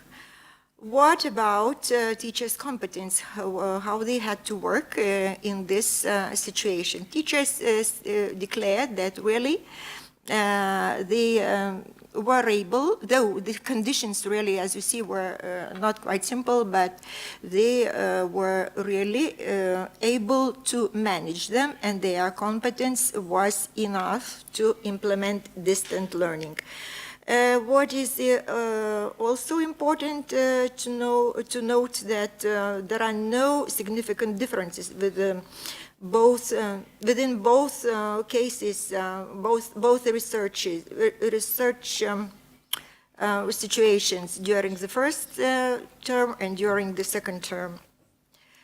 Then, of course, what about the provision and equipment and the creation of jobs equipped with technology? And it is nice to note that really the respondents of the surveys agreed that school technical capacity was adequate. Still, I remind you that these were the schools that were operating in this city, and these are more or less also well equipped, far more better equipped than rural cities, and yeah. And during the second survey, there were some more critical opinions about the equipment and creation of jobs, but creation of jobs equipped with technology, still it is not very significantly different. Now, what about teachers working in a COVID pandemic quarantine conditions? And the question about fatigue was asked during the second survey, and it showed that half of the respondents of this study really felt tired from working in quarantine conditions. which is humanly normal, I should say.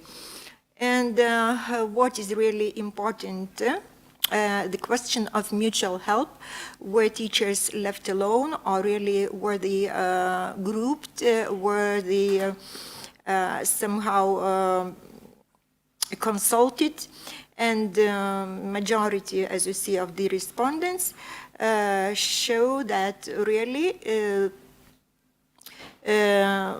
they were receiving quite a high level of mutual help. And what is important, the results of the first survey showed a slightly higher focus on the issue of cooperation in developing an organizational improvement strategy to manage the COVID-19 situation. And I guess that it is really only natural, because during the first period it was really very problematic, it was sudden, and this mutual help should be maybe was more active and more operative. But during the second already period, the teachers have learned a lot of things, and this mutual help maybe was already not so urgent and not so, how to say, important. What about child's welfare? During the second quarantine, schools needed help from teachers and students. Some institutions really took action to address the problem. Still, comprehensive support teams for school community were established only in part of the institutions, and it was indicated by 40% of the survey participants. Well, and while summing up the quantitative study findings, it is possible to state that they simply demonstrate the fact that teachers, students, and parents felt more stress, fatigue. They needed more consultations and collaboration. To a certain extent, the limited IT literacy was quite a hindrance to the application of new IT programs and tools. And during the second COVID-19 wave, the students had already acquired some competencies of distant learning. And well, the emotional status was slightly more stable, because there was significant help of school specialists, psychologists, social pedagogues, and so on. Well, concerning the qualitative part of our research. So during the qualitative research, there were 11 questions presented, focusing on social and emotional support provided at school and social and emotional strategies that focus on students' success and the main components of social and emotional education aimed at the growth and stability of the young person were taken into consideration. There were 57 teachers, 2 teacher assistants, social educators, 8 social educators, 4 special educators, 6 psychologists, and non-formal education teachers, and some heads of the school who took the participation in our qualitative interviewing. And of course, what is really important again to note that some of them were already the respondents of our quantitative research. And so the answers to our questions, they are reflections, and maybe help to show the main challenges that were faced by the students. And well, also define some organization systematic guidelines for assistance for social and emotional learning. So the main emphasis on the development of the cell system at school is that the distant learning has had some negative consequences during the quarantine period. Yes, of course, there were positive items as well, but here the opinions that were expressed stressed and highlighted the negative consequences during the quarantine period for the students. So students faced many difficulties in terms of effective communication, self-image, ability to work in teams, and agreement, daring to talk about the problems, seeking answers and making right decisions. It is also emphasized that every school child is afflicted with major emotional problems. Has difficulty while communicating with other people. And analyzing the answers, a lot of attention should be paid to achieving emotional stability, which can be reached through understanding and explaining that a school is a place to find security and help, which is really should be underlined and highlighted. Then, of course, a lot was said about cognition of personal and other people's emotions and their management. Priority to emotional stability and security at school was also revealed. The school's involvement in program development should be coherent, systematic, and focused on sustainability. And of course, it is important to emphasize that there is still a lack of professionals who can help with complex cases and consistent long-term training of teachers on the subject. Strategies for the development of social emotional cell learning. Really, one of the most important things that was clarified that the individual work, such as psychologist consultations, the work of social pedagogue with children, individual interviews with the learner and the teacher or class teacher. Lessons or group sessions are also planned, such as psychologist-led classes, lessons and classes, class hours, or cell class each week. Of course, there should be a variety of thematic activities outside the school. The cell programs should be highlighted, aiming to develop social emotional capacity and include school. And of course, while speaking about the development of social emotional skills, teachers point out that infinite importance of the family when family values, constant communication and support for the child are understood and provided by parents. And what is really important, that it should be provided in cooperation with educators and cell activities offered by school. So reasons why to focus on developing social emotional skills. It was repeated also many times in present day presentations that yes, why it is important.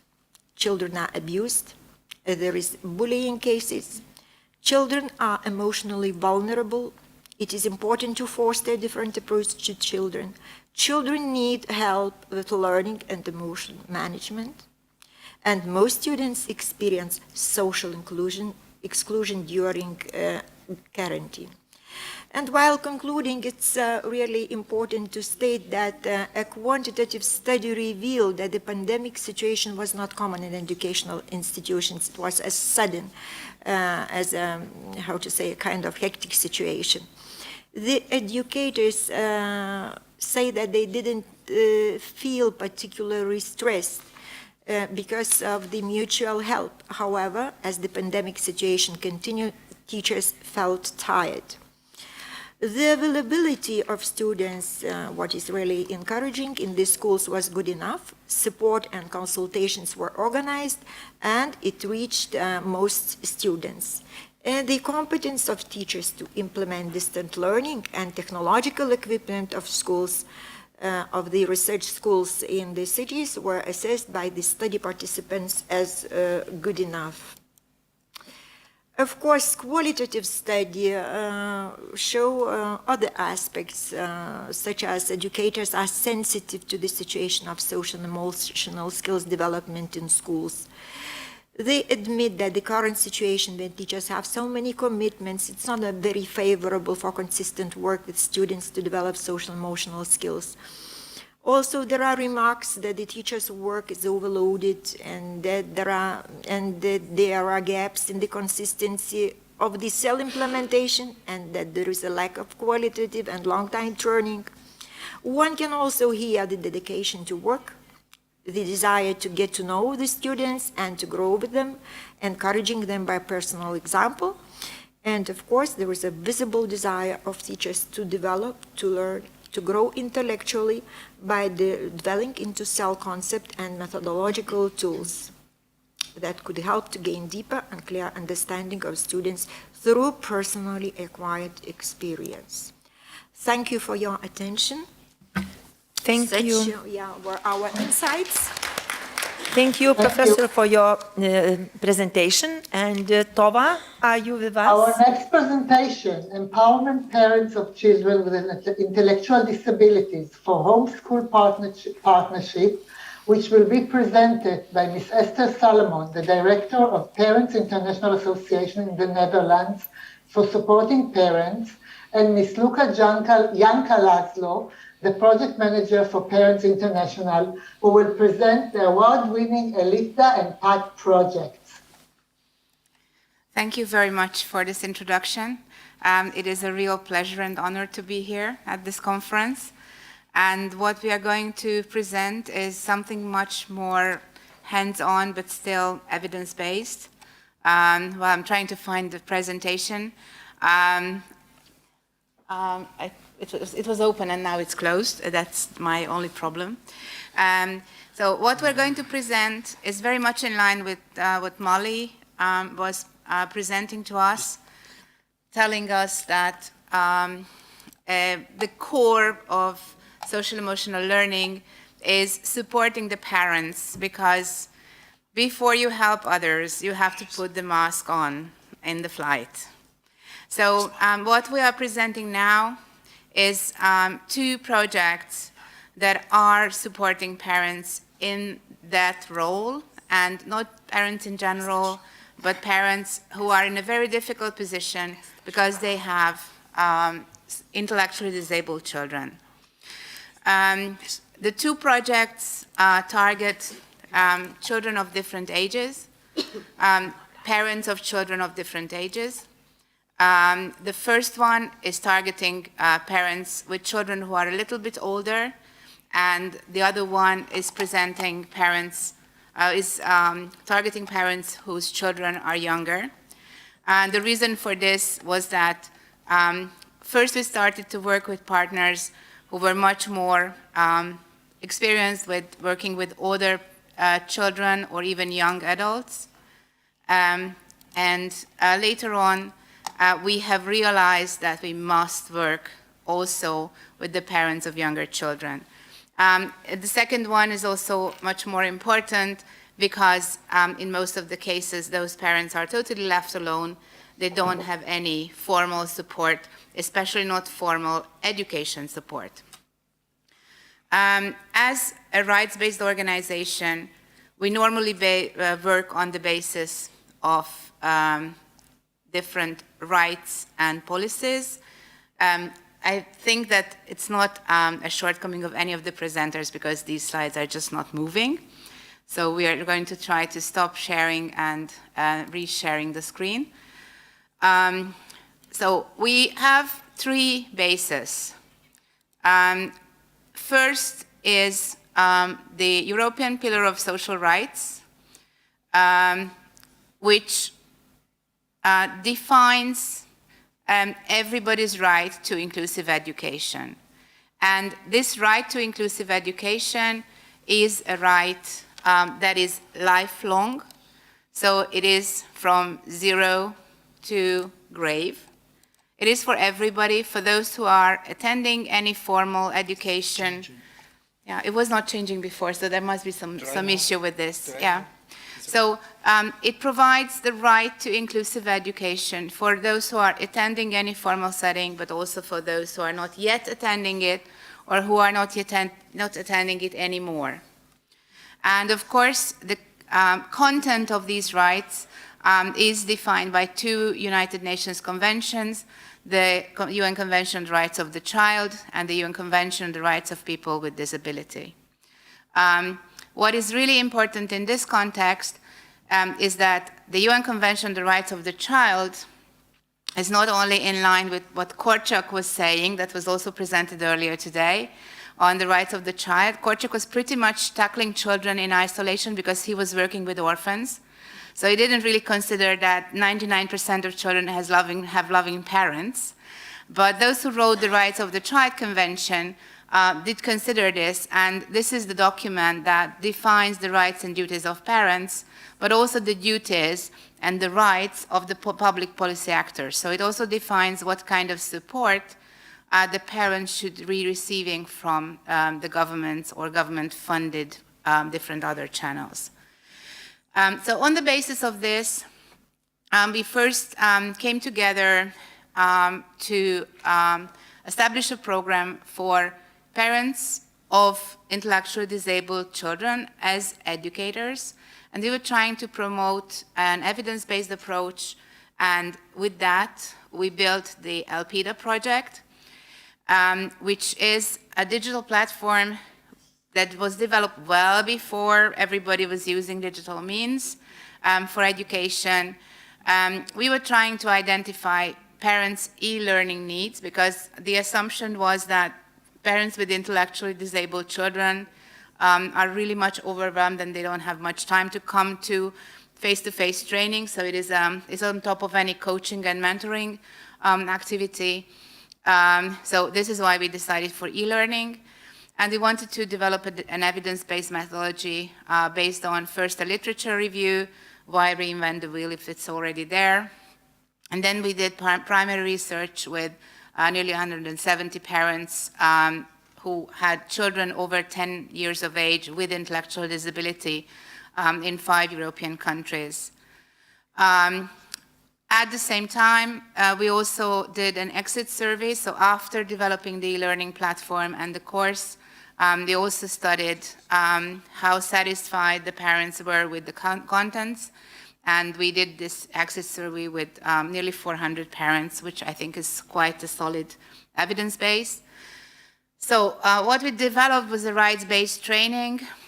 We are tackling different topics in the 6 modules that are for teenage or young adult intellectually disabled children. You know, in the case of intellectual disability, even if they are over 18, very often they are in a child position because they don't have full capacities.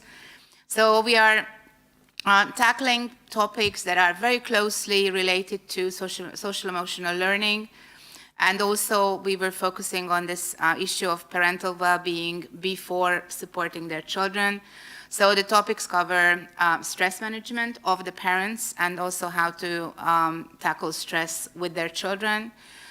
We also tackle human rights and very interesting topics like aging, sexual health of intellectually disabled people, human rights, and of course, this course has an independent living approach. So we are trying to support these parents in order to be able to get, to allow their children to grow up as much as it is possible. It was a great success. I have to say that because we had a huge number of users per module. Unfortunately, but not surprisingly, the overwhelming majority of users were mothers. And I think it is still a success because it is available in 6 different languages, so you don't have to speak English for doing this course. And also we are maintaining this, we are keeping it alive, so we are not doing what happens in EU-funded projects very often, that we let it, often happens that they let it die and they just don't do anything about it. The funding period, the development and research period ended in 2019, and later on it was awarded by the Zero Award, which is an accessibility award. And it was also a huge opportunity for having much more visibility. And this much more visibility also included visibility in Israel. So we were invited to a big accessibility conference in October 2020 that never happened, but hopefully it's going to happen this year, and finally we can go to Israel again. After we finished it as a project, we started thinking about further steps, further utilizing what we have already found in the research and what we have had as feedback from the parents. So we were thinking about upscaling, We started discussing the possibility of developing more modules, targeting the parents of younger children. It was also very apparent that it was not only parents who were using these modules, but a lot of professionals that found it very useful for their own work, and they found learning outcomes that were not present in their professional training. So we started to think about building learning communities of parents and professionals together, how they can learn from each other. And we were trying to go for another funding cycle because development costs money, sustainability much less. And the result is another initiative. So we couldn't say that this is going to be Alpida 2 and we are just, further developing the platform. So what we have started doing is parenting together. And that is, again, an evidence-based and ongoing initiative. We were using the outcomes of Alpida research, so the needs analysis and the exit study. We were also heavily building on the feedback from the Zero community, those who were Adhds or just interested in accessibility. But also at the beginning of this project, we did primary research via focus groups and questionnaires to parents. Here, the main target is parents of children age 0 to 7, 0 to 10. So mostly it depends on when primary school ends in different countries. But we are also explicitly targeting the professionals that the parents are collaborating with. And in this project, we also have a policy angle because we also see, going back to the beginning of my presentation, that although governments have an obligation to support these parents, it's not really happening. And since this is being developed now, we have an even bigger emphasis on well-being and social-emotional learning than before. And this is both the well-being of the child and the parent. The floor is yours, Lutza. Thank you. So in this currently running project, one of the first deliverables is an online training where we are targeting parents who either have a diagnosed or are suspecting that their child might have some intellectual disabilities or learning difficulties. And because we are also focusing on parents who are not yet diagnosed with their children, the first module in this online course is the road to getting a diagnosis.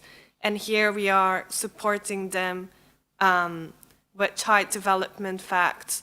We are showing them what might be a typical and an atypical development. So we are starting their support from step -1, even before the diagnosis. The second module is how they can collaborate with the professionals who are going to be supporting their child and them, and how they can also do development and exercises in their own home. In the third module, it's about inclusive and specialized education support. So in that module, we are specifically focusing on education and how education can truly accommodate the special needs of these children. And bear in mind that we are focusing on children who are really young. So this is nurseries, kindergartens, and low-level elementary schools. In the fifth module, we are talking about family and community inclusion, because we believe that the isolation of children with learning disabilities and intellectual disabilities is not beneficial for them or their families at all, and they need to have a place in the community. And in this module, because we are targeting the parents, we are trying to make them understand that just because they have this difficult situation with their children, it doesn't mean that they cannot be a good part of the community. It doesn't mean that they shouldn't open up. It doesn't mean that they don't have anything common with other parents whose children do not have intellectual disabilities. And again, we have a strong focus on social-emotional well-being. We are focusing on parent well-being as well, because we know that this is a difficult situation for parents, and they are very often traumatized after the diagnosis, so they need support. And the sixth module is on universal design. Our expert from Norway has been working on universal design for years, and he developed this module to show that intellectual disabilities are something that are not always considered when we are developing different spaces and communities in our societies, and universal design is a way to target it. So we are trying to show a way to really be part of the community. The second deliverable of this project is a case management handbook, and the primary target group here are not the parents, but those people who are going to support the parents to go through this journey with their children. And the aim here is that a case manager would be a support person for the parents who will be able to coordinate and support them with all the therapies, with all the cooperations with the different professionals, because what we have understood from our experiences and the feedback from the parents, that this is one of the most challenging tasks for them, to be able to be on top of the situation with all these different people and all these different available support. So this is going to be a methodological guide on how they can effectively work together for the benefit of the child.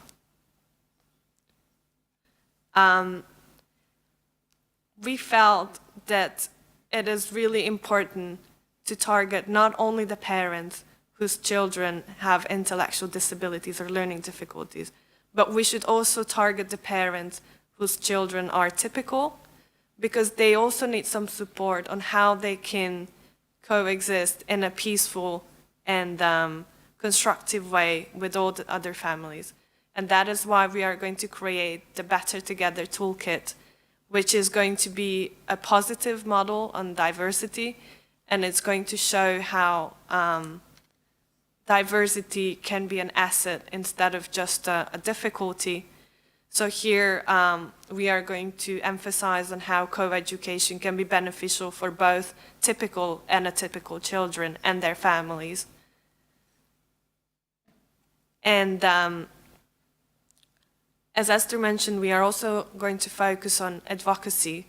So there is a last deliverable of the project where we are going to approach policymakers and parent leaders, because we think that if there is a good tool, if there is a good approach, it needs to be mainstreamed. It needs to be available for every parent. It needs to be available in every community in order to really make this kind of approach that we can coexist in a peaceful and constructive way together, part of our general view on how we look at schooling.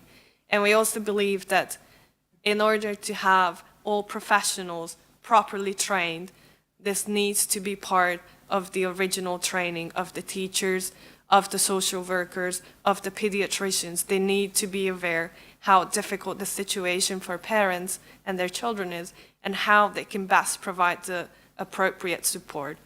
Because these people form a team around the child, and it's only going to be effective if they all recognize their responsibilities and knowledge, and they know what role they play in this professional group around the child, and they can efficiently work together.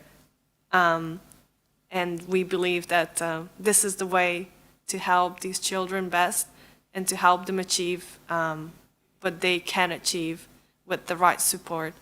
So this project is being currently developed. We are going to have the different language versions as well of the online course by this September. And we are inviting you to take a look at our website and follow this project. And we are very happy if you have any kind of feedback or something that is interesting for us to consider. Because once this project is finished, and it steps out of the pilot zone, we are intending this to be usable in any environment for any parent who is concerned by the situation. So thank you very much for your attention. Thank you, dear colleagues, for your inspiring presentation. Thank you so much. Thank you. And it's so good to have you here in Lithuania. It's a great pleasure to invite my dear colleague, Philip Nordnes, who is a distinguished professor of Peter Kevit, of special education at the University of Nebraska at University, United States of America. Professor Nordnes teaches courses in behavior modification, research methodologies, and emotional and behavioral disorders. Professor is a leader in online program development to train special education teachers, and this is a great pleasure because we know each other for already many years as academic colleagues. Please, Philip, I guess you are the boss, so the floor is yours. All right, thank you. I gotta try and share my screen. Give me a second. Gosh, I should know how to do this by now. Share screen. Thank you.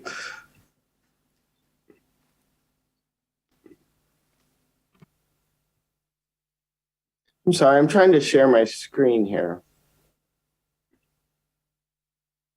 Share.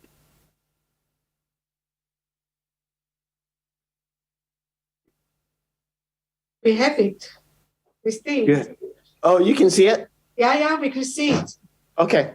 Just I was trying to do it on my end. Full screen. Okay, perfect.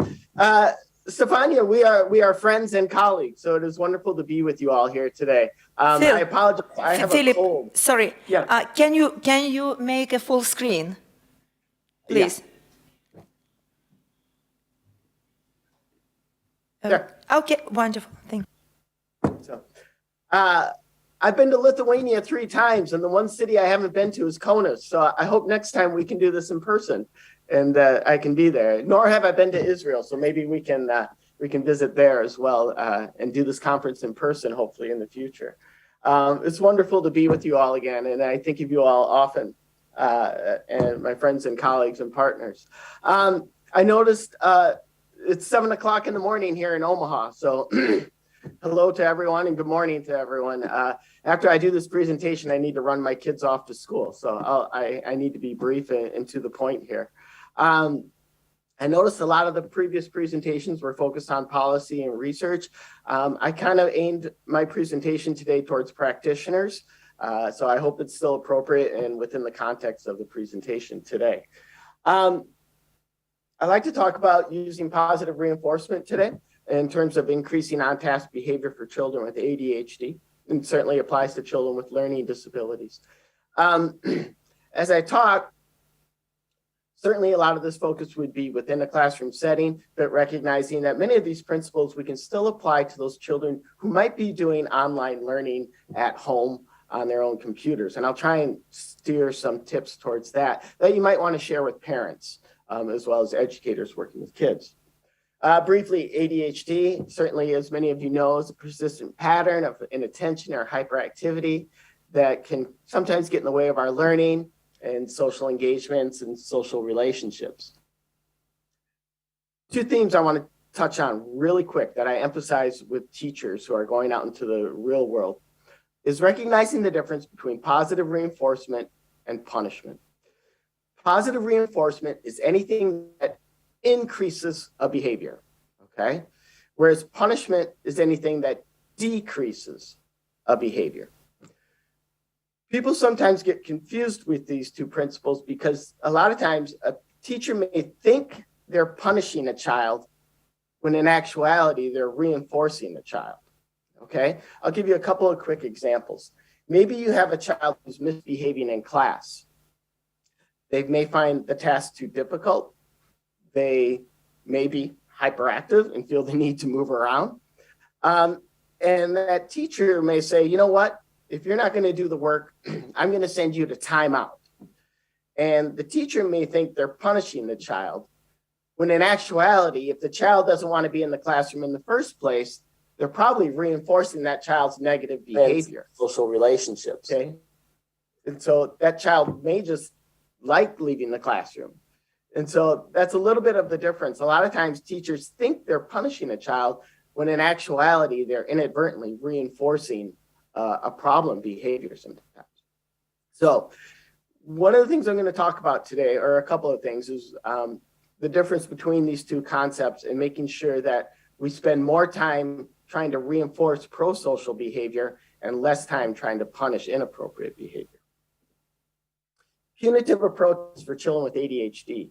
One of the reasons we don't like to over-rely on punishment is that trying to decrease a behavior does not teach a child what the appropriate behaviors are, okay? And it can oftentimes result in child's missing opportunities to learn, missing opportunities to engage with peers, missing opportunities to learn the content material within the classroom. Punishing children does also not alleviate the hyperactivity, okay? So if we have a child who's having difficulty sitting still, or if we have a child who's having difficulty paying attention to what is being taught in the classroom, punishing them does not alleviate that inattention, okay? I find it funny that oftentimes as teachers or as parents, we are telling the child who's hyperactive to try and sit still, when by the nature of their disorder, they can't sit still because they have a hyperactivity disorder, okay?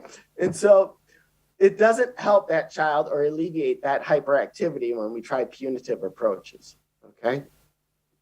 And it certainly doesn't help those children who are trying to avoid the work in the first place. Positive reinforcement.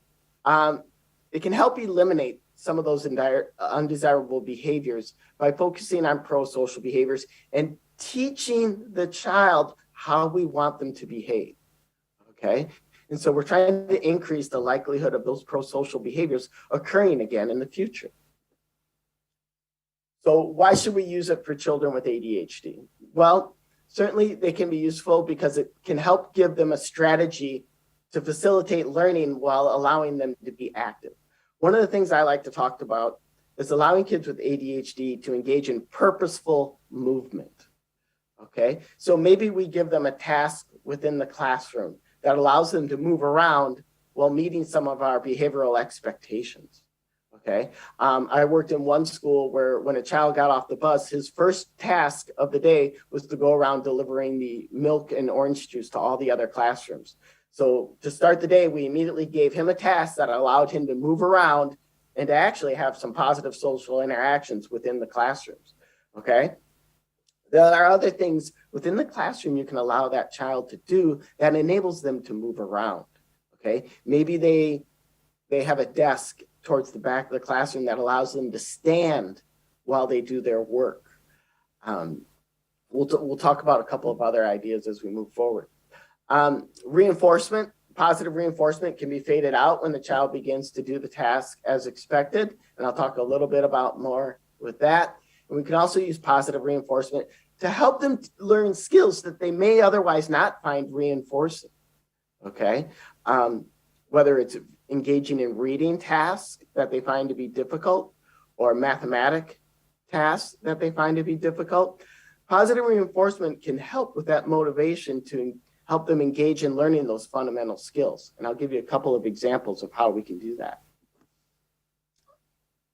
Positive reinforcement, it must be immediate and frequent. Do not expect a child with behavioral difficulties to wait until the end of the week or even the end of the day to receive a reinforcer. Make it contingent upon appropriate behavior.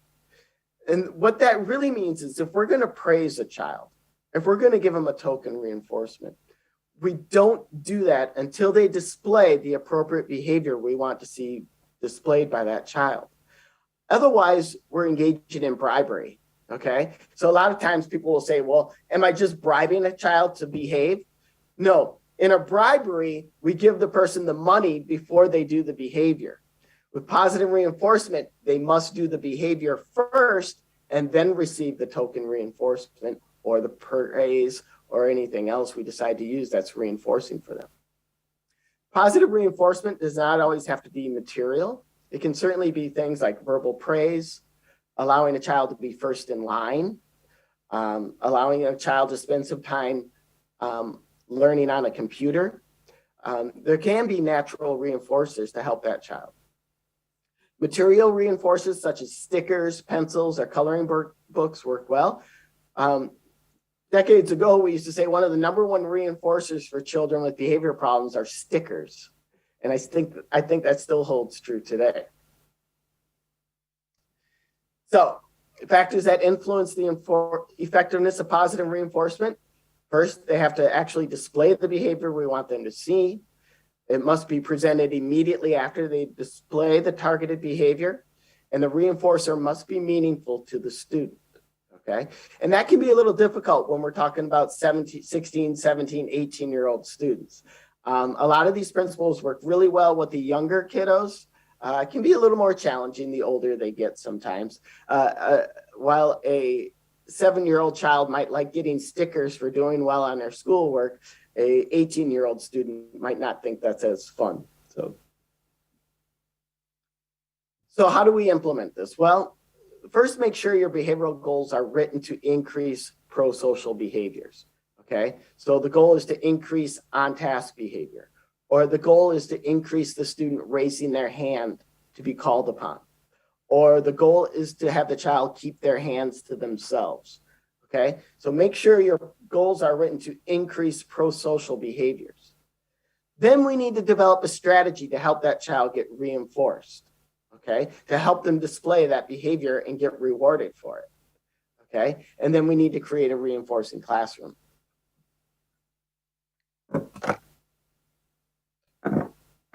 So a couple of things I like to do. One of my favorite strategies is to create a self-monitoring strategy for on-task behavior. Now, this type of strategy could be used at home for a child who's working in their bedroom, maybe with a computer, or it could be used in the classroom. One example of doing a self-monitoring strategy would have a child work for maybe a 10-minute interval. And then every 2 minutes, we have a little buzzer or vibration machine go off, and the child checks to see whether they're doing their work or they're not. And they kind of monitor themselves with either a sticker, a stamp, or even a basic check mark. And so while they're working on their assignment, every 2 minutes, they're checking their own behavior to make sure they're on task and doing the work. And then at the end of 10 minutes, they can turn in those rewards, those points, those stickers for a break time, okay? And so maybe stratifying how they do their work in those segments and break those assignments down into smaller tasks. So again, it's important to help them develop a strategy to enable them to earn positive reinforcement points or rewards. Here's an example of a self-monitoring form a child could use in that example, where they give themselves a plus or a minus. This comes from the Tough Kid book, which is one of my favorite resources for kids with some behavioral challenges. And I have that listed in the reference section. Second, create a reinforcing environment. Make sure students know what the expectations are for the classroom. We like to keep those to 5 positively stated rules or expectations that kids can follow. I also encourage people to avoid all or nothing scenarios in those situations. And I'll give you an example of that. Here's an example. I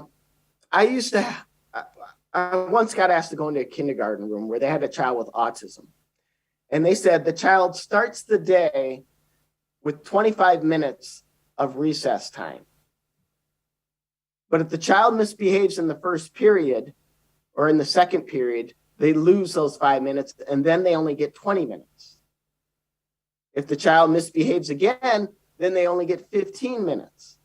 And they said the child would then get really mad because they kept losing time, and so they'd keep spiraling downward. So they asked me to come in and consult and help them how they should fix this. And I said, well, instead of taking points away, do it the other direction. Have them start the day with 5 minutes. If they do good in their next class, then they get 10 minutes. If they behave well in their next class, they get 15 minutes.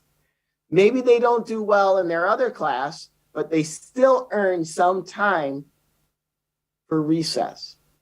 So in this scenario, they're earning and getting positive reinforcement versus this way, we're taking away time, and this would be considered a punitive approach.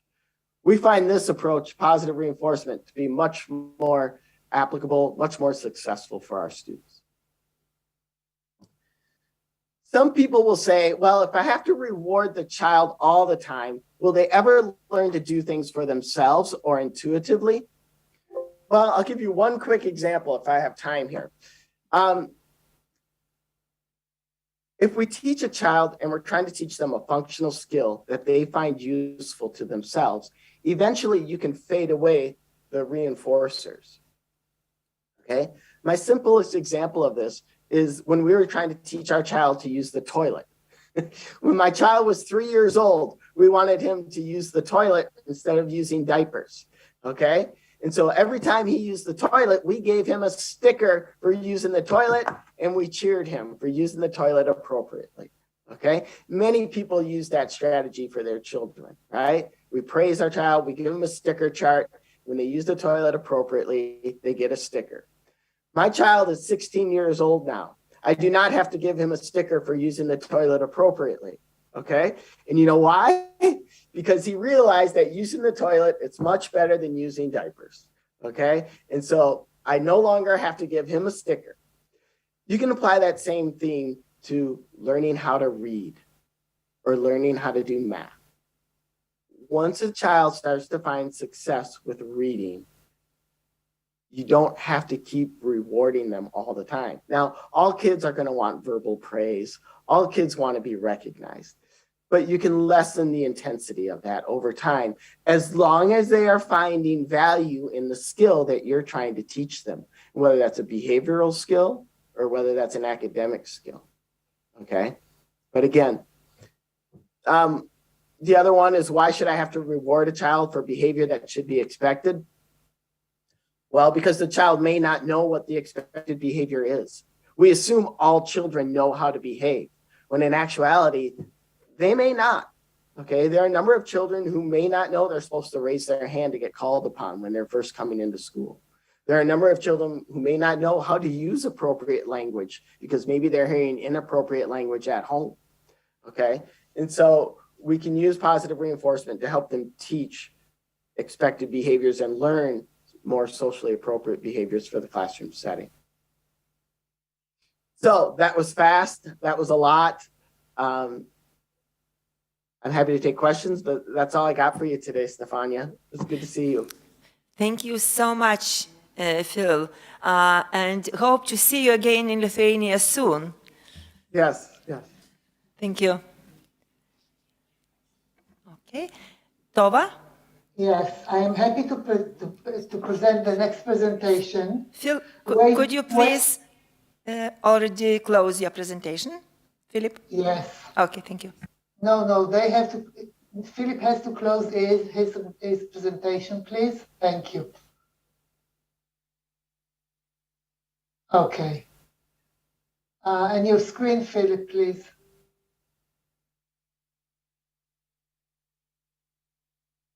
Philip, can you stop sharing your screen?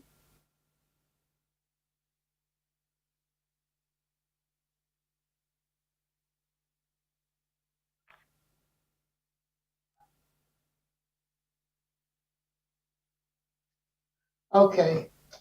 I'm happy to present the next presentation, Ways of Developing Social-Emotional Competence in Education, Problems, Solutions, and Challenges. They are presenting a study case from Latvia. It will be presented by Dr. Professor Emeritus Ilza Ivanova from the Faculty of Education and Psychology and Art at the University of Latvia, and Dr. Ineta Kristovska, the project coordinator at the Riga Business School at the Riga Technical University. Ilza, you have the floor. Ineta will start. Yes, I hope you hear me. Yes, we do. Yes, it's my pleasure to start, and after that, Ilza will continue our presentation. At the beginning, I would like to give just some kind of statistics from our country to explore how many different kind of schools we have in Latvia. And here you can see just some kind of information. And here the main topic is that until now, we have more than 40 so-called special schools in Latvia. That means that there is a special target groups to work with in the context of development of social emotional competencies. If we compare number of pedagogical staff in those schools, there is a situation again the following, that we have a quite good number of so-called special schools pedagogical staff, more than 2,000. But I would like to say that when we discuss with those people, they said that this is really a special kind of work at schools, because they are special students there, and they would like to be more supported by the government, by colleagues, and even by parents. So this is just the statistics, but the statistics usually show a different kind of problems in different countries that we represent. I am very happy that in Latvia, the implementation of the program of CL in our schools is quite very old, if we could say it, and it has been going for more than 10 years. And we understand that this program is important for both parts, for students and for school staff as well. And of course, it is very important for parents who are responsible for social-emotional competence of their children. The program in our country includes all aspects of socio-emotional competency. That means to understand oneself, to manage oneself, to understand others, to build positive relationships with peers and adults, and to make responsible decisions. I think these are the main issues to make so-called self-evaluation and feeling like a human, like a child or an adult. There is a special project created, I think, more than 5 years ago. Ilse, I think I am right. The title of this project is School 2030, and it is under discussion until now, because the main topic of this project on the state level is the new model of competence-based learning in our country. Of course, there are a lot of people who say, yes, it is something very new, it's very important, and there we can find some kind of enemies of this project as well. And they said that competence-based learning, it's not something new, it's not useful, etc., etc. But I would like to stress some positive aspects of this project that help to describe this competence-based learning there. This is a complex approach to the whole system of education. I like motto of this project very much, and I think that it is very important in all periods of our lives. Think to know. This project is based on a reorganization of approach to subject teaching. It totally makes different content of the subjects.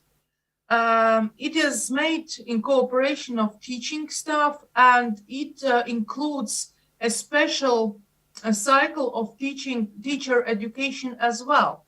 And I think this is quite nice if we are on the way of different competencies-based learning in our country. Last year, we accepted a very important document. These are guidelines for the development of education for the period 2021-2027. And there, the title of this document is Future Skills for Future Society.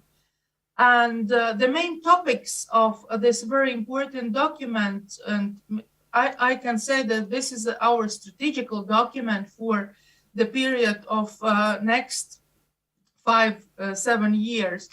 The main topic is quality of education. Of course, we need to make it better in all levels of education, starting from the kindergarten and concluded with the adult education or lifelong learning. The one of topics are balanced acquisition of skills corresponding to the needs of future for all parts of our society. It is individualized approach to learning, functional transformation of educational establishments, learning organizations, and development of management system of educational establishments. And I think that all these parts of these documents partly are linked with the topic that we are discussed today.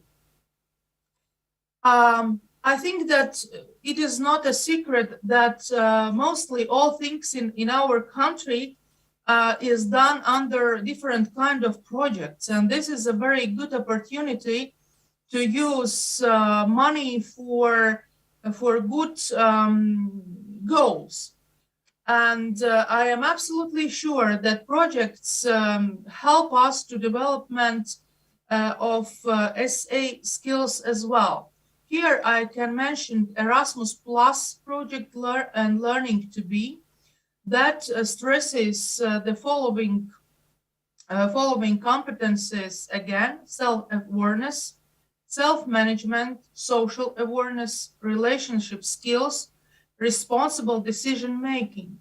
And these skills are not important only for students with disabilities or some kind of problems, but these skills are important from all type of our students, as I mentioned before, starting from the kindergarten and ending with adult education. There is a very successful social fund project, Pumpurs, bottom, and it is created for the support school children who would like or who has such kind of hobby to try to leave school a little bit early.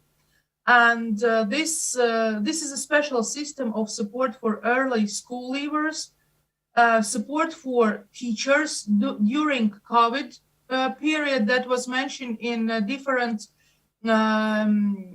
presentations today. This is a project for support of parents during COVID and post-COVID situation, because now we are all in how to say, in the system of COVID, and sometimes, especially in high school, students don't want to come back to the face-to-face system because they like this COVID system very much.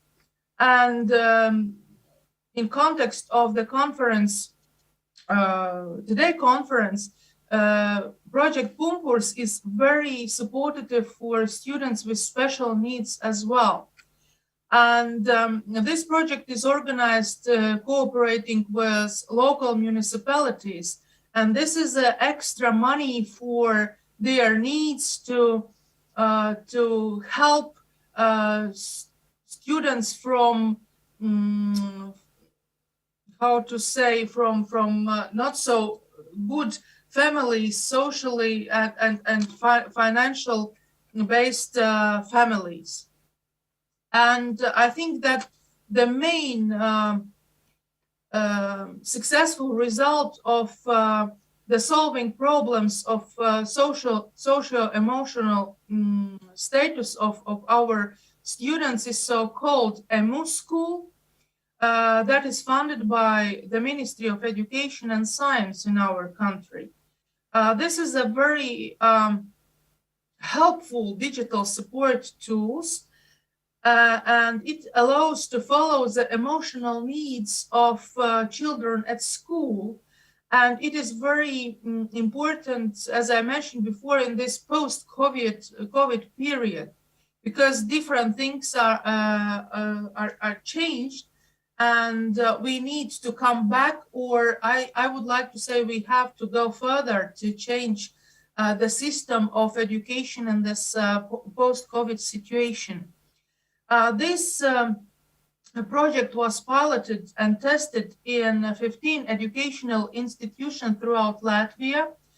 And last year, it was used by 62 schools. And we are happy that this is almost every 10th school in Latvia that used this tool for the goal to clarify the emotional situation, the emotional feelings of our school children and their parents as well. Ilse, floor is for yours, yes? Yes, thank you. How does EMU work? I will be very short because time is flying, yeah? EMU screening to assess the emotional health and needs of the student and the class. This screening practically questionnaire 5 questions about how do the students feel at school, with friends, with family, and 10 questions about their feelings and emotions last week. Also, emotion screening has 3 goals. The first goal is to develop the habit of students to evaluate their well-being and emotions by themselves. It means to develop self-evaluation, to provide teachers with an overview of the class, total emotional thermometer. Also to identify children who need moral and emotional and other support. Needs screening, strengths and difficulties questionnaire includes 25 questions about students' feelings and behaviors and is completed by students, grades from 5 to 12, and one of the students' parents, class teacher. Screenings helps also to see more quickly students who need more help, and it is addressed also to class teacher and social pedagogues. That's about such no method, yeah, digital tool. Of course, we are working and very seriously thinking about different digital platforms and technologies to support teachers, and these are used very widely. Here in this picture, we learn and we teach. Ineta? Next. Sorry for... Yes. One second. Something is going wrong with my computer, like always. Sorry for that. Yeah. One second. While you about research on the bottom. Yeah, while you are correcting your computer, I will go on and tell to save the time about research. I think also in your countries, the schools these 2 years were and are crowded with different researches, and they are tired, and it's even very difficult to ask teachers or parents to fill in different questionnaires. What research in NETA we don't see, what research we used. We practically used the results later for conclusion edurio, that was very widely done in schools. More than 3,000 people participated, students, parents, and teachers, to clear out the state of and influence of COVID. Then also, as I told, we used EMU school, yes, to clear out emotional state. And also very wide, it was by the fund of Science of Latvia, Life with COVID, where we cleared out the most practically influential platform. Then also, as colleagues were speaking, we used case study of social emotional learning guided by colleagues from Lithuania, and also case studies of schools in Riga, adaptation period autumn 2021, when we all returned back to study in school. And we have to clear out how do pupils feel when they have to adapt to learning again. And of course, case studies from schools. And I will not give long tables. I will practically give key conclusions from some researches. Yeah, these key factors that influencing practically social emotional learning from research. Yeah, these are that those who have had learning difficulties before, they have grown up, and we have to pay attention to it. Yeah. Apathy, difficulties to concentrate as well, problems to work in groups because they used to work with computers speaking. Learning skills have declined in some cases, not improved. Now the war in Ukraine is influencing very much, and you will ask why. Because of course we are accepting as your countries Ukrainian citizens, and these are emotionally destroyed students and their parents as well. Different culture, study environment, lack of language skills for us to communicate in the Ukrainian language. Some of them, they don't know the Russian language. Our people don't know the Russian language. And lack, of course, the study materials in Ukrainian and in the Russian language that we have to think for the time being. Yeah. Social emotional learning results from the interviews that we are speaking together with Giedre and Estonian colleagues. Our teachers, and practically not only teachers, but representatives from schools, stress that we have really to pay great attention to social emotional education, because today's student, after some years, will be a member of community society. He and she has to know how to fit in society, how to understand other people, and how to manage personal behavior. And I think it is very important just to think how to manage personal behavior and also how to lead personal life. Yeah, the teachers stress also that certain support is received from social health and welfare departments, volunteers, diverse different satisfying needs of students, teachers, families. As Inetta was telling about this fund project, Pumpurs, then in schools they developed projects themselves, doors, implement your idea, courage to be friends. And of course, we are implementing some other programs, and one program is also essential in our schools, support for positive behavior. Then difficulties in social emotional learning that are typical from EMU. Yeah. Firstly, if we concern students, then these are lack of skills to analyze personal behavior, attitudes and values. We don't know how to do it, many of students. Then, of course, values in family, social environment. As colleagues from Estonia, Lithuania, we are stressing that it's of great importance. Then influence of the unlimited use of internet. Of course, we can say today that technologies play a great role in the developmental process, but at the same time, practically, we have to balance the use of technology. Then concerning teachers, then not all teachers are ready to work with diverse students, especially those working in so-called inclusive schools. Then teachers don't understand himself or herself as teachers. Lack of social emotional skills by themselves, lack of skills to work in diverse families, and lack of skills to overcome difficulties in pedagogical work. More support from school is needed in Nataya's conclusion from Edurio, that especially the support is not needed for risk for marginalized families, for families with problem children. Not all parents have knowledge enough in subjects, neither technologies to support children. Yeah? Special attention has to be paid to primary school children and of course to children in special schools. Yeah, ensuring of technologies for families with more than one child. It's difficult to imagine that you have 3 children, but there is 1 computer only at home. Of course, Ministry of Education helped, supported. A big sum was allocated for country schools. Yes, but nevertheless, it is a problem.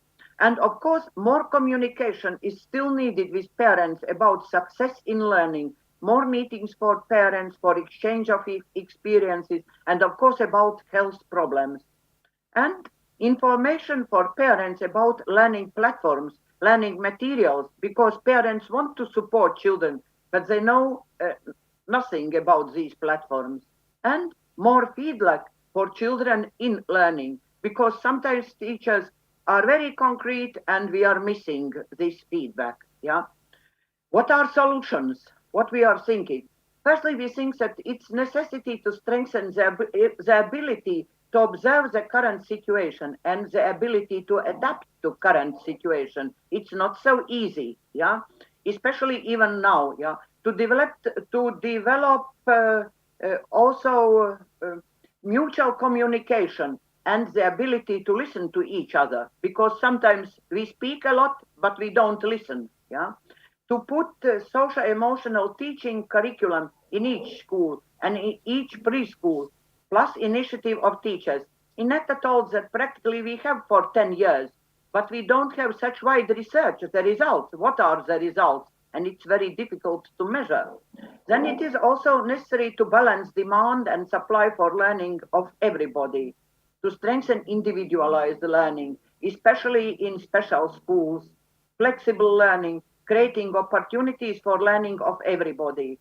Today we are speaking about lifelong learning as well, but I think we have to think how to develop the culture of lifelong learning. Not in all cases we know how to do it. And also we have to strengthen the development of digital literacy to be able to reach other people, to evaluate also the internet, the fake news or real news, and to work in contemporary, of course, study environment. But once more, I would like to stress that we need to balance. At the end, practically, I would like, at the conclusion, to stress the role of teacher. Already colleagues were stressing the importance of teacher. And we also want to stress that teacher is a crucial factor in social emotional learning. Yeah. If the teacher or any educator has social emotional competencies himself or herself, then it will be possible to find the appropriate forms, methods, learning situations to promote the development of these skills in the students in teaching and learning process at school, also to include in the programs, also in cooperation with families and colleagues, stakeholders, I would like to stress, and also in out-of-class activities, real-life situations, and also in involving of students in cooperation with international partners, because now we have different projects, but we have to think it, but we think that really teacher is a crucial actor and factor in self. Paldies par uzmanību. Thanks for attention. Inetta, take off. Thank you, Ilsa. Thank you very much. Before I present our keynote speaker, I would like the administrator of the conference to give me hosting privileges so I will be able to assist Mr. Lavoy.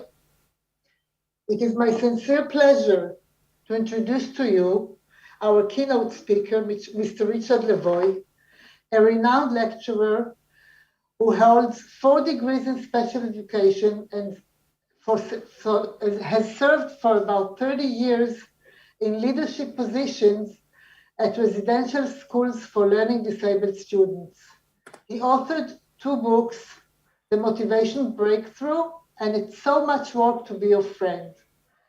He also had speaking tours all over the United States, as well as Australia, Hong Kong, New Zealand, and now here in Lithuania. Mr. Lavoy will speak about the socially isolated child and how parents and teachers can help. Richard, the floor is yours. Tell me when you Thank want you to very share much. the presentation.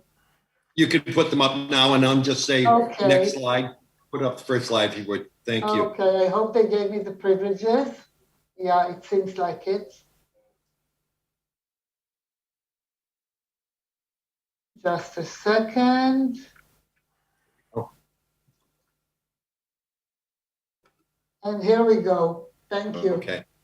Well, thank you, Tova. It seems like a very, very long time ago that Dr. Nino, when you contacted me to put this together, and now it's here, and I'm delighted to be here. We go back to the last slide. Yes, thank you. Just a second. Okay. Yeah. No, Why doesn't it go? no, you're going the wrong way, Tova. The wrong way? Oh. There we go. There we go. Okay. And as I put this together, and as I explained it, Tova, this is a workshop that I have never done before. I homogenized a group of workshops together, and I'm so glad I did. I had planned, you know, you're a little bit delayed, and we had a couple hours before I went on, and I had planned to do some work in the office, but instead I found myself engrossed in the other presentations. They're just wonderful. Thank you for that. Yeah, well, you're certainly welcome. And I was inspired by the scholarly approach you're taking to this situation. If you know my work at all, for decades, I've been talking about the fact that the average child, the average school-age child spends about 1,000 hours a year in the classroom. And that sounds like a lot of time, but it's actually only about 5% of his waking time. 95% of a kid's time is spent on the soccer field, on the school bus, the grandmas on weekends. 95% of the kids' time is spent in social situations, not in academic situations. And I've been talking about this for decades. And there was a comedian on American TV the other day, and he was talking about what is the most dreaded phrase in the English language? And what they came up with was the phrase shuttle bus. As soon as somebody sends you directions and you say you're going to do this and this, and then you get the shuttle bus, you know you're going to have a difficult time. I think for kids and the kids we're talking about, probably the most dreaded words in the language are the ones at the top of the slide. Sorry, that seat's taken. Being isolated, where the kid goes to sit down and other kids say, no, you can't sit here with us. That's probably the most dreaded phrase for kids, for children, particularly children who struggle. And that's what we're going to talk about today. I've had a lot of great things happen in my life. I've been very, very fortunate and have had a number of blessings that have occurred. But I wanted to give you a little context for what we're going to do today, because it's related to two of those situations. First of all, I think maybe the most wonderful thing that's happened in my career in the last 10 years is my work being embraced by the Jewish educational community in the United States. Before COVID, the year before COVID in 2019, 70% of my presentations were made to Jewish educational organizations. And it's been a great blessing in my life. I think I've been able to maybe make a difference in some cases, hopefully, but I know definitely that it's made a change in me. I've had an opportunity to meet such wonderful people in the Jewish educational communities. I've been turned on by the work of Janis Korchak, who has become my new hero, who was saying things a century ago that are true, every bit true today. And it's been a great, great blessing for me. And I think the reason why I tend to be able to address the needs with Jewish education communities and how I've learned so much from them. There are 3 or 4 things. First of all, one of the things that we agree on, my philosophy and your ancient heritage and philosophy, is that every child should be educated. That your ancient writings, and I don't pretend to be an expert in your writings at all, but your ancient writings talk about the community's responsibility to educate every child, not just the best and the brightest. So you and I agree about that. Second thing, very deep in your heritage and philosophy, is the idea that if a child can't learn the way that we teach, we have to teach the way that he learns. It's our responsibility to meet the child, not to have the child come to meet us. And the third thing is, the next slide, please. I think the essence of education in your heritage is the 2-pronged support and challenge. To me, this is the definition of special education. The definition of special education is a balance between support and challenge. If you're just supporting a child but not challenging them, that's not effective special ed. And if you're challenging a child, but not giving him the support he needs to meet those challenges, that's not special ed. It's that balance between support and challenge. And this was very much in my mind as I listened to the previous presentations, that there are challenges. You're asking the children to reach their potential socially and economically, and emotionally, but you're also giving them the support they need. So that was a third thing I think that brings my philosophy together with your philosophy. And the fourth thing is something, again, that I learned from Yanis Korchak, and that is the importance of understanding child development. He was a pediatrician. And so he's very interested in child development. And so many of your great writers keep banging the drum and talking about child development. Next slide, please, Tova. And I think when we're going to look at friendship skills and social skills, social emotional skills, we have to take a look at it through a developmental lens. I'm near the end of my career now, and I'm at the age where I wish I was king and I could change all the things that I couldn't change before. And if I were king, I would require every parent and every teacher to take a course in human development, in child development. I think so many of the problems that we have with kids is simply that we don't look at the kids through a developmental lens. And I'll give you an example. If you have an adolescent at home, one of the things that makes you so frustrated and angry as their adolescent is all he wants to do is eat and sleep. All he does is eat and sleep. All he does is eat and sleep. Okay, take a look at that through a developmental lens. The period of adolescence is the second largest period of growth in the human being. You can grow 6 inches and gain 50 pounds during your adolescence. Adolescence is the second largest, most intense period of growth in the human lifespan. The most intensive period of growth in the human lifespan is infancy. You can double your weight and double your length in the period of a couple of years. What do infants need in order to fuel that growth? What does your pediatrician say that your infant needs in order to fuel that incredible growth? He needs to eat and he needs to sleep. Make sure he gets plenty of sleep and plenty to eat. Now, I've never seen a mom angry at her infant because the kid eats and sleeps all the time. And yet 15 years later, when the adolescent is eating and sleeping all the time for the same reason, to fuel this incredible growth, we get so upset about it. So if we looked at those things through a developmental lens, I think we wouldn't have as much difficulty as we have with kids, because many of the behaviors that we consider unusual or bad are actually very, very normal behaviors. I remember a teacher bringing a girl into my office, an 11-year-old girl. She's spreading rumors about other girls. That's what 11-year-old girls do. It's in their job description. It's just a natural part of development. It's not a particularly attractive part of development, but it's a very natural part of development. And we need to look at things through a developmental lens. I tell this story, my wife and I love watching kids. My area of expertise is social skills, and I could just watch kids at playground or at play for hours. You just learn so much.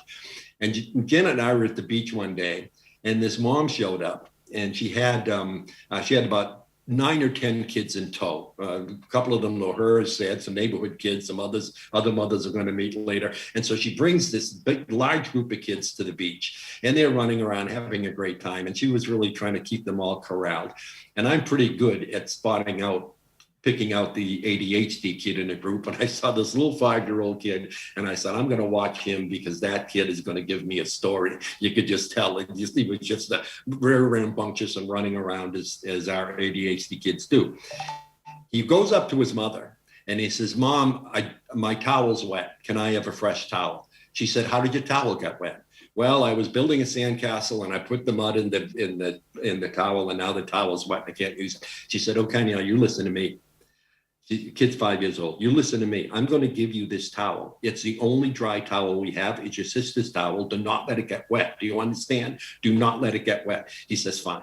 He sits down in the blanket, wraps himself in the towel. He's sitting there very dutifully. Then he gets up and starts walking around the beach. with the towel wrapped around him, starts walking into the water, and I'm thinking this will not end well.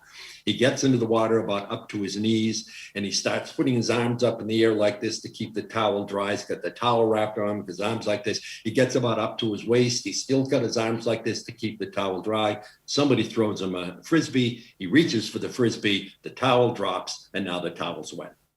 He picks it up, wrings it out, brings it up to his mother very sheepishly. Mom, my towel got wet. And she started. Why did you leave the blanket? Why did you go near the water? Why did you let the towel go? Why did the towel get wet? And I'm sitting there and I'm thinking, I could solve this problem in 3 words. I could end this problem in 3 words. Why did you leave the blanket? Why did he drop the towel? Why did he walk into the water? For 3 words. Next slide, Tova. 3 words.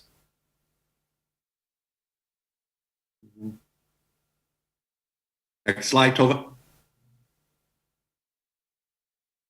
Because he's 5. Why did you leave the towel? Why did the towel get wet? Why did you not tell? For the simple reason they're 5 years old. You see, 5-year-old kids don't have what's called consequential thought. Consequential thought means looking at a situation and deciding what the consequences might be. Now, consequential thought would tell you, if you have something you want to keep dry, you want to keep it as far away from water as you can. That's consequential thought. That's what you would think. That's what I'm thinking. I got a glass of water and I'm keeping it very far from the computer because I want to keep the computer dry. That's consequential thought. 5-year-olds don't have consequential thought.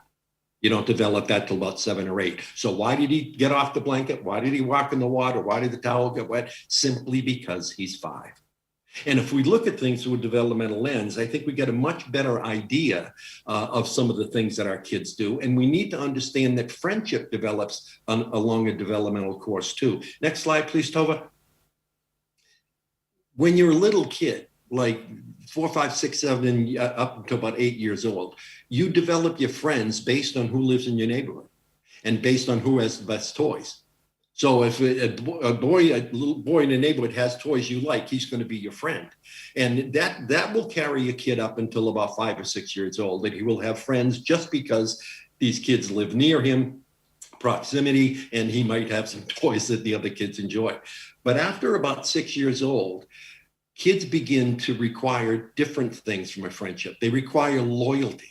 They require that you're not going to say you're going to show up and then not show up. They're going to assume that if you go to the playground with another kid, if other kids show up, you're not going to leave him and go hang out with them. They want loyalty. They want intimacy. They want someone they can share secrets with. They want someone that they can, who knows them well, who if there's trouble at home, the kid's got somebody you can talk to. I can talk to my friend and he'll make me feel better. They want a degree of affection and I mean, just respectful affection from each other. And they expect reciprocation. If I buy you an ice cream today, I expect you to buy me an ice cream tomorrow. And what we're finding happens with kids with ADHD is they don't understand that as your child gets older, there are more demands on friendship. You're not going to have friends just because you live in the neighborhood.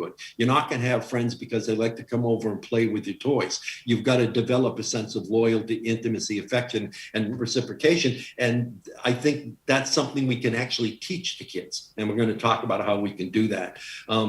It's fascinating if you get online, the development of friendships. Like I said, kindergarten, 1st grade, it's basically I'll be friends with who lives in my neighborhood. 2nd or 3rd grade, all of a sudden small groups begin to develop where when you go out in the neighborhood, you're looking for your 3 or 4 friends. Around 4th grade, the concept of a best friend begins to come out. So I think some of Korchak's most charming writings were talking about kids having a best friend. I remember at one point he says that he's writing it from the viewpoint of a child. He said, when your next best friend, your second best friend is absent and you go to school and he's absent, you think about him and wonder what he's doing.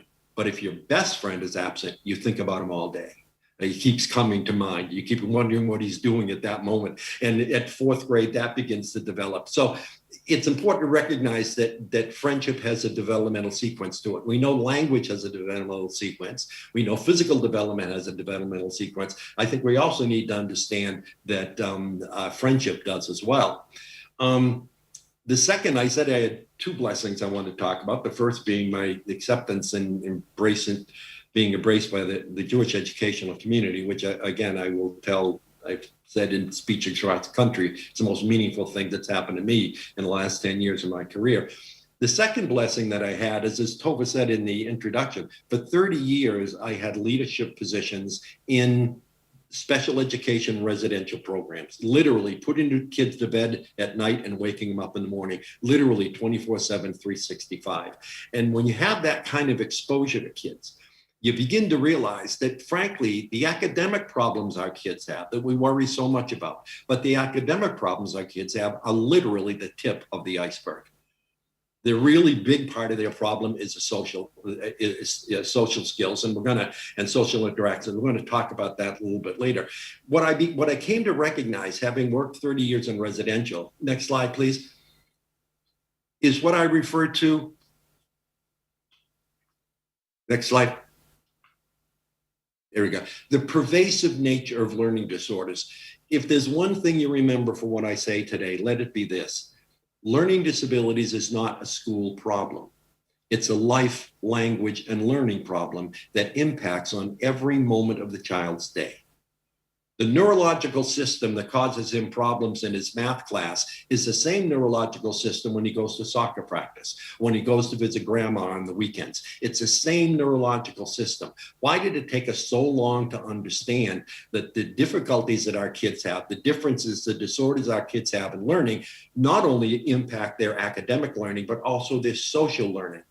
And if you notice, when I redid my slides, and we don't have time to talk about this, I put the word waking in parentheses so that it impacts on every waking moment of their child's day, because there's a lot of credible research going on now that indicates that it even impacts on the kid when he's asleep.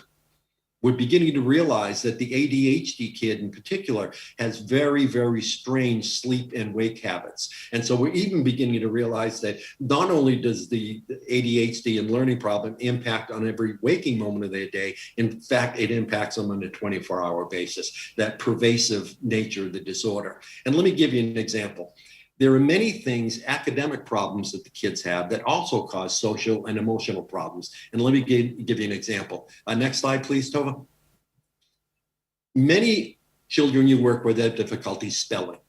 That's a well-known fact. Many kids with learning disabilities have great struggles with spelling. One of the reasons for that is many of our kids have difficulties in what's called revisualization. And let me tell you what that means.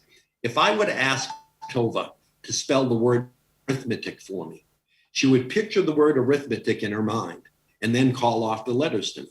Either that or she would call off the letters, and as she called them off, they would flash up on a screen. That's the skill of revisualization. You use revisualization every time you spell. That's why sometimes you go to the market, you see a big sign, cantaloupes, sale on cantaloupes, and you look and you say, that's not how you spell cantaloupes. And somebody says, well, how do you spell it? Well, I don't know how you spell it, but I know that's not right. In other words, you can just look at the word and know that it's not right because it's not the way you revisualize it. Many of our kids can't spell because they can't revisualize. That's research-based. That's just the fact. But did you realize that the kid who can't spell because he can't revisualize will also have a great deal of difficulty keeping his room clean at home for the same reason? Because Tova not only uses a skill of revisualization when she spells, she uses it every time she cleans a room. So Tova has a group of friends and family over. They have a nice party. Everybody leaves. Tova goes into the kitchen to clean up. She looks around the kitchen. It's a mess. Pots, pans, every place. It's a mess. She's got to clean it. You know how she cleans it? She uses a skill of revisualization. She pictures the kitchen clean, makes a mental picture of what it looks like clean, and then does things to it until it matches that picture. That's how you wash a car. You look at the car, it's dirty, you picture what it looked like clean and do things to it till it matches that picture. That's why if you ever gone to somebody's house for dinner and at the end of the meal you say, let me help you in the kitchen, and you go in the kitchen, you find you really no help at all because you're constantly saying, where did these go? Where do these belong? Where do you want these? Because you can't picture what the kitchen looked like clean. You've got no idea how to start cleaning the kitchen. Do you think the kid who can't revisualize in his language arts class, so he misspells words, suddenly develops a skill of revisualization when he goes home? Of course not.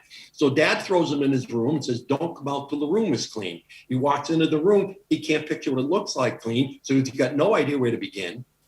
So he picks up a magazine, he sits down and starts reading it. Dad comes in and there's a big skirmish because he's not cleaning the room. He can't do it. The analogy I draw is asking a kid, suppose I went to those people I saw in the panel earlier. Suppose I went to a store and bought a 400-piece jigsaw puzzle and gave it to those 8 or 10 people that I saw on the screen earlier and said, you've got 3 hours to put this together.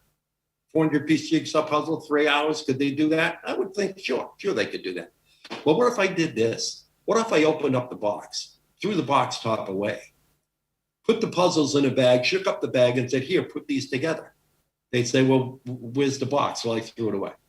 Well, what's it a picture? Is it a duck? Is it the Eiffel Tower? What is it? I don't remember. Just put this together. Could they do that in 4 hours?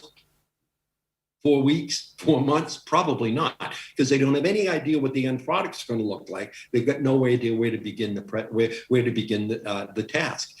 Asking the kid to go in and clean his own room and he can't revisualize it is exactly like asking people to put together a puzzle without knowing what it's going to be like at the end.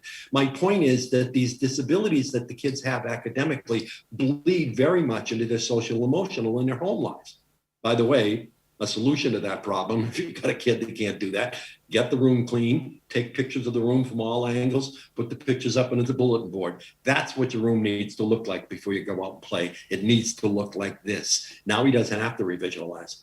Now we can look at the picture and say, well, in this picture, there are no books on the table. So there were books on the table, and put those away. And in this picture, there are no clothes in the bed. So maybe they take those and put them away. I'm not saying to do everything for the kids, but we need to understand that the academic problems they have, the neurological misfirings they have that cause difficulty in school are also going to cause difficulty socially, emotionally. And it's kind of sad that it's taken our field so long to realize that, because parents for years have been saying this to us.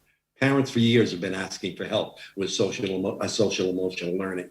To show the impact on social skills, next slide, please, Tova. The impact on social skills. There's a minor social skill that you've probably never heard of. Unless you're a speech and language therapist, you've probably never heard of it. If you're a speech and language therapist, you know there are about 300 language skills that a person needs to have in order to speak the way that they would like to. And in undergraduate school, you have to learn all those. One of them, a seemingly minor language skill, is a skill of interrogation. Interrogation means it's a basic language skill where you convert a declarative sentence into an interrogative sentence. So if I were to say to Tova, go ask Michael what we're having for dinner, Tova would go over to Michael and say, what are we having for dinner? She would take my declarative sentence, find out we're having dinner, and turn it into an interrogative sentence. You and I do that hundreds of times a day. Many kids with learning disabilities can't do that. And you think, well, what's the big deal? Well, think about it. I mean, Tova and I had met a long time ago. When she called me on the phone and we had a conversation, I would bet if you taped that conversation, 80% of the conversation were questions and answers. That's how you begin a social interaction. How have you been? Have you been traveling? How are things? And when you first meet somebody, I spend my life traveling. You sit in a plane, you start talking to somebody. First thing you started with questions. So you have to ask questions in order to get the conversation going. So even that one little minor language problem can create tremendous social problems for kids, because they can't begin the social interaction by doing what we always do to begin a social interaction, which is asking and answering questions. Again, small skill, but I think I've made the point. The reality is that the academic problems they have are also causing social emotional problems. Next slide, please. One of the things that we've done, that we did in the book, It's So Much Work to Be a Friend, which by the way has been translated, is I think we did something that had never been done before. We took a look at breaking social skills down into sub-skills. For years, you get a kid and that somebody would say, I'm giving you a kid, he's got lousy social skills. And you say, well, okay, what does that mean? Where do you even begin? Well, what we've done is broken the social skills down into sub-skills.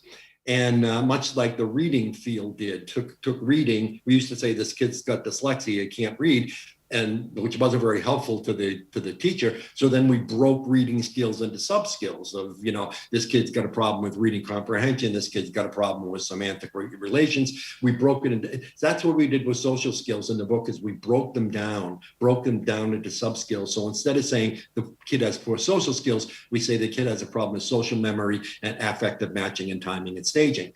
There are about 15 of these, but I'm going to go over these 6 that we've got, or 5 that we've got here.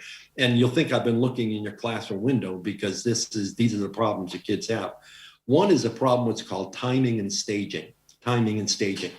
That is the understanding that relationships are a process. Kids with ADHD and LD view relationships as a product, as something that happens just because you want it to happen. That's not the way it works. Friendships need to develop over time. So here's what happens. A new child moves into the neighborhood. Michael, the kid in the neighborhood with good social skills, waits till he sees the new kid standing outside his house, and then he swings by on his bicycle. He goes over there, hi, my name's Michael. What's your name? Bobby. Oh, hi, Bobby. Nice to meet you. I live over in that house over there. Welcome to the neighborhood. Well, thank you. Where are you going to go to school? I'm going to the middle school. Oh, I go to school there too. We catch the bus at the bottom of the hill. Sometimes Bobby, my brother, and I take our bikes and we go to the shopping mall. Maybe we can do that sometime. Okay, nice meeting you, and drives away. Perfect. That's recognizing this is the beginning of this relationship. We're going to get this relationship started. Maybe we'll see each other in the bus when we go to school on Monday. But let's get this ball rolling. Let's make a good first step. Perfect, because he understands timing and staging. Now, the kid in the neighborhood, let's say Joseph, the kid in the neighborhood who doesn't understand timing and staging, the ADHD kid, goes running over to the new kid's house, bangs in the door. My name's Joseph. Let's be best friends. You have to sit next to me in the bus, and you can't talk to Billy because Billy makes fun of me. You can sleep at my house tonight, and I'll sleep at your house tomorrow night. My parents go to the beach every summer for a week. You can come with me. And when we grow up, your sister will marry my brother, and my brother will marry your sister. And the new kid says, no. Just too fast. They do what I call putting out the candle. They want the relationship to happen so fast that they actually destroy the relationship themselves. Timing is staging. Do they understand that relationships and friendships are a process? And this is a very important thing to learn. I'll tell you, I was speaking I did a speaking tour through Australia, and I was speaking at this big auditorium in Sydney, Australia. This is a number of years ago. And I'm speaking to this large audience, and I look out in the audience, and all of a sudden, sitting 3 rows back, Mary Farragut, this woman who I had taught with a continent away when I was teaching in Connecticut 20 years before. And we were really, really good friends, and we taught together. And I'm looking, and she's sitting there. She gave me a big smile, and I gave her a big smile. We'd been really, really good friends while we taught together. Then, she went to a different school. I didn't. I kind of dropped off. I had heard through the grapevine that she had moved out of the country, but she was the last person in the world I expected to see in Sydney, Australia. So the presentation ended. She came up. I gave her a big hug. She gave me a big hug. It was so good to see her. Now, she was with her sister, Joni. She introduced me to her sister. I'd never met her sister. Did I hug Joni? No, I shook her hand. I didn't know her well enough to hug her. It would have been very inappropriate to give her the hug that I'd given Mary, who had been a longtime friend. Now, that night, they picked us up for dinner, and we went out to dinner, the 4 of us, my wife and I and the sisters. And the next day, they picked us up and took a tour of Sydney. And then that night, we took them out to dinner. And at the end of the day, they dropped us off at the hotel. We were leaving to come back to the United States the next day. I gave Mary a big hug. Did I hug Joni? Yes, it was appropriate now. 24 hours before, it wouldn't have been appropriate. I didn't know her well enough. We just spent a day together. Suddenly it was appropriate. You see what I mean? Understanding that as a relationship develops, you can take more liberties with that relationship. Our kids don't get it. So one of the things they demand from other kids when they first meet them is exclusivity. If you're going to be my friend, you can't be anybody else's friend. Well, of course, that's a tremendous turnoff for kids. Social memory. How many times do you find yourself saying to the kid, don't you remember what happened the last time you did that? No, they don't remember. You know they've got a memory problem in their math class. They can't remember the multiplication facts. What do you think? Do you think they suddenly develop a good memory when they're outside? No, so they make the same mistakes over and over and over again. And our response is, don't you remember what happened the last time you said that to grandma? No, he doesn't remember. Everybody else in the family does, but he doesn't remember. Social prediction. Social prediction. Social prediction means the ability to predict how people are going to respond to your actions. We in the United States, as you well know, are deeply, unfortunately, deeply divided politically right now. And I used to do a lot of political humor when I used to speak. I don't anymore. I just don't, because I can predict that no matter what I say, there are going to be people who are offended. The people who are wrong and don't agree with me, they're going to be offended by that. And so social prediction means, how are people going to predict? How are people going to react to what I'm going to do right now? And if I don't think it's going to be a good reaction, I'm not going to do it. In this setting, I would never tell an off-color joke, because I could predict that some of you would be offended by it. That's social prediction. Affective matching, the ability to match the affect of other people. Unfortunately, with our kids, you find they laugh at funerals, they cry at dances.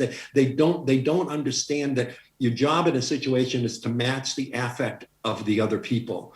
When I'm speaking to a group, I use this as an example. If somebody comes into the meeting late, they walk in very quietly, go sit in the back of the room because they've arrived late. That's affective matching. They walk into the lecture, there's somebody up there lecturing, there's a PowerPoint up, everybody's sitting there listening, taking notes.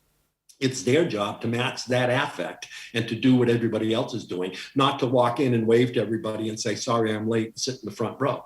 Affective matching. Recuperative strategies. That's the ability to fix something that's broken. One of the toughest things to do as an adult is if you've damaged a relationship, somehow you've hurt someone's feelings, you talked about them, and they come up behind you and they hear you, the relationship is broken. How do you fix that? Our kids, no idea how to fix something when it's broken. If they have a problem with the kid, they just avoid the kid. They just avoid him from then on. And I point these out because, and this material is readily available I've got a website and on other websites, but we need to take a look at the fact that just saying this kid has poor social skills is not helping. We need to take a look, what are the social skills he has difficulty with, so we can teach those skills more effectively. So here's what happens. The kid has timing and staging problems, social memory problems, social prediction problems. As a result of that, next slide. As a result of that, they violate social contracts. What are social contracts? Well, it's the beginning of the day where I am. It's a little before 10 o'clock, but it's near the end of the day where you are. I'm assuming about 4:30.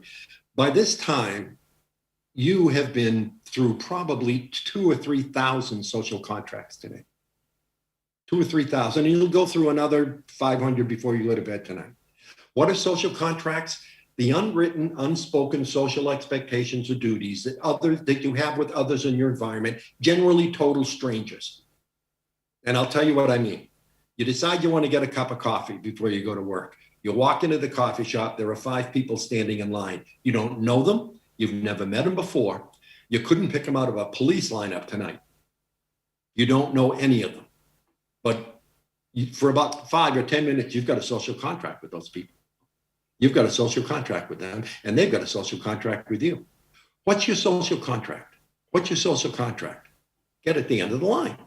I mean, it's understood, the unspoken agreement there when you walk in, even though they're total strangers, you'll get, I mean, could you imagine cutting into the line? Or going to the front of the line? No, you go to the back of the line. Now you've met your social contract with them. Then 3 or 4 people come and they're standing behind you. Now you've got a social contract with these people, with the people behind you. What's a social contract? Move up as others move up. As the line moves up, you're expected to keep in step with the line, keep moving up. Decide what you want off the menu. Everybody's in a hurry to get to work, and then to get you a turn, you stand at the counter. Let me see, what will I have? People are saying, come on, you've been in line 5 minutes, decide what you want. And what's the third thing? Have your money ready. So it's a quick transaction so other people can get to work. So those people behind you expect that you will move up as the line moves up, that you will decide what you want in the menu, and that you will have your money ready. So in that one thing, in that one stop to get coffee, you went through a couple dozen social contracts. Because of the problems we spoke of earlier, the social prediction, the kids violate social contracts. They're constantly violating social contracts. They don't understand what their contract is. Let me give you an example. Here's an analogy for you. I spoke in Hong Kong a couple of years ago, and I was very excited about it. I was nervous about it. Culture very different from my own, but I was excited about it. My first presentation, we had about 400 people, and I'm presenting in Hong Kong, and the presentation went well. I mean, I've been doing this for 50 years. I know when the presentation goes well, and it really did. It went well. It went well. But the audience response was like very mild applause. No one made eye contact with me. Nobody came up to ask me questions afterwards. And they just very quietly got up and applauded a little bit and then got up and walked out. So I said, well, it's going to be a long couple of weeks in Hong Kong.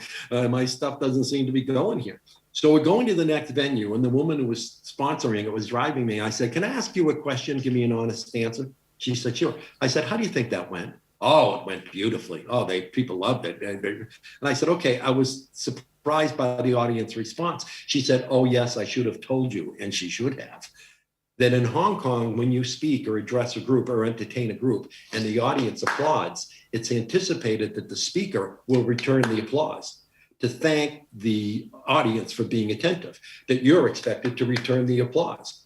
Not only did I not return the applause, but I put my hands behind my back as they were applauding, which was sending a very clear social message that they had offended me somehow. Not only did I not applaud back to them, but I actually put my hands behind my back.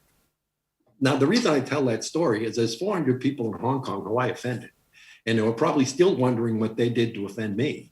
And neither of those things are true. I just didn't understand my social contract. I didn't understand what was expected. Keep that analogy in mind the next time you want to punish a kid for having social skill problems. I wasn't trying to be a bad person. I wasn't trying to hurt anybody's feelings, but because I didn't understand the social contract, I made a huge social error. Think of that the next time you want to punish a kid for making a social skills mistake. The reality is he probably didn't understand what a social contract was. He didn't get it. He wasn't a bad person. He wasn't trying to be evil any more than I was trying to be evil. I just didn't understand the social expectations. So, and we're going to talk about teaching kids what social contracts are. So here's what happens. They have these social skill problems. Then they can't do social contracts. As a result of that, next slide, please. As a result of that, they develop, next slide, Tova. There we go. The kids develop a negative reputation. One of my heroes, Mel Levine, said one time that the biggest battle of childhood is reputation management, managing your reputation. What happens is when the kid makes these social skill errors, he begins to develop a negative reputation.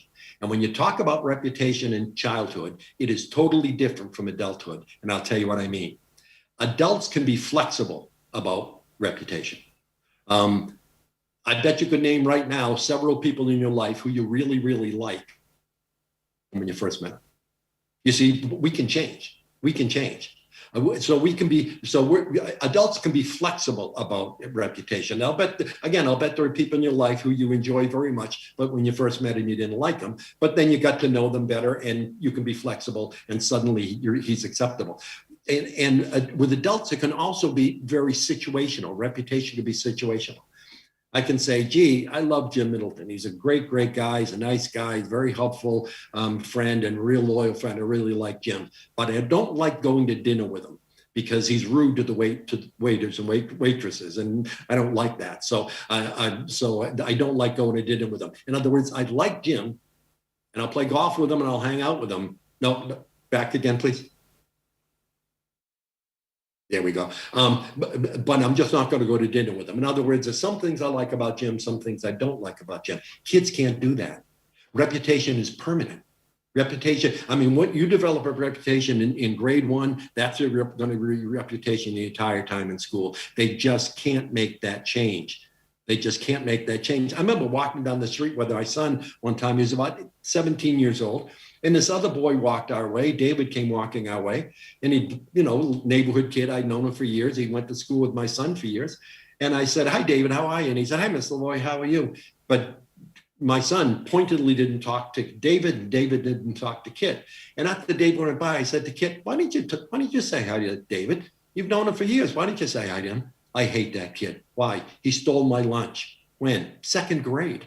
Second grade, you're 17 years old, let it go. But kids really can't do that. Once a kid develops a permanent, you know, that's why sometimes it gets so bad, a kid's reputation is so negative that you need to look at changing schools where you can get a fresh start someplace. Because once kids have zeroed in this kid as being a loser, it's very tough to break. And secondly, reputation is, remember I said, I could say there's some things I like about Jim Middleton, some kids I don't. Some things I don't know. With childhood, it's pervasive. If Johnny doesn't like Billy, he doesn't like anything about that other kid. Nothing. No matter what the other kid does, it's not going to change his mind. So they have these social skill problems. It causes an inability to do social contract, and the result, they develop this negative reputation. Now, if I haven't convinced you yet, next slide, please. Why is it important that we teach social skills? First of all, what I call life on the waterbed.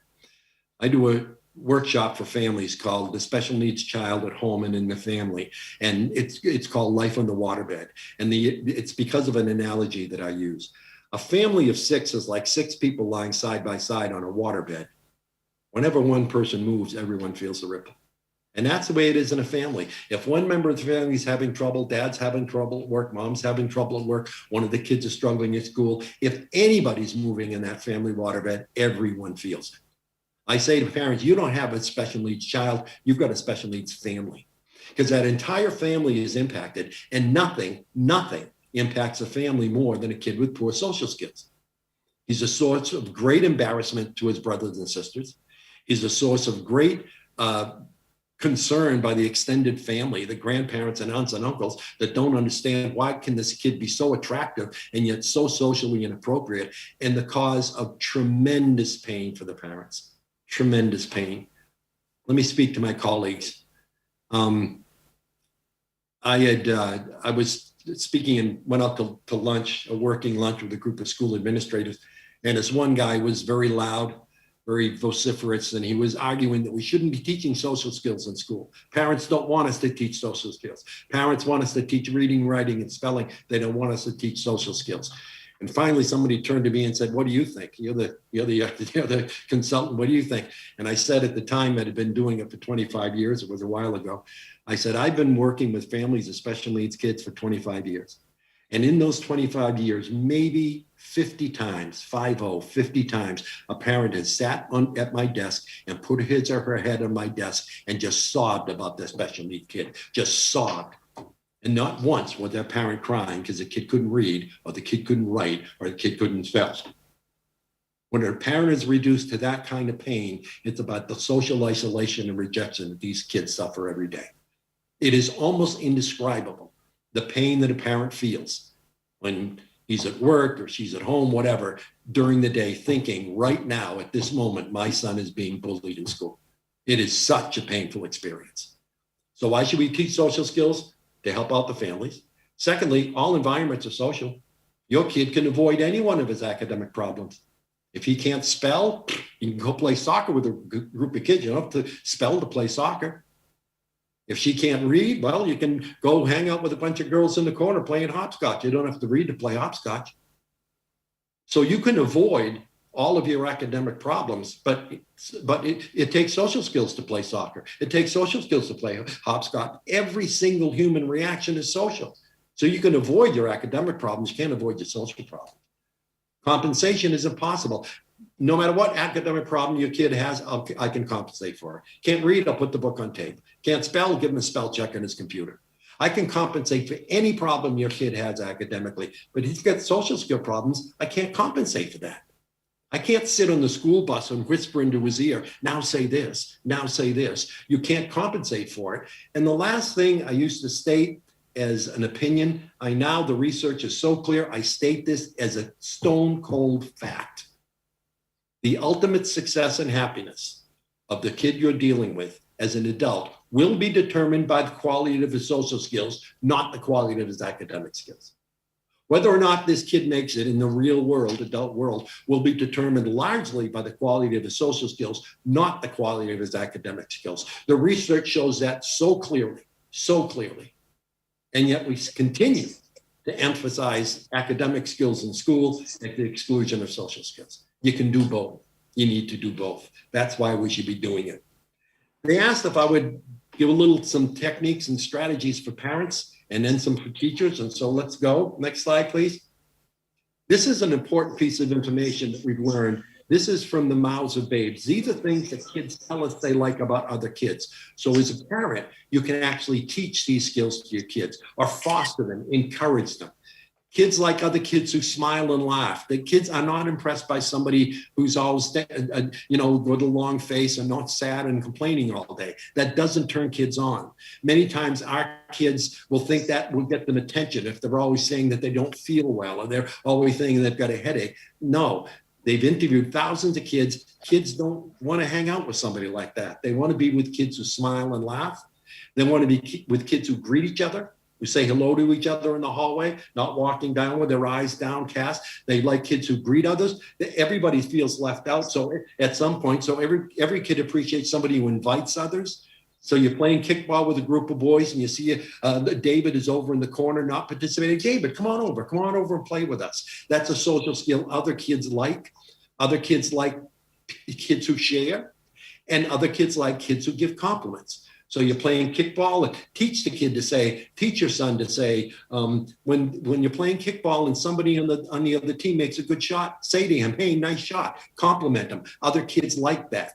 So other kids like you to do that. So this is a group of skills that you can actually teach to your son or daughter to make them more socially acceptable. And this research was done by asking kids, what do you like about other kids? What makes other kids attractive to you? Next slide, please. One of the biggest problems that parents face, and from a social skills point of view, is in public settings. Many times a child with poor social skills is a source of tremendous embarrassment to the parent in a public setting. Well, okay, again, let's take a developmental look at this. There are basically 6 human needs that are primary for us: hunger, thirst, rest, air, that is some space around you, some space to yourself, the ability to explore, and the elimination of waste. Those are 6 human needs that are so powerful that if they're not met, it cancels out all your other needs, all right? So you take a kid to the supermarket. The kid is at home, his hunger need is met. If he's hungry, he can go to the refrigerator and get something to eat. If he's thirsty, he can go get a drink out of the faucet. If he needs rest, he can go to his room and lie down. If he needs air, he can go outside and get some air. If he wants to explore, he can kind of wander around and explore. And if he needs to use the bathroom, he knows where to go. When he's sitting at home, all those needs are met. Suddenly, you take him to the supermarket. All of those needs are threatened.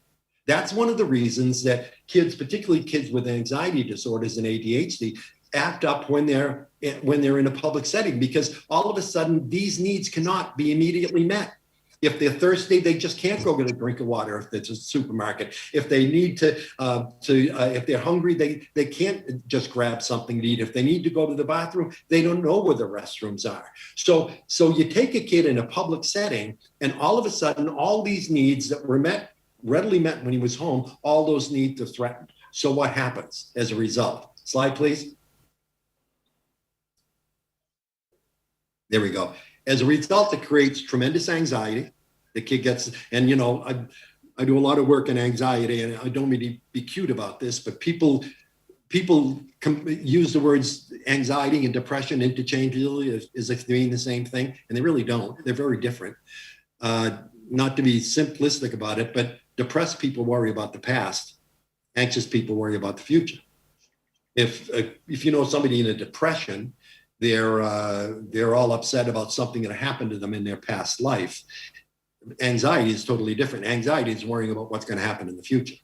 For those of you who are teachers, tell me this doesn't sound familiar. You get up in front of the class, you say, next week we're going to take a field trip to the zoo. Right away, the ADHD kid. Can I sit near a window? Should I bring money? What if it rains? Are we still going to go? What should I wear? What if you're sick? Are we still going to go?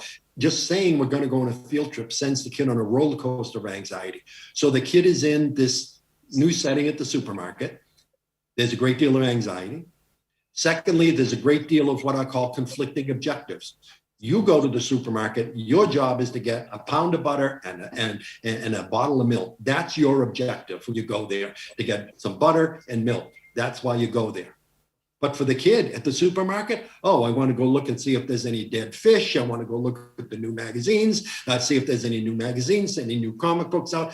So many times the reasons that there's conflict in social things is you've got these conflicting objectives. You've got a goal and an objective when you go to the supermarket. His goals are completely different. So what you need to do is, before you get out of the car at the supermarket, you turn to him and you say, David, we just need to get bread and milk today. I know you like to look at the newspapers. We won't have time to do that today. I want you to come with me. You can go get the milk. I'll get the bread, and then we'll meet at the counter. I know you love to look at the dead fish, but we can't do that today. So you basically get the kid ready. I'm going to talk about that in a second. And here's the weird thing. We know that new situations are very, very anxiety producing for kids with ADHD, and yet we expect them to be in their best behavior. We put them in the most difficult situation they're in all day, but we expect their best behavior because we don't want to be embarrassed about it, about the kid's behavior. So what do? Here's what you do. Prepare the child for the situation and the situation for the child.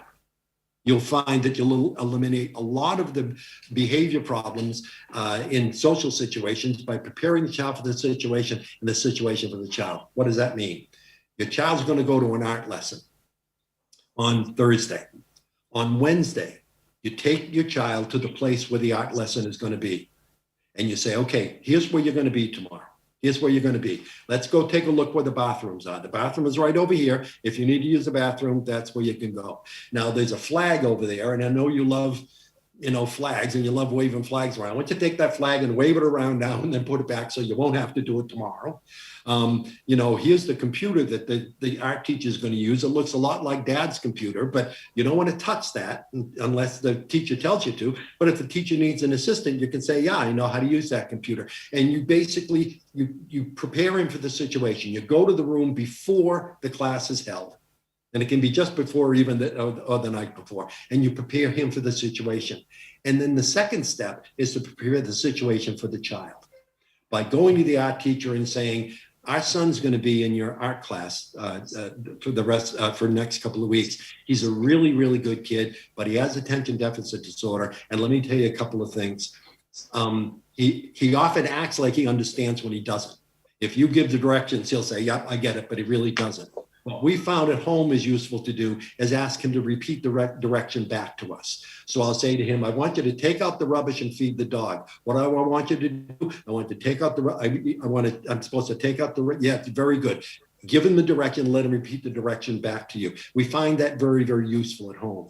Another thing you should know is he's gotten bullied a lot. And so if you do any group work, he doesn't like to work in a group. You might want to help him get into the groups. So you prepare the child for the situation. The kid, when he goes to art class, now has seen where the class is going to be. He feels more prepared for it. And now you've got an art teacher who knows that he's got to have the kid repeat the direction and he's got to help him move into a group. It's going to go a lot smoother than if you hadn't done that.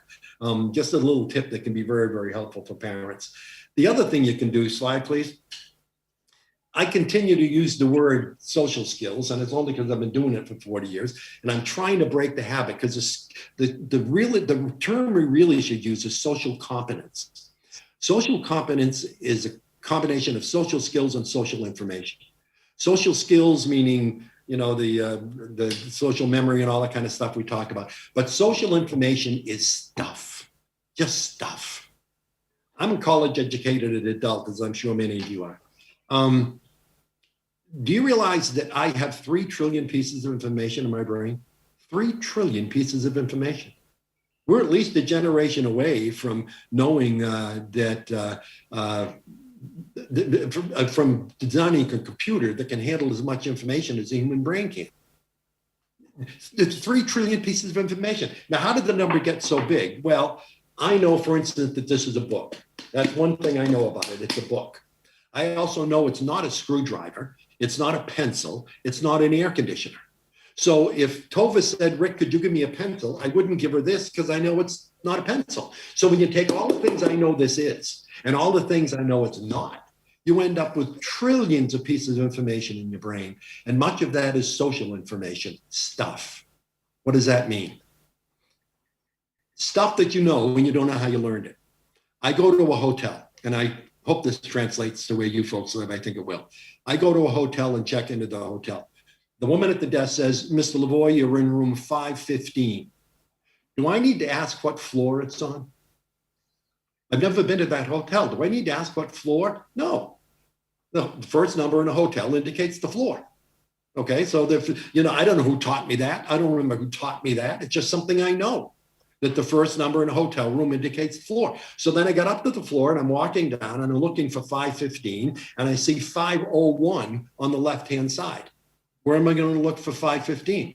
On the right-hand side. Because I know that in a hotel, all odd numbers, rooms on one side, all even numbers on the other. I know that, you know that, but I don't remember who taught me that. I just know it because I'm a typical learner and I just take things in like a sponge. I just learn stuff by just being exposed to it. Kids with LD don't learn that way. You need to teach them that. So one of the things parents can do to increase their social information is just teach them stuff. You're at the supermarket and you see a man with a shamrock on his t-shirt, and you say, you see that man over there, that thing on his shirt, that's what's called a shamrock. It's not a 4-leaf clover. It's only got 3 leaves. Now, when you see a shamrock, you think of the country of Ireland. That man might be from Ireland because he's got a t-shirt with a shamrock on it. And you see that sign over there where it's a picture of a shopping cart with a big red circle and a line through it? That means no shopping carts over there. Anytime you see anything with a big red circle and a line through it, it means that you can't do that thing. Just constantly bombarding them with social information, constantly giving them that information. Because if they have good social information and the good social skills, then they'll be socially competent. So that's another thing that parents can do. Next slide, please. How can teachers help? All the work done in this shows that there's several things that teachers can do. The first thing is, and you'd like to think that this is kind of implied or automatic, but it really isn't. Unfortunately, many times when I'm called in to consult on a kid who's being bullied by other kids, he's being bullied and isolated by other kids, and I'll go to the school and they'll say, oh, you're here to talk about David. We'll go get David. I say, no, I don't want to see David. I want to see the kids who are bullying him. I want to see the kids who are picking on him and bullying them. And they bring those kids in, and 5 or 6 kids are sitting there kind of sheepish. They know they're in trouble. And I said, look, I'm not here to cause you any trouble. I don't work at the school. I couldn't punish you if I wanted to. I really, really am not here to punish you. I just want to find out, why don't you like David? What does David do that bothers you so much?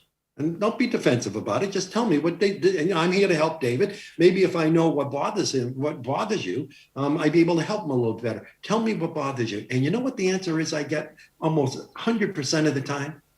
Mr. Lavoie, even the teachers don't like David. No. You're giving the kids permission to dislike this kid. And unfortunately, many times, if there's a kid that other kids don't like, he's somebody that you might not like that much either. But you've got to constantly demonstrate affection and acceptance of that kid. How are you going to expect the other kids to accept them if you use him as an object of ridicule in a classroom? For years, I ran residential schools, and I'd walk by a group of kids, and I'd see there's a group of kids encircling one kid, and they're not inviting him to a party. They're giving him a hard time. He's in the middle. He's being bullied in a circle of kids around him. I've walked by that situation hundreds of times, as all of you have. I think the key to that situation is not what you say to the kid in the circle. It's not what you say to the other kids. It's what you say to the kid in the circle. So I'll walk by a situation like that. I see 4 or 5 kids encircling David, and I'll say, "Hey, David, how you doing, buddy? Good to see you. Hey, I know you love stuff about World War II. I just got a new book in on World War II. You ought to come down and I'll show it to you. And have your dad give me a call, will you? Because I want to talk to him about something. And I hear you got 100 in the spelling test today. Way to go, David. Nice talking to you. Take care. We'll see you later." And I look at the other kids and I walk away. In other words, he's with me. He's with me. You mess with him, you're going to have to mess with me. You don't have to mess with me. You don't have to mess with me. I like David. I like David. Now, for the less perceptive kids, they're going to say, well, gee, Lavoie likes David, so we can't pick on David because Lavoie will give us a hard time. But the more perceptive kids will say, you know, Lavoie's a pretty cool guy. We like him. And he didn't speak to any of us. He only spoke to David. So maybe if a guy like Lavoie likes David, maybe we ought to take another look at the way we handle David. Either way, he wins. Secondly, what you can do is do what my colleague and friend Bob Brooks calls islands of competence. And that is that to find something the kid does well, something he does well, and celebrate that. His mother tells you that he takes care of the plants at home. Bring some plants into school and make a big deal about the fact that David is going to be the one who takes care and waters the plants. You know that he knows a lot about jazz. He's like, well, then you read a book with the kids where jazz is involved and you let him bring in some of his jazz music. Just find something that you do well and make a big deal out of it. Thirdly, use collective rewards. So many times we use collective punishments. David misbehaved in class today, so we're all going to stay into recess, punishing all the kids for what David did wrong. You can change the dynamic immediately by rewarding something the kids when David's done something right. Hey, class, you know how David has trouble with his homework? Yeah, he never does his homework. Look at the job he did tonight. This is amazing. This is wonderful. In fact, I'm so happy I set up the projector. We're going to see the rest of that video today. Way to go, David. You made me so happy. In other words, now instead of punishing all the kids for what he's done wrong, you're rewarding all the kids for what he's done right. And assigning social homework.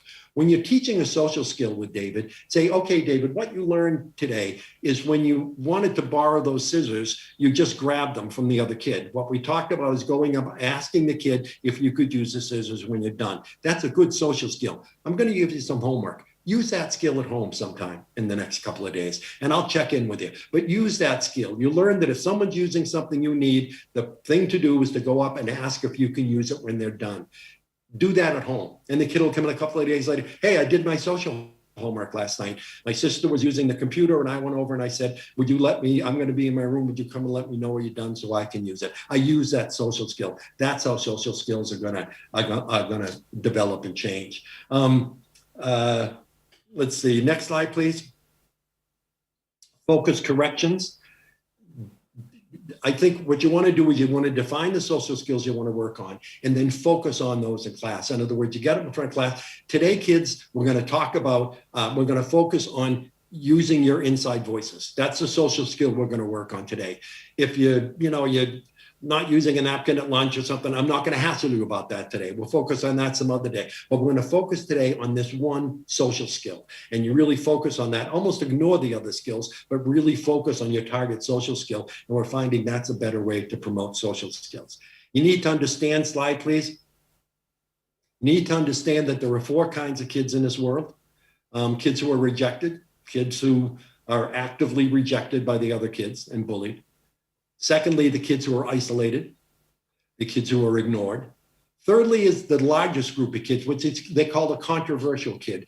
I was a controversial kid. Tova was probably a controversial kid. Most of us were controversial kids. A controversial kid is a kid who's got a group of friends based on they play sports together or they live in the same neighborhood. They've got a group of friends that have a common factor, but they don't move out of that group of friends very much. And that's okay. I mean, they've got a group. When I look back at my high school years, there's 8 or 10 guys that I think of that were, 80% of the adventures I had in high school involved those 8 or 10 guys. And that's okay. That's good. And then there's a rare popular kid. The popular kid is a kid who other kids like even though they don't know him. The president of the class. And I'll go to a school and I'll say, do you know Tim Mulligan? Oh, yeah, he's great. He's real. Do you know him? Well, no, I don't know him, but he's great. That's the popular kid. Very few kids fit in that category. Most are controversial. We need to focus on the kids who are isolated and the kids who are rejected. And we particularly are focusing on today's presentation as much as we can on the kid who's isolated. One of the things I learned from Dr. Korchak is what he used to refer to as moments of clarity, where something happens to you as a professional that suddenly makes everything very, very clear. And I'll tell you what the moment of clarity was for me regarding isolated kids. Next slide, please. I do a lot of work on what I call. I do a lot of work with what are called shadow kids, and those are the kids who were just ignored by the other kids. And the reason I focus on those kids is a quick story. We might go a couple of minutes over, Tova. Is that going to be a problem? You're not on with me anymore, Tova. What did you say? Yeah, we're going to go a few minutes over. Is that going to be okay? Yes. Okay. I was in New Zealand and studying the ancient. I was in New Zealand on work, but I started studying the indigenous people. And the indigenous people in Australia go back 20,000 years. And their laws and their rules are exactly the same, have been the same for tens of thousands of years. And listen to this. They don't believe in capital punishment. They don't believe in killing someone for committing a crime. But if you commit a terrible, terrible crime against a community, a horrible, vicious crime against a community, you're sentenced to what's called banishment. Banishment means you need to pack up your stuff with your family and get out of town. You have to leave the community and live outside the community by yourselves. You can't come back into the community again. Now, if another tribe attacks you, the community will come to your aid. But other than that, no more contact with the community. That's banishment for a terrible crime. But in their ancient wisdom, they felt that if the crime was so horrific and so terrible that banishment wasn't punishment enough, they sentenced you to something else. And that was shunning. Shunning means you have to live in the community. You have to walk the streets of the community. You have to go to community activities, but nobody can talk to you and you can't talk to anybody else. And in their ancient 10,000-year-old wisdom, they realized that's the worst thing you can do to a human being. The worst thing you can do to a human being is to make that human being live in a community, but not have any contact within the community. One of the worst things that you can do. The reality is, I worry about kids who are bullied. I worry about kids who bully other kids, but I really worry about the kids who are basically shunned, just ignored, just isolated. Going into a community every day, a school community, knowing that no one's going to talk to them, no one's going to speak to them, nobody's going to spend any time with them. That's about the worst thing that you can do, about the worst thing you can do for any kid, but particularly for our kids. If it's okay with you, I'm going to do about 5 more minutes. Does that work for you, Tova? Yeah, you can take 5 more minutes. Okay, I don't want to complicate things for anybody. No problem. So if you want to skip, let's see, 2 slides, if you would. That one? Yeah, now next one. Okay. Here we go. One of the things that I felt good about when I saw the material that you did is that you do use the term learning disabilities. I don't know if it struck out there, but there's a big movement in the United States to change the term learning disabilities to learning differences. I am a voice in the wilderness screaming against that. Again, for 30 years, I woke these kids up in the morning, put them in bed at night. It is a disability. It is not a difference. These kids have provable neurological problems. I think calling it a difference minimizes their daily struggles, minimizes what their life is like. To call it a difference. Now, when I speak with kids, I will use the phrase difference. But when I'm speaking to adults, I stick, and people say, we don't use that term anymore. Well, then you got to find somebody else, because I do. And I'm somebody who's trying to raise money for these kids and get legislation for these kids. We're not getting the money we need when we call it a disability. We need to, we're not going to get it if we learn a difference. So my point is, I believe there's a word we need to change when we talk about these kids. There is a word we need to change, but it's not disabilities to differences. And let me define that quickly for you. Next slide, if I could, please.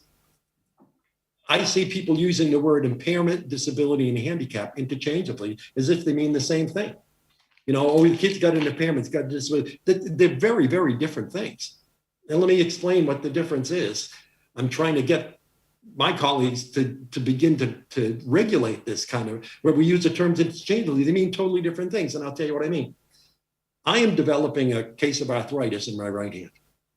I'm not surprised. My parents had it. My brothers have it. It's my turn. Okay, I'm at that age. Now, the impairment is that there is fluid that's gathering around my knuckles. Okay, that's the impairment, is fluid is gathering around my knuckles. The disability is I really can't make a tight fist anymore. My fingers just won't go together to make a tight fist. The impairment is the fluid. The disability is that I can't make a fist. The handicap is that I don't play golf anymore.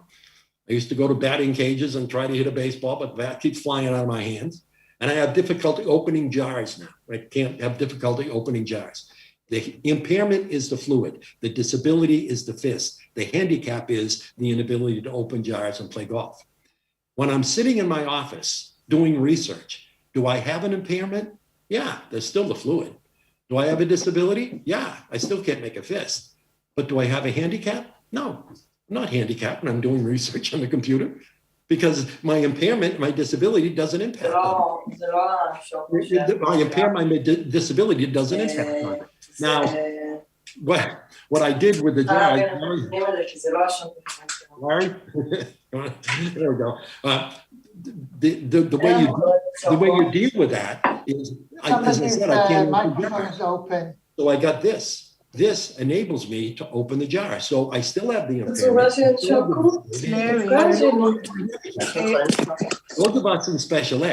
Those of us in special ed, our job is to keep disability. That's the job that we have. It's the job in special ed and disabilities. 1 minute. Somebody's microphone is open. Please, we have noises, please. Larry, your microphone is open. Larry. Larry, can you close your mic? He's talking Hebrew, so. Yeah, it's Larry Melton's house. It's Larry? Okay. Yeah. Larry? Can you close them? Thank you. Okay. That's okay. Let me just, that was a little bit confusing. Nice to meet you, Larry. So the point is that the impairment is the fluid, the disability is I can't make a fist, the handicap, or I can't open jaws. So I got this, and you just put the jar and open it. I still have the disability. I still can't make a fist, but I no longer have a handicap in terms of opening jars. Our job in special ed is to prevent disabilities from becoming handicapped. The kid's got a visual impairment, his disability has difficulty reading. You put the book on tape, you've prevented the disability from becoming a handicap. That's what our job is all about. The word we need to change is not the word disability to difference. The word we need to change, and is those of us who know these kids and love these kids, need to not only change it in our mind, but in the minds of our colleagues. Next slide, please. This is the word we need to change. We need to change the verb is to the verb has. This kid dealing with teachers and coaches is going to take more time, more energy, and more resources than the other kids. So teachers and coaches begin to feel this kid is a problem. No, if we can get them to understand it's not that this kid is a problem, it's this kid has a problem. Once we get that battle won, then it's over. Then we're all good. So we keep talking about changing the terminology. Let's call differences, disabilities differences. No, the word we need to change it is to has. We need to recognize it is not that the child is a problem, it's the child has a problem. I have enjoyed this so tremendously today. I've looked forward to it for so long. I just realized on the next slide, and when you put it up, obviously my don't have great computer skills. It should be rick at ricklavoy.com. Just .com. I am religious about responding to emails. I'm going to get off this and go answer 10 emails that I got before I have lunch. So if you've got a question or comment, please write to me. I will respond. I have been looking so forward to this. I get such great messages and emails from Israel now that the book has been published there. And I'm delighted with what we did together today, and I hope it's helped you in your daily journals. Bless you, folks. Thank you so very much, Rick. It was inspiring. We thank you a lot. I want to say a word. We hope you come to Israel. I know how is it to listen to you while you are on the stage. But you were terrific. And I think that we learned a lot. Yeah. And we hope to see you in Israel in one of the conferences, maybe next year. Nothing would make me happier than to do that. It's a lifelong bucket list dream that I've had. And again, particularly since I've gotten so involved in readings of the scholarly readings of the Jewish educational community all over the world. And again, the gift that a rabbi friend gave me of introducing me to Yanis Korchak, I think absolutely changed my life in some very real ways. So safe travels, everyone. And thank you. Thank you very much. And Tova, thank you so much for your help. Thank you, Rick. It was a pleasure. Thank you. Bye-bye. You have to clap back. Stefania?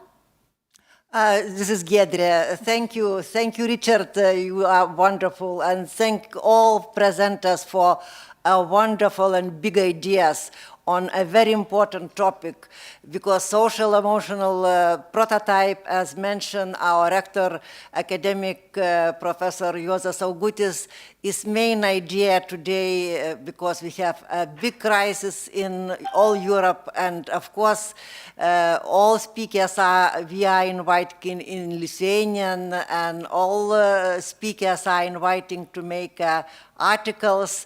And I like to share microphone by two young doctor degree students which say some words for our others people who working hard today. Julia? Okay. Dear all, it seems that our conference is going to the end. And before it ends, we would like to say special thank you for people who did excellent job today. We say thank you to interpreters who helped us to comprehend the presentations. And we also would like to say thank you to technical assistants for solving technical problems during presentations. Thank you very much.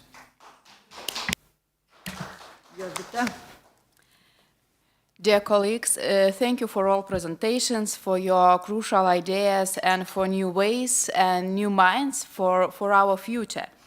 We will wait your articles. We would be happy to get it in our receipt journals. Thank you very much, and see you soon in next conferences in Lithuania. Thank Tova, thank Mali. You are a mutual friend and very strong partners. Thank you all of us for very special day, for day to all of us, and share conference material with your colleagues and with your communities. Thank you very much.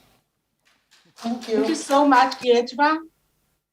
It was really a very strong experience for us. As I told you, for us, this conference is the first international conference, and I hope we'll do it again, maybe in Lithuania. Okay, thank you very much. And thank for listeners. It was a long day, but very special day. I think we came back to presentations, and thanks all the speakers. It was wonderful. Thank you very much. Thank you very much, and see you for the Israelis. We have another conference. Or to Vilnius, yes. Another conference next month. So we will be in touch, and we are going to invite you. So see you soon. Hope you enjoy. Thank you, Tova. Thank you. Noah. Thank you, Amir. All the people from Nitzan that help us. Even today. Thank you very much. Thank you very much. Bye. Bye-bye. And bye-bye. Thank you.